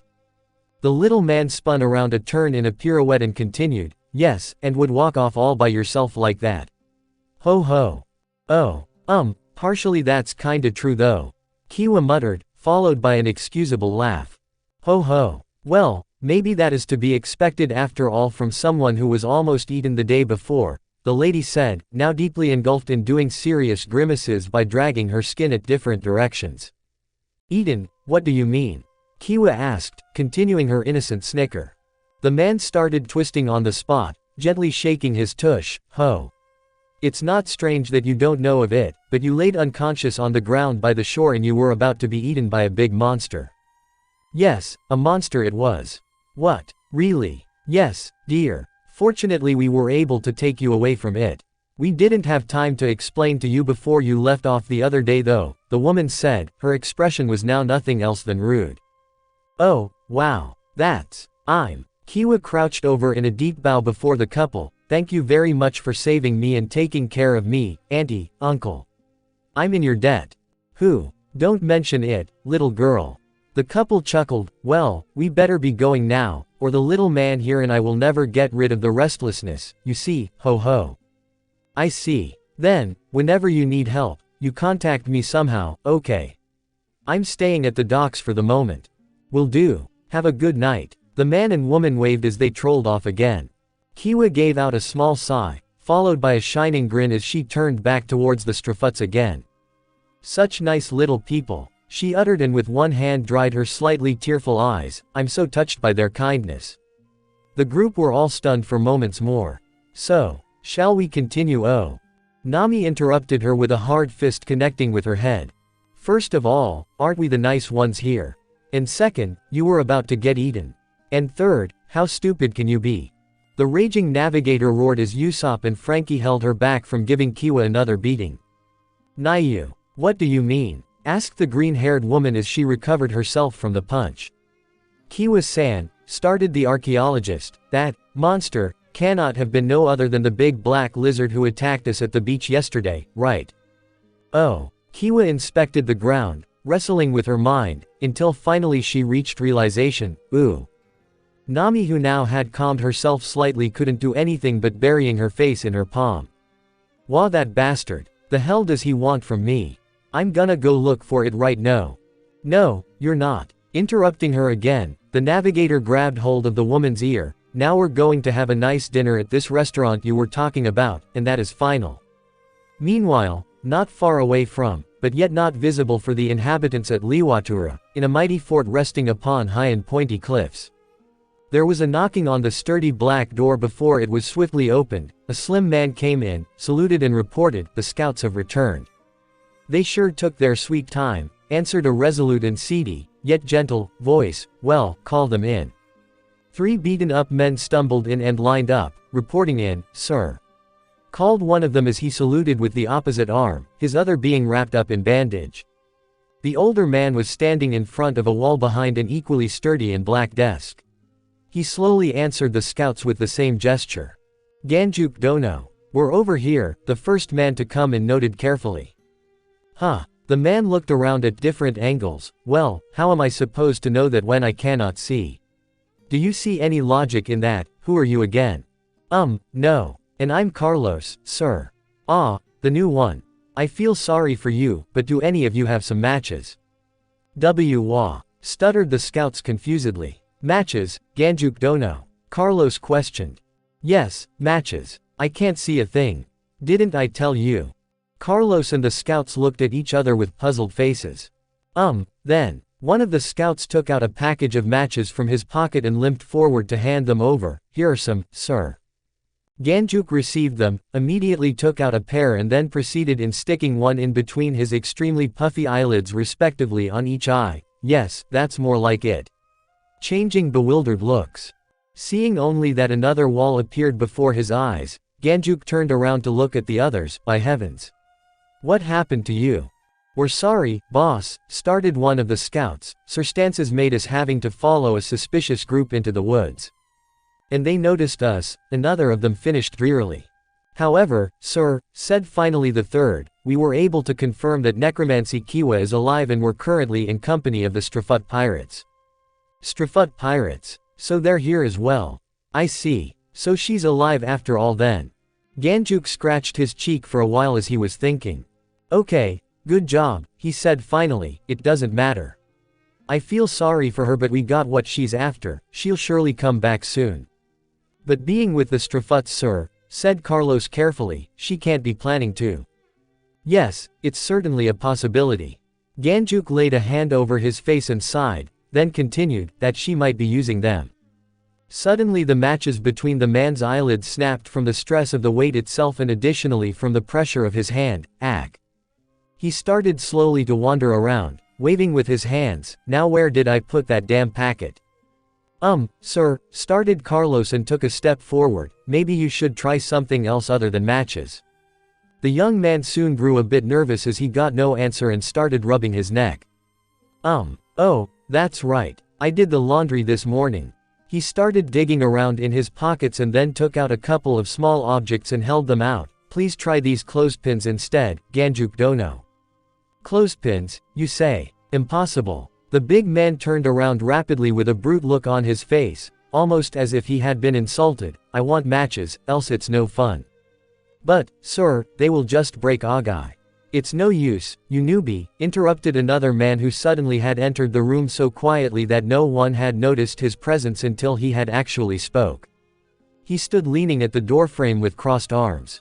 The svelte man didn't wear a sailor suit like the other four before him, nor a costume like Ganjuk. He wore an orange tight and armless top tucked into a pair of black pants. His dark knee-long boots clapped against the floor, and were the only thing that made any sound as he went to take the clothespins from Carlos and threw them backwards. He went back to stand leaned against a wall near the doorframe instead. His posture was calm, but his aura was able to silence the whole room. With a glance at each person that were looking back at him, his sleepy but fierce dark eyes pierced through all others, sending shivers through their spines as he did. Not another breath was heard before the man blew one of his long dark bangs out of his face and continued himself, that old geezer won't give in, just give him his damn matches or he'll never shut up. Ganjuk, who had been crawling helplessly around at the floor searching, now stood up and snickered. Now, that harsh voice I could recognize anywhere. Have you been listening to our whole conversation, Gary? The mentioned man just snorted. You're such a sneaky guy, Ganjuk sighed, I feel sorry for you and your foul mouth. He received another pair of matches from one of the scouts and proceeded in putting them in. You have such little respect for those above you. Above me, huh? Gary snorted even louder. He pushed himself from the wall momentarily and abruptly shook his head to the left so that his meter-long ponytail flew from behind to rest over his right shoulder and chest. I'll just wait for the right opportunity to come and then maybe I'll strike you down. Ganjuk snickered. Yes, threatening as usual. And why the hell are you weaklings still here? Gary snarled at the scouts. Go rest so that you can be of any use sooner. One of them looked at Ganjuk and nervously stuttered, sir. Yes, you are dismissed.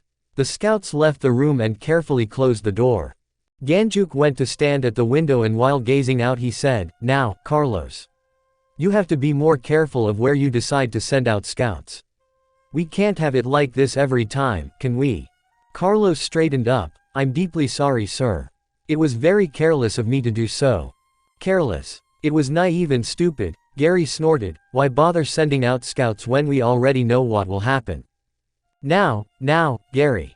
It was good to get it confirmed that she's alive. Ganjuk turned to look at the two men. We got what she treasures the most, she will definitely come back. With his eyes closed, an eager grin started growing on Gary's face. Soon it turned into a dark and unmerciful snicker. This probably means the Strafuts will come with her. Shortly, the man couldn't help but broke out in laughter. He tilted his head upwards and gazed at the ceiling with an empty look. Yes. Good. This is starting to get exciting. Hurry, come here and fight me. A chill went down Carlos's spine. More kept coming as Gary turned around and left the room, his hysterical laughing echoing throughout the hallway outside. Ganjuk sighed and slowly shook his head in dismay. Ganjuk, sir, said Carlos, his head turning to frequently look respectively at the older supervisor of his and the door his comrade had nonchalantly left open. Yes, he's always been like that. The man walked back to take a seat behind his desk. I only hope he can control himself this time. The excitement, it overflows his mind. Single quote. This time. Well, that's a story for another time. Ganjuk sorted out some papers and started putting them in nice piles. Although you didn't tell me about sending out those scouts before, I am now going to give you permission to do it. Carlos looked a bit confused as he took another step closer to the desk. More scouts, sir. Indeed, the man looked up at his subordinate. I know that she will come eventually, but it bothers me why she hasn't showed up already. I feel sorry for you, but see if you can find out more about it. You are dismissed. Why yes, sir. Carlos saluted and turned to leave the room. As soon as he closed the door he could hear yet another 2 snaps, followed by a range of old-fashioned curses. My laptop works again. I couldn't write for a long time as all my material for this FIC was stored on this computer. But here, finally, is the 17th chapter, Laughing Face. I've been going through the whole story, and despite my statement of not changing a thing before, I've gone and done it. I've edited and corrected many flaws by both spelling and telling. For example, I've replaced all Isha-san with Seni-san, as that apparently is the correct nickname.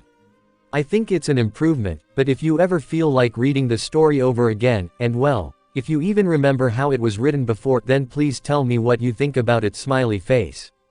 I really consider what you people say in your reviews, and I really hope too that my OC, Kiwa, isn't stealing the show too much. I have to include her even more from now on in the story as its process depends on her involvement in the first place, but I guess I'll just have to compensate with more Zoro and Robin, right? Laughing face. I hope she isn't that unbearable of an OCXD. It makes me really happy when you review people. I feel like the only thing I want to do now is to improve. It gives me motivation. But, damn it, the new chapters make me feel like my story is really out of date XD. I thought I was gonna get motivated as hell to write by the crew being together again, but sadly no, it's rather the other way around. O_O seeing how powerful everyone has become. It feels like my plans are making them very OOC just in order of strength. The Strafuts have a good time at the restaurant and bar. They discuss the connection between Kiwa and the lizard and hear more about how she winded up at the island. She says that she traveled there with her small boat in order to start her hunt for potential crewmates, to which Nami comments upon that she's gone a long way from South Blue to the middle of the Grand Line all on her own. To this Kiwa is in shock, having thought that she was at the beginning of the Grand Line, but explains that she thinks that she entered it on her own, nonetheless. She can't seem to remember much about the journey there, but she woke up at the aunt and uncle's place and didn't think any more about it. Yeah, you wouldn't. Usopp comments on her aloofness. Further into the night, Zoro goes outside to grab some air and drink on his own while pondering recent events and feelings. He is interrupted by a group of Marines which Carlos has sent out, who are aiming to get information out of him. Instead, after a fairly easy fight, it is Zoro who is able to gather information out of them. Robin both overlooks and overhears the event from inside, but doesn't intervene. Zoro notices this, and while he wants to be annoyed with her nosiness, he at least appreciates that she trusted him to handle it. In a cell beneath the marine fort outside of Liwatura, an odd group of people are discussing amongst themselves on whether they should try to break out. A hot-headed woman with wild, cat-like eyes argues impatiently that they should, while her brother tries to calm her down, trying desperately not to dirty his dress from the filthy surroundings. Another woman in a bathrobe is stating calmly, as well, that they should be patient. Besides her stands a large humanoid monster with a skull-shaped face. She's petting it on the arm and reminds the others not to panic, lest it has another episode. The day after, Zoro tells the rest of the crew and Kiwa about what the Marines told him, how they were ordered to find out what's keeping Kiwa from returning to the Marine base. Confusion spreads wide among the group as they discuss what this could possibly mean. They at least are able to ascertain that Kiwa must be suffering from memory loss of some kind. To get to the bottom of the mystery, they conclude that their only option is to find the giant lizard and have Chopper communicate with it. They spread out along the shoreline for this purpose, and if any of them come across it without Chopper or Kiwa, the plan is to anger it enough to follow them to where they are. Zoro and Robin are the ones to come across it, and with teamwork they're able to draw its attention. They comically come running toward the rest of the group with the giant lizard chasing them. Kiwa steps in front to stop it. It once again snarls angrily at her, and Chopper is able to translate. Idiot. Wasting time. Help. Crew. Come. Single quote. Crew. Kiwa stutters in confusion. The monstrous lizard keeps repeating these words, and Chopper tells them that its primitive mind can only comprehend light sentences. Nonetheless, he's able to communicate to it that Kiwa has lost her memory. The lizard repeats its plea, and Kiwa gets a small feeling of deja vu again. They all find the lizard to be sincere, and Usopp comments, "You're friends with a bloody sea king." Kiwa laughs. Apparently. Afterwards they decide to gather together at the Sunny again. There Kiwa concludes that her dream of gathering up a crew must already have been realized, and that even though she can't remember them, they are now in danger. She pleads with the Strafuts to help her out, even though they are basically strangers. To this Luffy, in typical Luffy fashion, tells her, "Of course we'll help you. We're Nakama," and to which the others nod resolutely in agreement. Kiwa is touched by their kindness and expresses her gratitude in tears. They find out information about the small marine base from town and draw up a plan of attack to implement the following day. That night, to the soft amusement of Robin and the others, Zoro lets Chopper apply herbs to his wounds before renewing his bandages, obediently swallows the medicine he's prepared, and even refrains from drinking excessively. As they find a moment alone again, Zoro somewhat reluctantly admits to Robin that he's not confident about his fighting ability at the time. To this Robin reassures him that they will stick together, and that all of them have always completed each other with their individual strengths. The next day they set out towards the marine base, with the giant lizard leading the way. From what little information they know about the base, they've concluded that the best course of action is to try and sneak in from the back of the fort. They're able to get there with suspiciously little resistance from any ships, and ready themselves that they could be walking into a trap. Well inside they realize that the tall building is made up of many different levels, and having no clue as to where Kiwa's crew is being held, they decide to split up into 3 groups: Luffy, Brook and Kiwa, Nami, Frankie, Sanji and Usopp, Zoro, Robin and Chopper. Brook and Kiwa try to keep up with Luffy as he recklessly charges straight forward into the middle section of the fort. Nami, Sanji, Frankie and Usopp roll their eyes as they make their way downwards, and the rest take to the stairs leading up.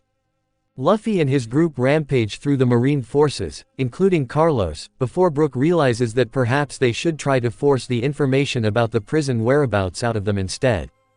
The group downstairs realize that they are most likely closest to the prison dungeon, and are fighting off a bunch of Marines to get closer. Just as they think they are progressing, they come across Base Commander Ganjuk sitting on a chair in the middle of the walkway, declaring that he feels sorry for them, but that none shall pass, while facing the wall. Upstairs a few levels, the group run into Gary and more Marines. Gary fights with long chains, and his reach makes it hard for any of them to advance in on him. When Robin sprouts arms on him to cover his eyes and from the ground to hold his feet, his supporting Marines fire rockets her way. Zoro rushes to deflect the impact of the rockets to the side, while Chopper jumps in to get Robin out of the way in his reindeer form. While Zoro distracts Gary, Chopper uses a rumble ball and with Robin in his arms uses his jump form to reach the Marines. They take care of them with some difficulty, but to their dismay they notice that it's not just the Marines and their rockets who use explosives, as a large boom is heard behind them. Zoro is flung violently into the wall, seriously hurt and confused as to what happened when he staggers to get up. Before Chopper and Robin are able to do anything more, Gary throws his chains their way, and when they meet at the impact point, they ignite yet another explosion. Robin hurriedly pulls Chopper backwards, and guards them both with a large wing of limbs, at great damage to herself. Robin, Chopper. Zoro cries out and desperately gathers the strength to attack Gary. Robin falls to her knees, holding her burned arms in pain, while Zoro engages the chain-wielding man again. Chopper takes the opportunity to change into antler form and charges at Gary. He sends him flying into the thick wall, but in the same motion Gary throws his chains into the stone flooring, and the explosion makes it give way underneath them all. As they fall, Zoro grabs the now shrunken down and unconscious Chopper and then holds onto Robin by the waist, as Robin in turn grabs onto a ledge with a row of extended limbs and then swings them all to relative safety of the floor underneath.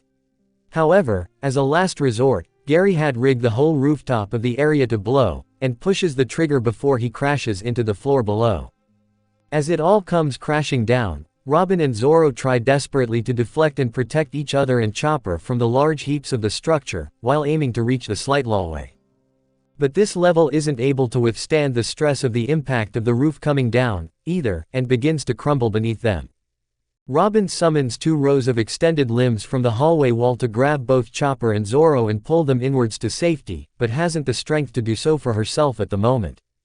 As she's falling, Zoro wrestles himself free from her grip and dives down, cutting through rocks to reach and catch her. He only has time to hold her against him and twist around before they crash into the floor below, dampening the impact to Robin somewhat with his body. Before this floor in turn starts to collapse, Robin manages to pull them both to the side and into the hallway to relative safety. Failing to withstand Ganjuk's might with his large staff, the downstairs group are struggling to tactically retreat. Eventually they manage to bring the fight to Luffy's group on the mid-level, where Luffy himself engages the base commander. However, soon the roof comes crashing down to and through this level also, and everyone has to stick to the sides not to get caught up in it. Luffy tells the rest to leave Ganjuk to him, and instead go free Kiwa's crew. So the others head downstairs again, and are met with a large heap of stone rubble. They circle around it to reach the passageway to the dungeons, just as Gary emerges to try and stop them. He's hurt greatly, but still poses a threat. Kiwa takes an interest in the tenacity of the man, and decides to stay and fight him while the rest go on ahead. Upstairs Robin has retrieved Chopper, and is carrying him and Zoro on a row of blooming hands behind her, his sword stacked on top of him and held with another hand. She's limping through another wing of the hallway, fighting off a few emerging marines, while looking for a place to rest. She happens to come across an empty infirmary, and puts her crewmates in a bed each while keeping a vigilant eye for marines on the outside. Chopper seems to be outwardly fine, except for a few scratches in his state of unconsciousness, so Robin turns her attention to the more seriously hurt swordsman instead. However, due to the grave state of his body before coming here, she has a hard time differentiating between the old and new injuries. Worried, she goes to look for medical supplies, but is relieved to find that upon her return Zoro is waking up. "You shouldn't have done that," she says seriously. Zoro coughs and struggles to sit up on the bedside. "You shouldn't have done that, either," he retorts with as smug a smile as he can manage. They laugh weakly, and Robin brings the supplies over and sits beside him on the bed. She explains that Chopper looks like he'll be alright, and insists that the swordsman takes off his shirt so that she can renew his bandages. Zoro complies, but stops her when she's done with his torso. "Your turn," he says, and carefully wraps her wounded arms in bandages. They take turns like this, reverently tending to the other and stealing small touches. There's a small electricity in the air, like tension, and Robin focuses in on the swordsman's aura. It's not as powerful as usual, but nevertheless crashes into everything in the room. It feels different in another way, too, not blocking her out this time, but inviting her in, enveloping her almost as if in an embrace. "Does anywhere else hurt?" Zoro asks, and without him seemingly fully aware, he's put up a hand to Robin's neck and cheek. She instinctively leans into his hand, and it pulls her slowly closer. Zoro gravitates to meet her in the middle, and finally, their lips connect softly once. They pull away with faint smiles and nervous chuckles, butterflies tingling in their bellies despite their physical states, and Zoro flushed with red more from blushing than with fever. A distant rumble is heard, then, reminding them of the urgency of the situation and bursting the bubble of giggly anticipation. "I don't suppose I could convince you to stay here and rest," Robin says as she rises up. Zoro smirks and stubbornly rises, too. "I could say the same thing to you." When he wobbles, Robin moves to support him with his arm over her shoulder. Surprisingly, he doesn't find it so hard for his pride to let her. Robin carries Chopper on a trail of her blooming hands, and together they slowly make their way downstairs. Down in the dungeon, Nami and Usopp finally reach the cell where Kiwa's crew is held. But the sight of the humanoid monster has them yelping and hugging each other in terror. WHWHWHWH, what is that? Usopp screeches. The three other people in the cell step forward, roughed up and wary. It's Ike, a woman in nothing but a bathrobe and slippers, flatly says. "That doesn't explain anything, oi." Nami explains that they are there to free them, but are met with overall skeptical looks. When she mentions Kiwa, however, Ike's monstrous face seems to soften. "She's here." A man in a flamboyant dress and wearing heavy, glittery makeup asks. Finally, a woman with scary, slit eyes comments.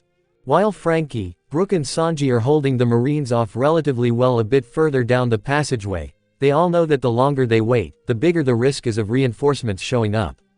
So while Usopp is still a bit insecure about letting the intimidating crew out, Nami doesn't hesitate to.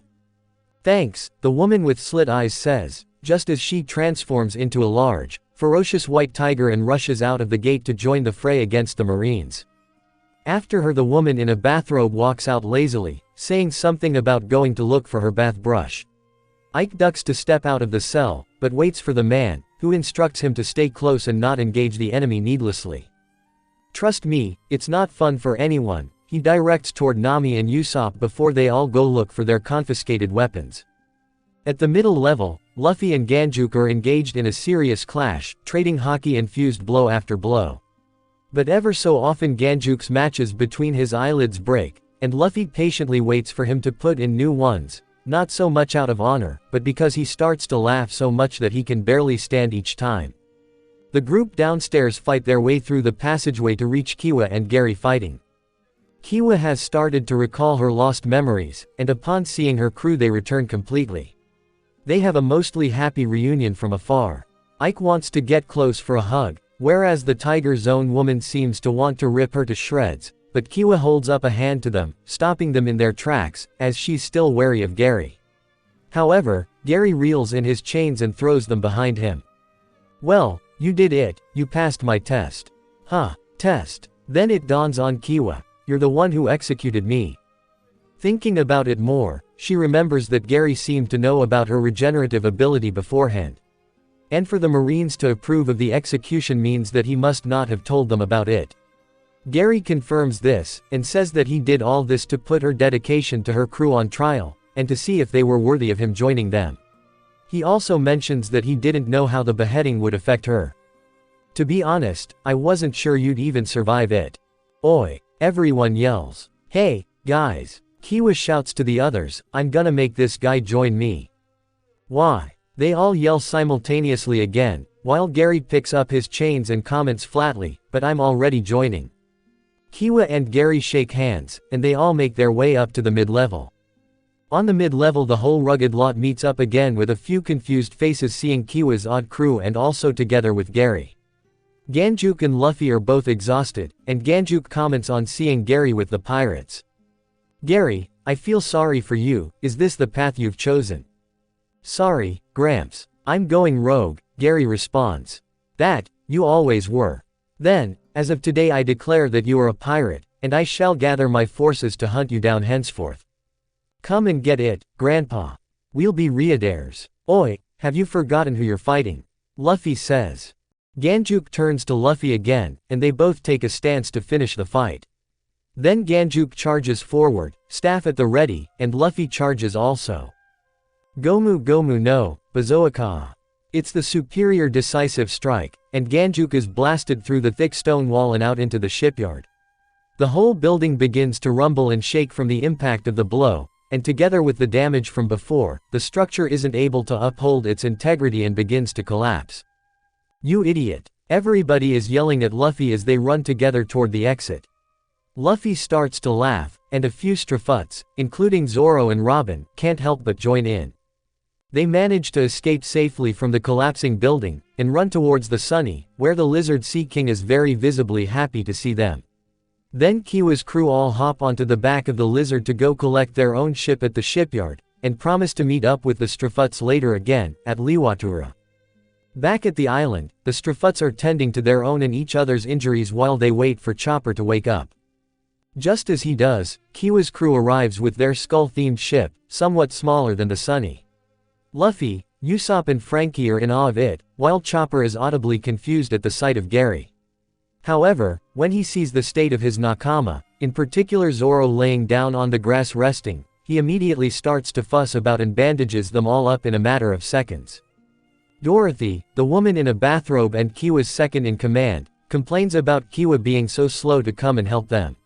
She gestures to the humanoid monster with its empty stare. "Ike even called for you. Didn't you hear it?" Kiwa explains how she lost her memory temporarily from the beheading, and the Strafuts realize that it was Ike's chilling, nightmarish scream they'd all suffered the other day. Zoro. Luffy inquires to his resting right-hand man, "You're not going to sleep for days and miss all the fun again, like on Thriller Bark, are you?" "Fun?" Frankie asks with a smile, while lowering his pointy glasses. "Well, we're going to have a party, obviously." "Obviously," Kiwa reiterates happily. "Wouldn't dream of it," Zoro answers, smiling with his eyes closed. Come evening, both crews have gathered along the shore to have a big party. Sanji has prepared a mouth-watering feast for the occasion, to which Kiwa is teary-eyed and mumbles bittersweetly about how they have yet to get anyone with cooking skills to join them. When Brooke starts to play music, she comments that the skeleton man would fit well thematically into her crew. "Yo ho ho ho, I'm flattered." She also adds an anecdote on how she actually entered the Grand Line, now that she remembers, which was by herself in a simple rowboat, trying to cross the calm belt. Unsurprisingly, she was attacked and eaten up by a sea king, but because of her regenerating ability she wasn't digested. After fussing about in its stomach for days, the Sea King eventually spit her out on an island where it had gone to rest upon the shore. After helping to defend the Sea King against the ruthless inhabitants of the island, they became friends and set out to journey together. To this most of the Strafuts yell simultaneously, "That's the stupidest thing I have ever heard." Whereas Luffy just laughs in delight. Chopper discusses medicine with the zone user Zay and her brother, Zack, who serves as the crew's doctor, as well. The flamboyant man complains that he's not really equipped for the role, but acknowledges that thankfully the crew is tenacious. Zay is intrigued by Chopper's rumble ball, but admits that she already has a hard time controlling her feral zone powers, and would need more time and training before she could use it. Gary is drinking together with Zoro, Frankie, Usopp and Nami, but for all his tenacity in the fight earlier that day, he's looking to be remarkably weak to alcohol. Luckily, his tendency to throw things over and behind his shoulder keeps him from drinking himself under the table entirely, and Usopp dryly comments that there's no use in trying to keep up with the navigator and swordsman anyways. The giant lizard is laying on the ground by the end of the table, comfortably snoozing now that its family is back together again. Ike is standing close by the table, too, looming and staring into the distance while emitting a creepy aura that unsettles most Strafuts getting too close. Robin, however, finds both of the monstrous creatures charming, and eventually gives in to the temptation to give them each a pet on the head.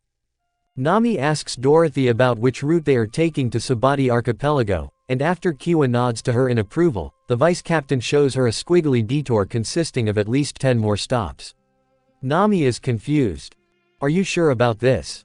I heard that a few islands along this route take a really long time for the log post to set, some even months." Kiwa and Dorothy look at each other and admit, "It's fine. We're not ready. We'll use the time to get stronger and get more experience." Kiwa nods to Gary, half passed out on the table now. "We've added one more, but we're still lacking." Then she smiles happily and adds, "Besides, the journey itself is our goal." As the party starts to draw to a close, Zoro and Robin find themselves up on the second deck by the helm. Just before, Luffy had tried to haul the swordsman away for silly activities down at the shore, but Nami had timely stepped in to take his place and knowingly winked back at her other two nakama. To this Zoro's ears had gotten all red, and Robin chuckled as they made their way on board. Well there, it hits the swordsman that he's parched for another drink, and he scratches his throat and complains, "Damn, I should have brought a bottle. Let me remedy that." Robin smirks before she closes her eyes and crosses her arms in a graceful stance as she concentrates. Distantly, Zoro hears the kitchen door being opened and closed, and as he turns around he sees a row of blooming arms passing a bottle and 2 wine glasses elegantly their way. Finally, the arms reach the rail where they stand and hand them over to the swordsman, before disappearing in an afterimage of petals. "That's amazing," Zoro says sincerely, overly satisfied with the gesture.